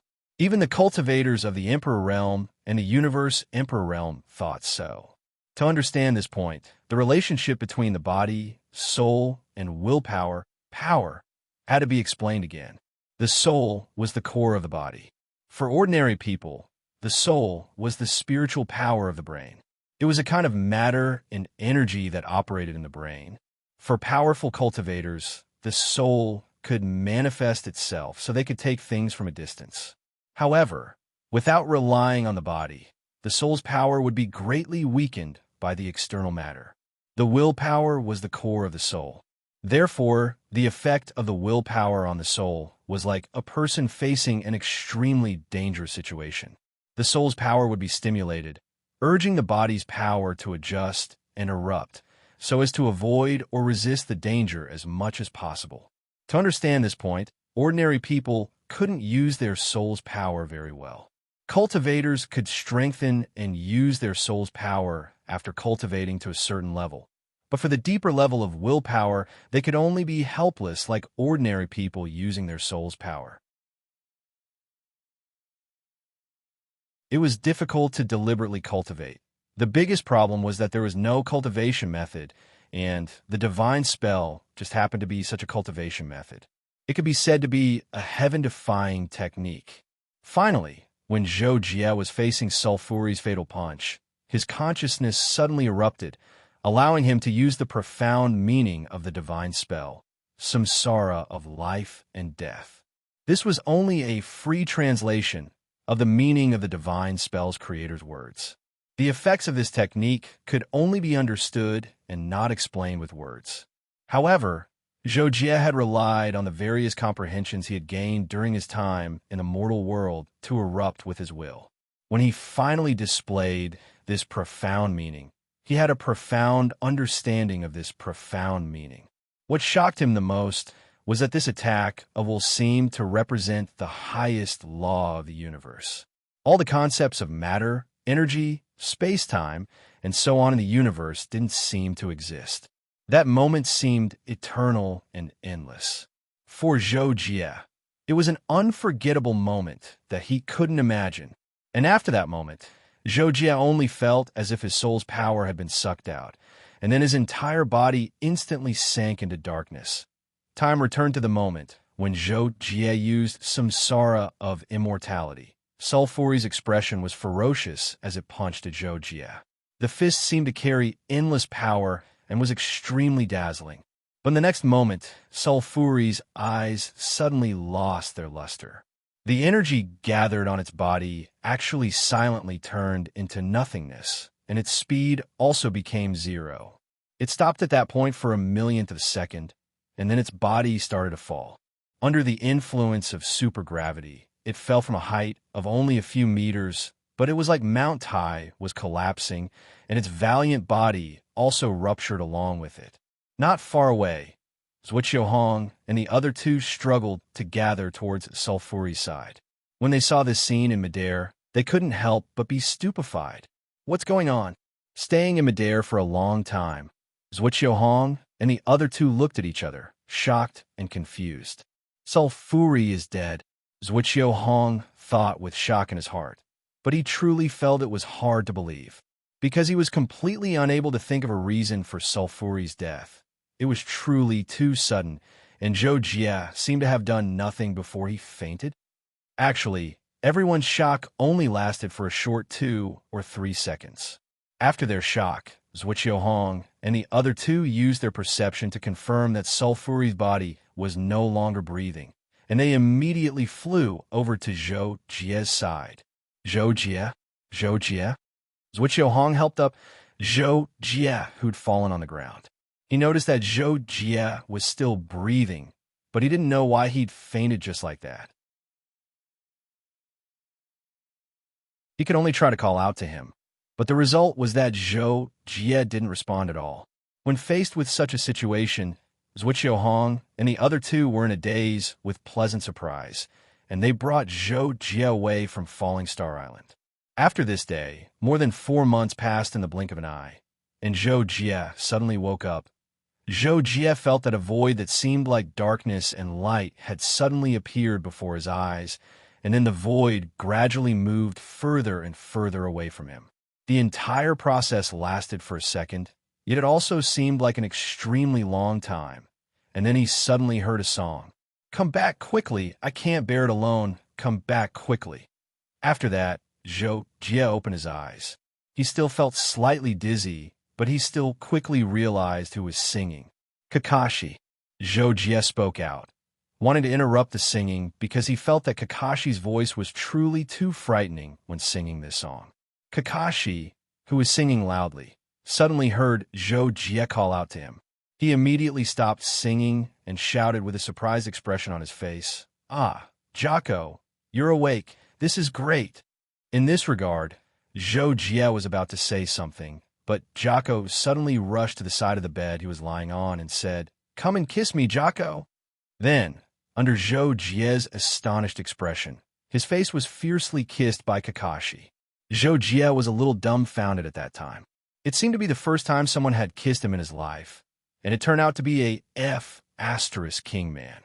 He was really speechless. "Jocko, it's great that you're fine. Do you want to eat something or drink something? I'll help you prepare it." Kakashi didn't feel embarrassed at all after kissing him. Instead, he asked Zhou Jie with an attentive face. Zhou Jie only reacted at this time and hastily said, "No need. I'm not hungry." "Wait, where are we? Where's Safuli?" Halfway through his words, Zhou Jie remembered what happened before he fainted and couldn't help but ask anxiously, "Safuli? Wasn't it killed by you, Jocko? We're in the Star Sword continent right now." Kakashi asked in puzzlement and answered Zhou Jie's first question. Hearing Kakashi say so, Zhou Jie stared blankly for a moment. Then he chuckled. Immediately after, he let out a sigh of relief, as if a heavy burden had been lifted off his shoulders. He seemed to be talking to himself. Success. That's good, that's good. Then, Zhou Jie thought of something and hastily asked Kakashi, "What about my master and the others? Are they all okay?" In response, Kakashi waved his hand and said, It was the three of them who brought you back. They're all alive and kicking now." "Zhou Jie. That's good. Right, Jocko, your master asked me to watch over you here. Tell him as soon as you wake up." "Should I go tell him now?" Kakashi said at this time. In response, Zhou Jie stopped him and said, "There's no hurry. I'll go see my master and the others in a while. First, tell me what happened recently. I'm talking about Safuli." Hearing this, Kakashi thought for a moment and said, "I'm not very clear about this either. I only know that not long after you guys came back, a lot of information about Safuli's destruction was released on the Universal Network. After that, your master and the others contacted various parties and cleaned up the forces Safuli had established. About a month ago, your master brought you to the Star Sword continent. There were also many people who came to see you. Not long ago, your senior brother also came to see you. When Zhou Jie heard that what Kakashi said was completely in line with what he had in mind, he couldn't help but nod in response, and a smile involuntarily appeared on his face. Not long after, Zhou Jie went to visit Zhuqiu Hong. When Zhuqiu Hong saw Zhou Jie, he was pleasantly surprised and hurriedly invited him for a discussion. Then, Zhuqiu Hong inevitably asked a series of questions, mainly about how Safuli died and why Zhou Jie had been unconscious for so long. Regarding this, Zhou Jie couldn't tell the truth, so he slightly twisted the facts and only said that he had used a secret soul attack at the end and was lucky enough to kill Safuli, and that he had fainted because he had exhausted too much of his soul force. Not long after, the news of Zhou Jie's awakening was learned by Ron and the others. Under everyone's strong request, many Lord-level powerhouses once again gathered at the Star Sword Palace and held a celebratory banquet. The main character of this banquet was naturally Zhou Jie. The banquet lasted for 3 days, but Zhou Jie quickly disappeared on the day the banquet ended 2 months later on the ancient origin star. Zhou Jie and Liu Haoran stood in front of a grave, each holding a glass of wine. After pouring the wine on the tombstone in front of them, Zhou Jie and Lu Haoran said in unison. Rest in peace. Then, the two turned their heads to look at each other, but didn't say anything and silently turned around. I still have some things to do. Haoran, you can go back first. After turning around, Zhou Jie said to Lu Haoran. He had already planned to meet someone after paying respects to Qin Feng with Lu Haoran. I haven't updated for 2 or 3 days, so I haven't been in the mood. This modern sci-fi theme really isn't suitable for me to write. I originally wanted to write something like Devouring the Starry Sky, but in the end, sigh. Fine, I'll write something unique. End of this chapter. Next chapter, Myriad Ancient Sacred World.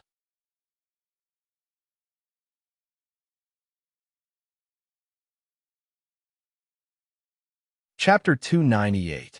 The person Zhou Jie wanted to meet was Leng Shui. 2 days ago, he had contacted the members of the Yumei family who had returned to their hometown, and thus contacted Leng Shui. Zhou Jie told her that he would send her sister's ashes soon. This was Zhou Jie's way of explaining to the two sisters, even though it was insignificant to him. Planet Yumei was a colorful, rare planet from outer space. It was very beautiful, and Planet Yumei was also full of beautiful and handsome men. After the Kaji stopped outside the atmosphere of Planet Yumei, Zhou Jie asked Kakashi to stay inside while he entered the void of the universe and flew to the surface of Planet Yumei. The main members of the Yumei family lived in the central area of a capital-level city. There were a lot of tall, ancient buildings in the Western style. Except for Leng Shui, and no one else in the Yumei family knew about Zhou Jie's arrival, because Zhou Jie had specifically told Leng Shui not to tell anyone that he was coming to Planet Yumei. Zhou Jie silently appeared on a street outside the residential area of the Yumei family. He had sent a message to Leng Shui on the way, telling her that he would be waiting for her somewhere on this street. Not long after, a beautiful woman in a tight blue combat suit flew over at a low altitude. She had a curvaceous figure and light blue shoulder-length hair. She looked delicate and pretty. She was Leng Shui, who came to see Zhou Jie. Leng Shui landed a few steps in front of Zhou Jie and shouted with a delicate look on her face, "Lord Zhou Jie." Zhou Jie was holding a palm-sized box in his hand. Inside were Yumei Qinshua's ashes, to be exact, part of her ashes. Because Yumei Qinshua's body was burned on the ground, Zhou Jie couldn't find all of it, including Qin Feng's.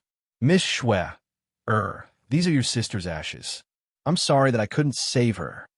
At this time, Zhou Jie stepped forward and said to Leng Shui. Even his usually cold expression showed a trace of guilt. When Leng Shui heard this, she looked at the urn that Zhou Jie handed over, and her expression became even more pitiful. Then, she silently took the urn from Zhou Jie and stared at it in front of her chest for a long time. Zhou Jie couldn't help but feel even more guilty when he saw this, and he couldn't help but blame himself right away. I'm sorry, Miss Leng. It's all because of me that your older sister died innocently. If you have anything you need my help with, then I'll definitely do my best to help you.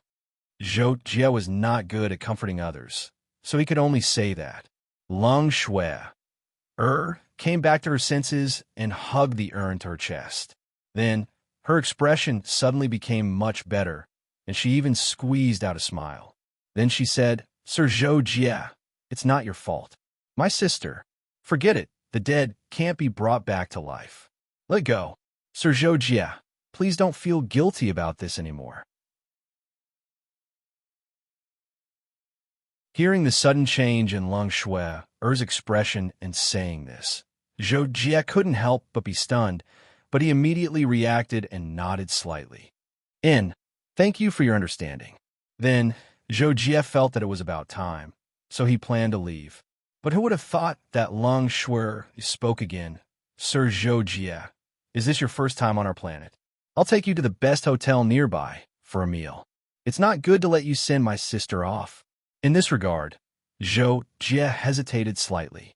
Then, out of sympathy for Leng Shui, he nodded and agreed. Okay. Then, Zhou Jie followed Leng Shui to a nearby building. At this time, Zhou Jie discovered that the business building in front of him turned out to be a star hotel named Charm the World. with Long Shui and Zhou Jie's status. Naturally, they could directly book the hotel's most high-end business dining room. There were only two people in the large private room, Zhou Jie and Long Shui. The table in the center was very large, and it seemed spacious and deserted. After the two sat down with a distance of a body's distance between them, Long Shui took the initiative to stand up and take 2 bottles of wine because the dishes had not been served yet. She said to Zhou Jie, "Sir Zhou Jie, these 2 kinds of wine are the specialties of our planet Yume. Ordinary people who come to charm the world can only drink 1 bottle of each. Let me pour the wine for you." As she spoke, Long Shui had already opened the bottle cap and took the cup in front of Zhou Jie at the same time. "Don't bother. I can do it myself." However, Zhou Jie had always been dull. He immediately took back his cup without hesitation and took the wine bottle in Long Shui's hand to pour wine for himself. In this regard, Long Shui was speechless in her heart, but she did not show anything on her face. She could only sit back obediently. Soon, the dishes began to be served one by one. Long Shui also began to talk about the situation of Planet Yume with Zhou Jie. When every dish was served, she would introduce it to Zhou Jie with a smile, just like a gourmet tour guide. Zhou Jie did not feel anything strange. He listened to Long Shui's various explanations very carefully and tasted one dish after another. When he ate something that made his taste buds extremely satisfied, he could not help but give a good review.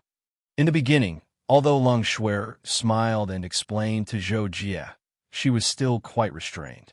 However, as the meal progressed, Long Shui drank a lot of wine and did not use her energy to detoxify the alcohol. Her pretty face was flushed, and she spoke more casually. This surprised Zhou Jie a little. At the same time, he felt that Long Shui was not as well-behaved as he imagined. Instead, she was a little mischievous. Not long after, the dishes were almost finished and the wine was also gone. Long Shui wanted the waiter to bring 2 more bottles of limited wine. With Long Shui's status, she could naturally drink unlimited wine, but she was rejected by Zhou Jie because he felt that he was full and there was no need to stay like this anymore. Then Zhou Jie said to Long Shui, "Thank you for your hospitality, Miss Shui. If there is nothing else, I will take my leave." Long Shui could not help but be stunned when she heard this, and her face suddenly turned pale.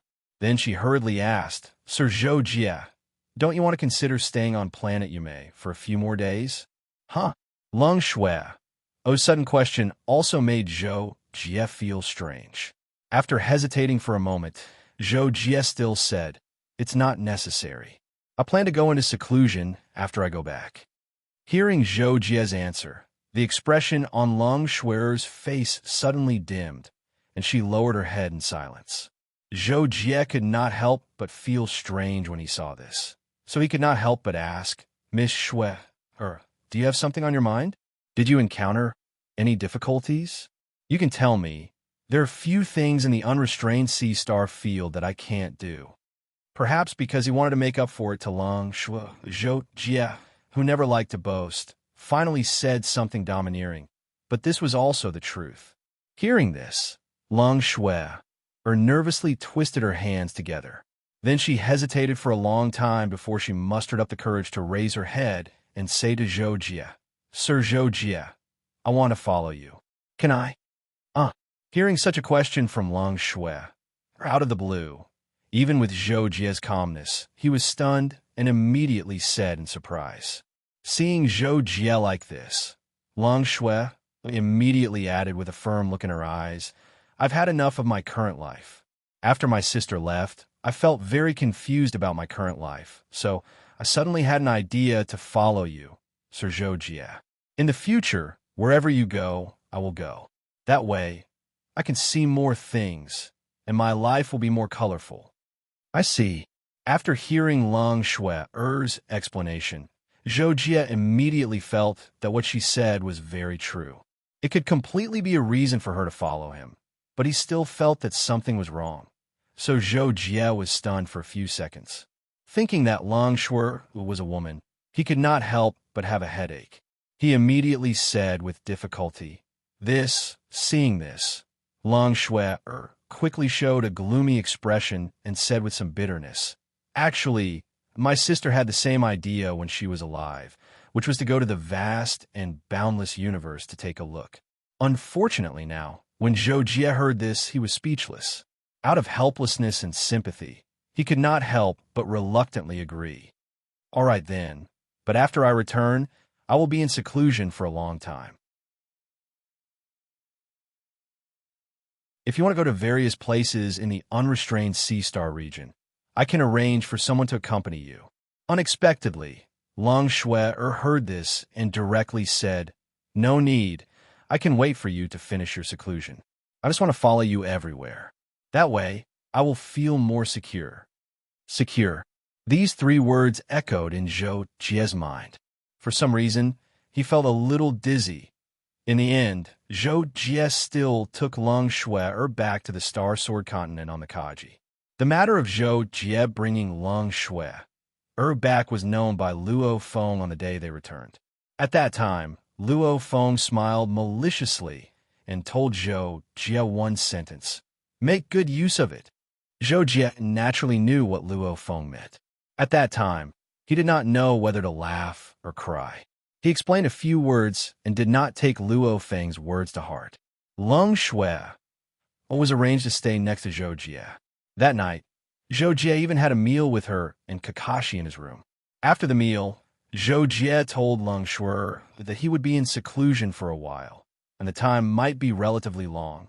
If you have anything urgent to look for me, you can tell Kakashi and ask him to come to me. Zhou Jie said finally. Kakashi was sipping wine at the side. Hearing this, he chuckled and said to Long Shui, Little sister, if you have anything, just look for me. I can be very powerful. And Long Shui heard this and nodded slightly reservedly. Seeing this, Zhou Jie smiled faintly. Then, Long Shui stood up and said goodbye. After seeing her off, Zhou Jie entered the Six Paths realm and began his seclusion. Recently, he had been thinking about it carefully. Due to the lack of livelihood and the fact that this book was not written well, he decided to go back to the starting point and start a new book as a last effort to achieve his dream. Although the hope was not great, he still had to grasp it. However, this book would not be unfinished. As long as the heart was still alive, it would not be unfinished. It would just be a lot slower, but it would also be appropriate to speed up the pace and write some important things. In fact, many novels would forcibly add scenes, which was very necessary for a popular book. However, the heart was not necessary. Otherwise, he would save the energy to write what he needed to write and speed up the pace for the water chapter.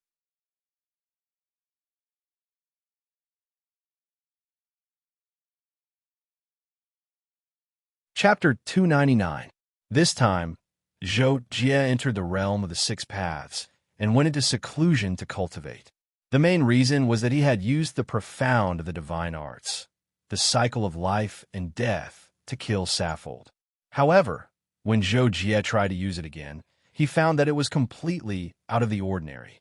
Therefore, he wanted to tell Zhou Longwei and the others about this and ask for their opinions before he started cultivating. When Zhou Jie entered the third floor of the Six Paths Pagoda and told Zhou Longwei about how he had used this cycle of life and death to kill Saffold, Zhou Longwei was quite shocked. Your Highness has actually used the profound so early.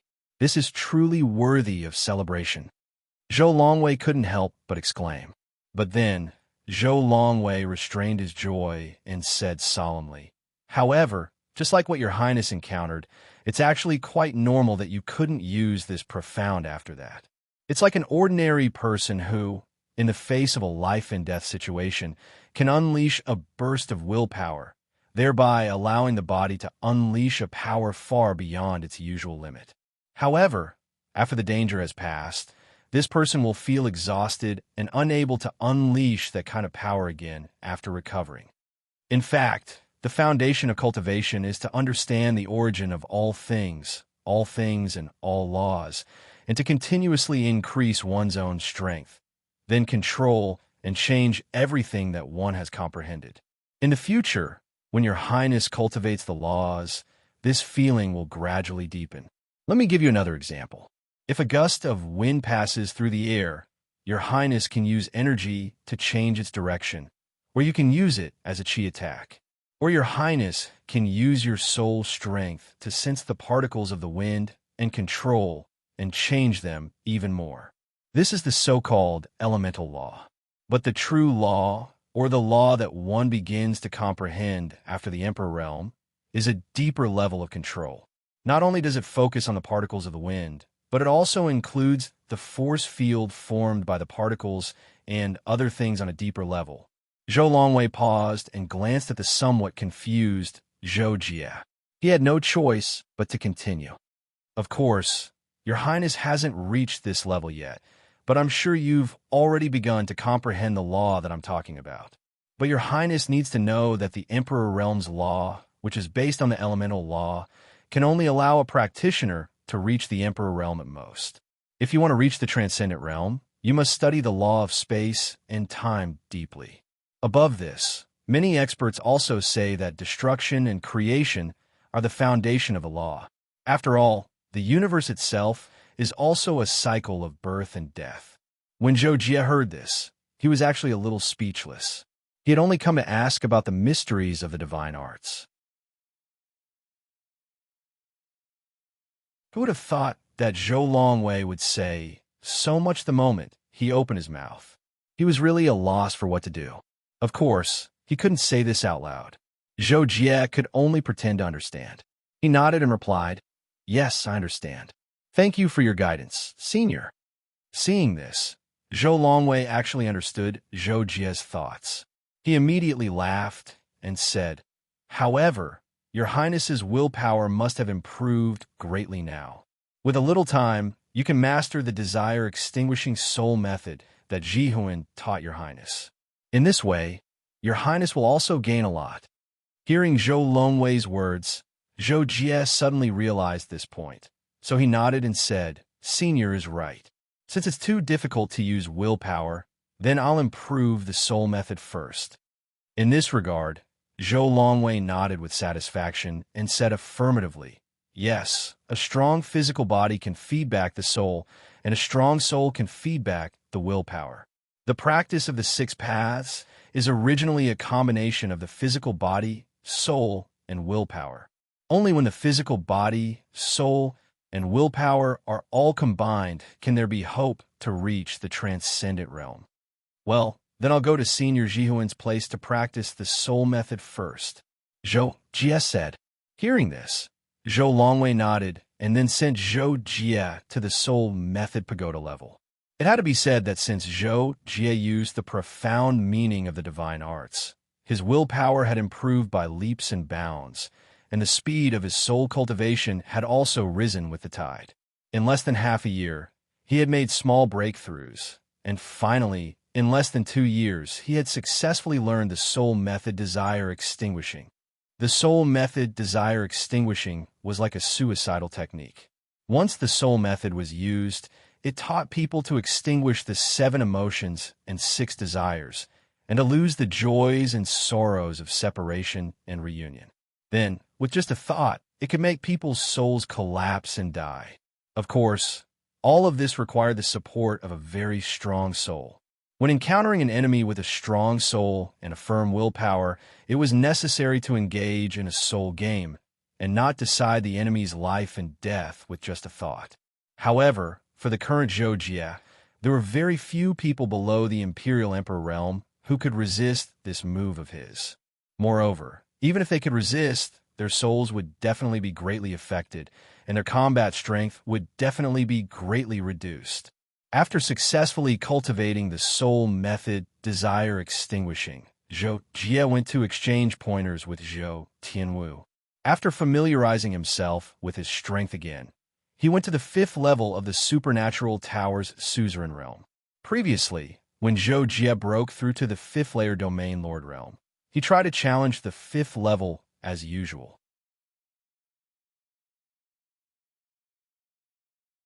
The result was, of course, a crushing defeat. In less than 15 seconds, Zhou Jie was KO'd by his opponent. This time, Zhou Jie's strength had increased tremendously since the last time. But this time, Zhou Jie's strength had increased tremendously. This was mainly due to the great increase in his soul and willpower, as well as the sixth transformation of the astral transformation.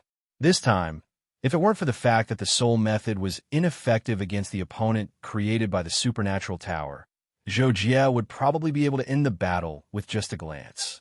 However, this also had its benefits. That was, it could better hone Zhou Jie's physical combat strength. This time, when he fought with the illusion on the 5th level, Zhou Jie felt that it was a lot easier at the beginning.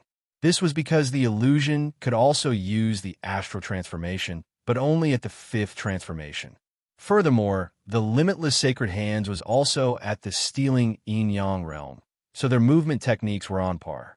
The reason why Zhou Jie lost so quickly last time was because he was weaker than the illusion in all 3 aspects mentioned above. In terms of cultivation, he was at the early stage of the 5th layer domain Lord realm, while the illusion was at the peak of the 5th layer domain Lord realm.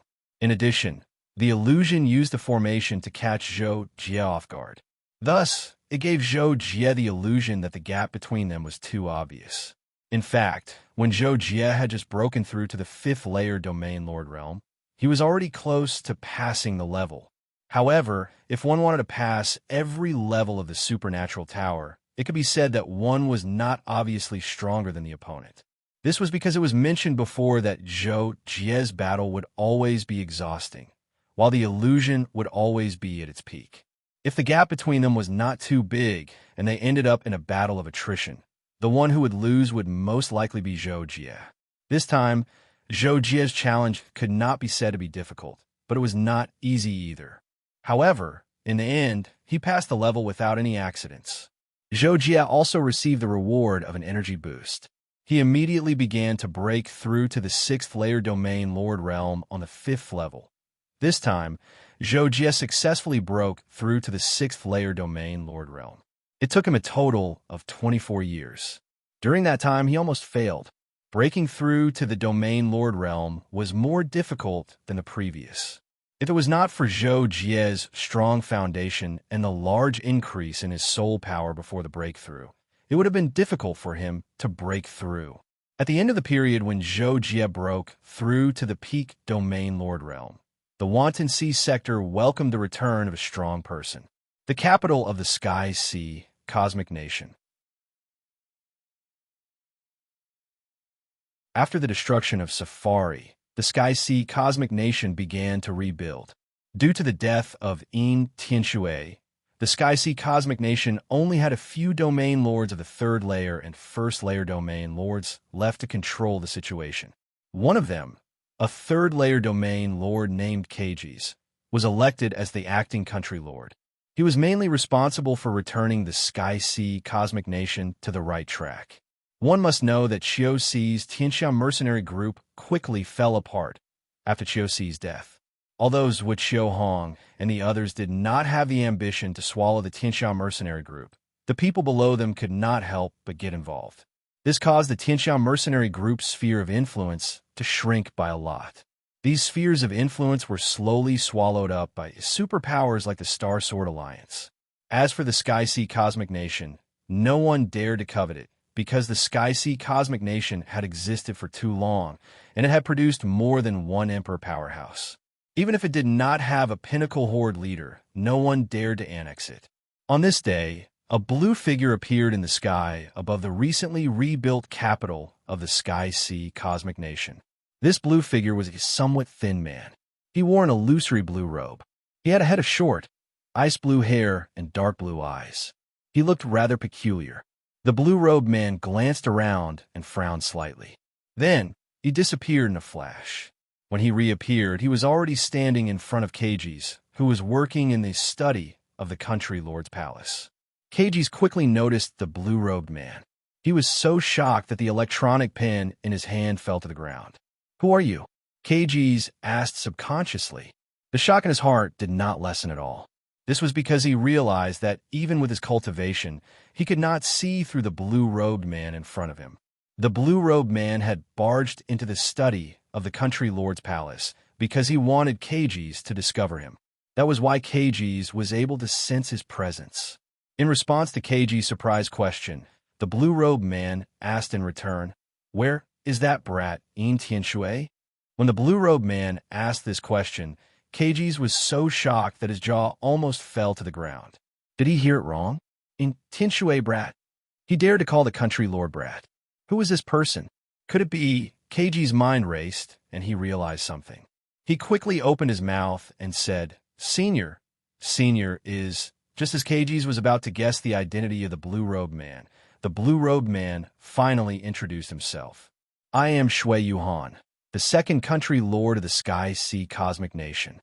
My current emperor's name is Xueling." Hearing the identity of Emperor Qing Xueling, Kgs was so shocked that he was almost stunned. The second country lord, Emperor Xueling.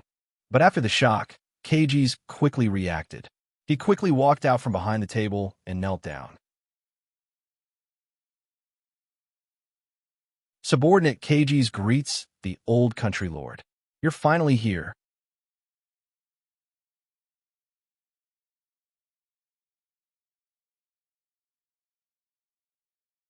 Chapter 300. No need to be so polite. Tell me what happened recently. Emperor Xueling had returned to his home starfield because of sulfury. Naturally, the first thing he did was to understand the current situation. Hearing that, Kgs immediately stood up and said respectfully, "Old King, Kingin asked you to return because there was a space monster called sulfury wreaking havoc. Even the combined forces of all the peak feudal lords couldn't deal with it. In the end, Kingin died in its hands." As Kg spoke, he was interrupted by Emperor Xueling's shocked voice. "In Tianshui is dead?" Kg saw Emperor Xueling's face was filled with rage and immediately showed fear. Yes, it was Sulfury who killed Emperor In. Later on, it was said that Sulfury became an emperor and expanded his power. However, not long ago, Starsword Alliance leader Zhuo informed us that Sulfury had been eliminated, and now everything is back on track. This Starsword Alliance is now a power second only to our Sky Sea Universe nation. Kgs thought that Emperor Xueling probably didn't know about the Starsword Alliance. Hence he added on. After hearing Kgs' explanation, Emperor Xueling couldn't help but be extremely shocked. "What did you say?" "That space monster broke through to Emperor level and was killed not long ago." Old Emperor, it's like this." Kgs was questioned and could only confirm again. After all, that was the news he received. Hearing that, Emperor Xueling immediately went silent. After a few seconds, Emperor Xueling spoke again. "Where's Starsword Alliance's Zhuo? Kgs knew that Emperor Xueling was going to find Zhuo to ask for an explanation. Hence he said, "Old Emperor, I'll help you contact him. Zhuo is at Starsword Continent's Starsword Palace. I'll give you his location in a while." "Okay, quickly arrange it. I'm going to see him." Emperor Xueling nodded. A month later, Emperor Xueling arrived at Starsword Palace alone. He released an Emperor-level force field. Zhuo quickly sensed it and came out to welcome him. "Senior, are you Emperor Xueling?" Zhuo appeared before Emperor Xueling and asked in a neither servile nor overbearing manner. "It's me." Monarch Xueling stared at Zhuo as his eyes flickered. "I'm the Alliance Master of the Starsword Alliance, Zhuo.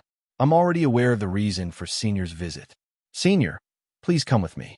Let's have a chat in the room, all right?"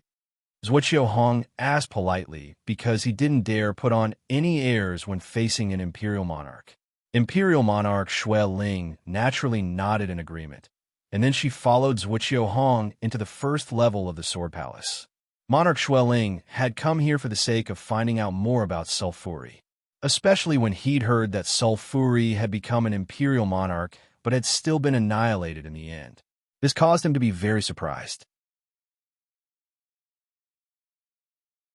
Thus, after he'd opened up the topic, he directly asked Zhuo to tell him the details. Zhuo naturally couldn't conceal anything, even though he considered that Zhou Jie was an unparalleled genius. and was afraid that it would be disadvantageous to Zhou Jie if Imperial Monarch Ling found out about it. This was only a momentary thought. After all, Imperial Monarch Ling was an imperial monarch, and since there was no enmity between them and those below the imperial monarch realm, then what did a genius mean to them? Thus, Zhuqiuhong roughly told Imperial Monarch Ling about Sulfuri's annihilation in the end. However, when it came to the fact that Zhou Jie had utilized his soul energy to annihilate Sulfuri in the end, he'd repeatedly emphasized that Sulfuri was already on the verge of death at that time, so as to reduce the shock brought by this outcome. As expected, Imperial Monarch Ling wasn't aware of the battle situation at that time. Although he was somewhat shocked after hearing the story, he felt that it was only natural. Furthermore, what made him shocked was the formation that heavily injured Sulfuri. A formation that could cause an Imperial Monarch to die was definitely a top-tier formation. If Zhou Jie had relied on some treasure left behind by some seniors to set it up, Imperial Monarch Ling could still accept it. However, if he'd set it up by himself, then Imperial Monarch Ling didn't dare to think about it. He could only tell himself that it wasn't possible. After that, Imperial Monarch Ling naturally wanted to see Zhou Jie. However, after Zhuqiuhong sent someone to invite him, he found out that Zhou Jie was in closed-door training. Imperial Monarch Ling thus decided to first return to the Sky Sea Universe Nation and reorganize everything. After a while, he'd come back to the Star Sword Palace. If Zhou Jie hadn't come out of closed-door training, then he'd stay in the Star Sword Palace for a while until Zhou Jie came out to meet him. With regards to Imperial Monarch Ling's plan, Zhuqiuhong naturally didn't dare to show any dissatisfaction. Of course, he really didn't care, so he happily agreed. Then take care, Senior Ling. If Zhou Jie comes out of closed-door training, I'll send someone to inform you, said Zhuqiuhong before Imperial Monarch Ling left. After nearly 2 years, Zhou Jie completed his breakthrough in the supernatural tower and successfully advanced to the 6th layer Overlord domain. At this point, Zhou Jie's goal of closed-door training was perfectly achieved. He didn't even go to the 6th layer Overlord domain of the supernatural tower. Instead, he happily left the realm of 6 paths. After returning to his room in the Eastern Palace, Zhou Jie immediately sensed his strength after his breakthrough. Then he saw Kakashi, who was in a rare state of hibernation on the sofa. Zhou Jie naturally wouldn't disturb Kakashi's hibernation. He immediately sat down on the sofa and opened a bottle of wine for himself. At the same time, he thought about what he could do next. Then, Zhou Jie thought of Long Shui, and remembered that he had traveled in the galaxy for 500 years with Kakashi. For a moment, he wanted to relive it. Then, Zhou Jie considered that his strength would soon reach the peak of the suzerain level and encounter the bottleneck of breaking through to the Imperial Lord level. Therefore, he couldn't rush his cultivation for the time being. He had to build a solid foundation in order to accumulate enough strength. Just like how Zhou Jie had only broken through after accumulating for more than 500 years when he was a Star Lord, he had reached the 6th layer Overlord domain in less than 200 years at the suzerain level. The benefits of accumulating strength were obvious. Well, it won't be long before I leave the unfettered sea star zone and go to other places in the vast universe. I can relax and cultivate along the way and have fun with Kakashi. There's also Miss Shui. She should like it too. Zhou Jie thought to himself. He felt that he was done with the main body matter, so he got up and left the room, intending to tell Long Shui about his idea. However, when Zhou Jie opened the door, he saw a small robot standing in the direction of the door. Seeing Zhou Jie come out, the robot immediately said, "Hello, Lord Zhou Jie. The leader wants you to go to the Jianshou Palace to find him after you come out of seclusion." Oh, Zhou Jie couldn't help but be stunned because he couldn't think of anything that would make Zhuqiuhong look for him in such a hurry. At this moment, the robot took its leave. Zhou Jie hesitated on the spot for a moment, but he still chose to see his master, Zhuqiuhong, first. After a while, Zhou Jie arrived at the 2nd floor of the Jianshou Palace and saw Zhuqiuhong. To Zhou Jie's surprise, Jinin Shan and Ron were also in Zhuqiuhong's room. When the two of them saw Zhou Jie, they smiled and greeted him. Master, Senior Jinin Shan, President Ron, why are you here too? After greeting them, Zhou Jie asked and sat beside Zhuqiuhong at his signal. Zhuqiuhong was about to answer Zhou Jie's question when suddenly, everyone was startled and looked at the entrance of the room. Monarch Xueling, who was dressed in an icy blue robe, was already standing there. Her gaze swept across everyone and finally landed on Zhou Jie. Zhuqiuhong glanced at Zhou Jie and was just about to introduce Monarch Xueling when he suddenly noticed that Zhou Jie's cultivation was already at the 6th level of the region Overlord realm, and he was immediately shocked. However, the first thing to do was to introduce Monarch Xueling. Thus, Zhuqiuhong smiled and introduced Monarch Xueling to Zhou Jie. Zhou Jie, this is Monarch Xueling. He's a senior that King Yin invited back that day. After that, Zhuqiuhong said to Monarch Xueling, Senior Xueling, come take a seat. This is my disciple, Zhou Jie. Monarch Xueling took a step forward when he heard this, and no one saw how he sat down before he'd already sat down on the seat that faced Zhou Jie and just happened to be between Ron and Jinin Shan. As soon as Monarch Xueling sat down, Zhuqiuhong and the others felt a shapeless pressure descend upon them. It was no wonder, because merely the title of an imperial monarch was terrifying enough. After that, besides Zhuqiuhong, the other three of them greeted Monarch Xueling. Monarch Xueling didn't take it seriously at all, and he just looked at Zhou Jie with a rather sharp gaze before he suddenly asked, You're Zhou Jie. I heard you've cultivated for less than 1,000 years. Is that true? Everyone couldn't help but be stunned when they heard Monarch Xueling's question, especially Zhuqiuhong. He hadn't mentioned Zhou Jie's cultivation period to Monarch Xueling. Presumably, Monarch Xueling had sent someone to investigate Zhou Jie's past not too long ago. So, it seemed like Monarch Xueling was rather interested in Zhou Jie. On the other hand, Zhou Jie couldn't deny it when facing Monarch Xueling's question, so he tried his best to speak modestly. I was just lucky and had a fortuitous encounter. Unexpectedly, when he heard Zhou Jie's answer, Monarch Xueling suddenly smiled and said, Lucky and had a fortuitous encounter. Ha! Young brother Zhou Jie, you're being too modest. I'm very clearly aware of the unbounded starfield. Amongst the 82 starfields in Qianyu Star Ocean, it can be considered to be a very barren starfield. It's even difficult for an imperial monarch to be born in the unbounded starfield. So what fortuitous encounter could it possibly have? Young brother, since you were able to become a 6th level region overlord within 1,000 years, you're probably a top figure amongst geniuses in the entire Qianyu Star Ocean. Zhuqiuhong and the others in Zhou Jie revealed different expressions of pleasant surprise when they heard Monarch Xueling's indirect praise. Some were mainly shocked, while others were mainly delighted. Meanwhile, Zhuqiuhong chimed in. Zhou Jie, you're really becoming more and more abnormal. Even Master feels ashamed. Even though I've taken you as my disciple, I've practically never taught you anything. Now your accomplishments have caught up to Master. Zhou Jie didn't know whether to laugh or cry when facing this, and for a time, he was at a loss for what to say.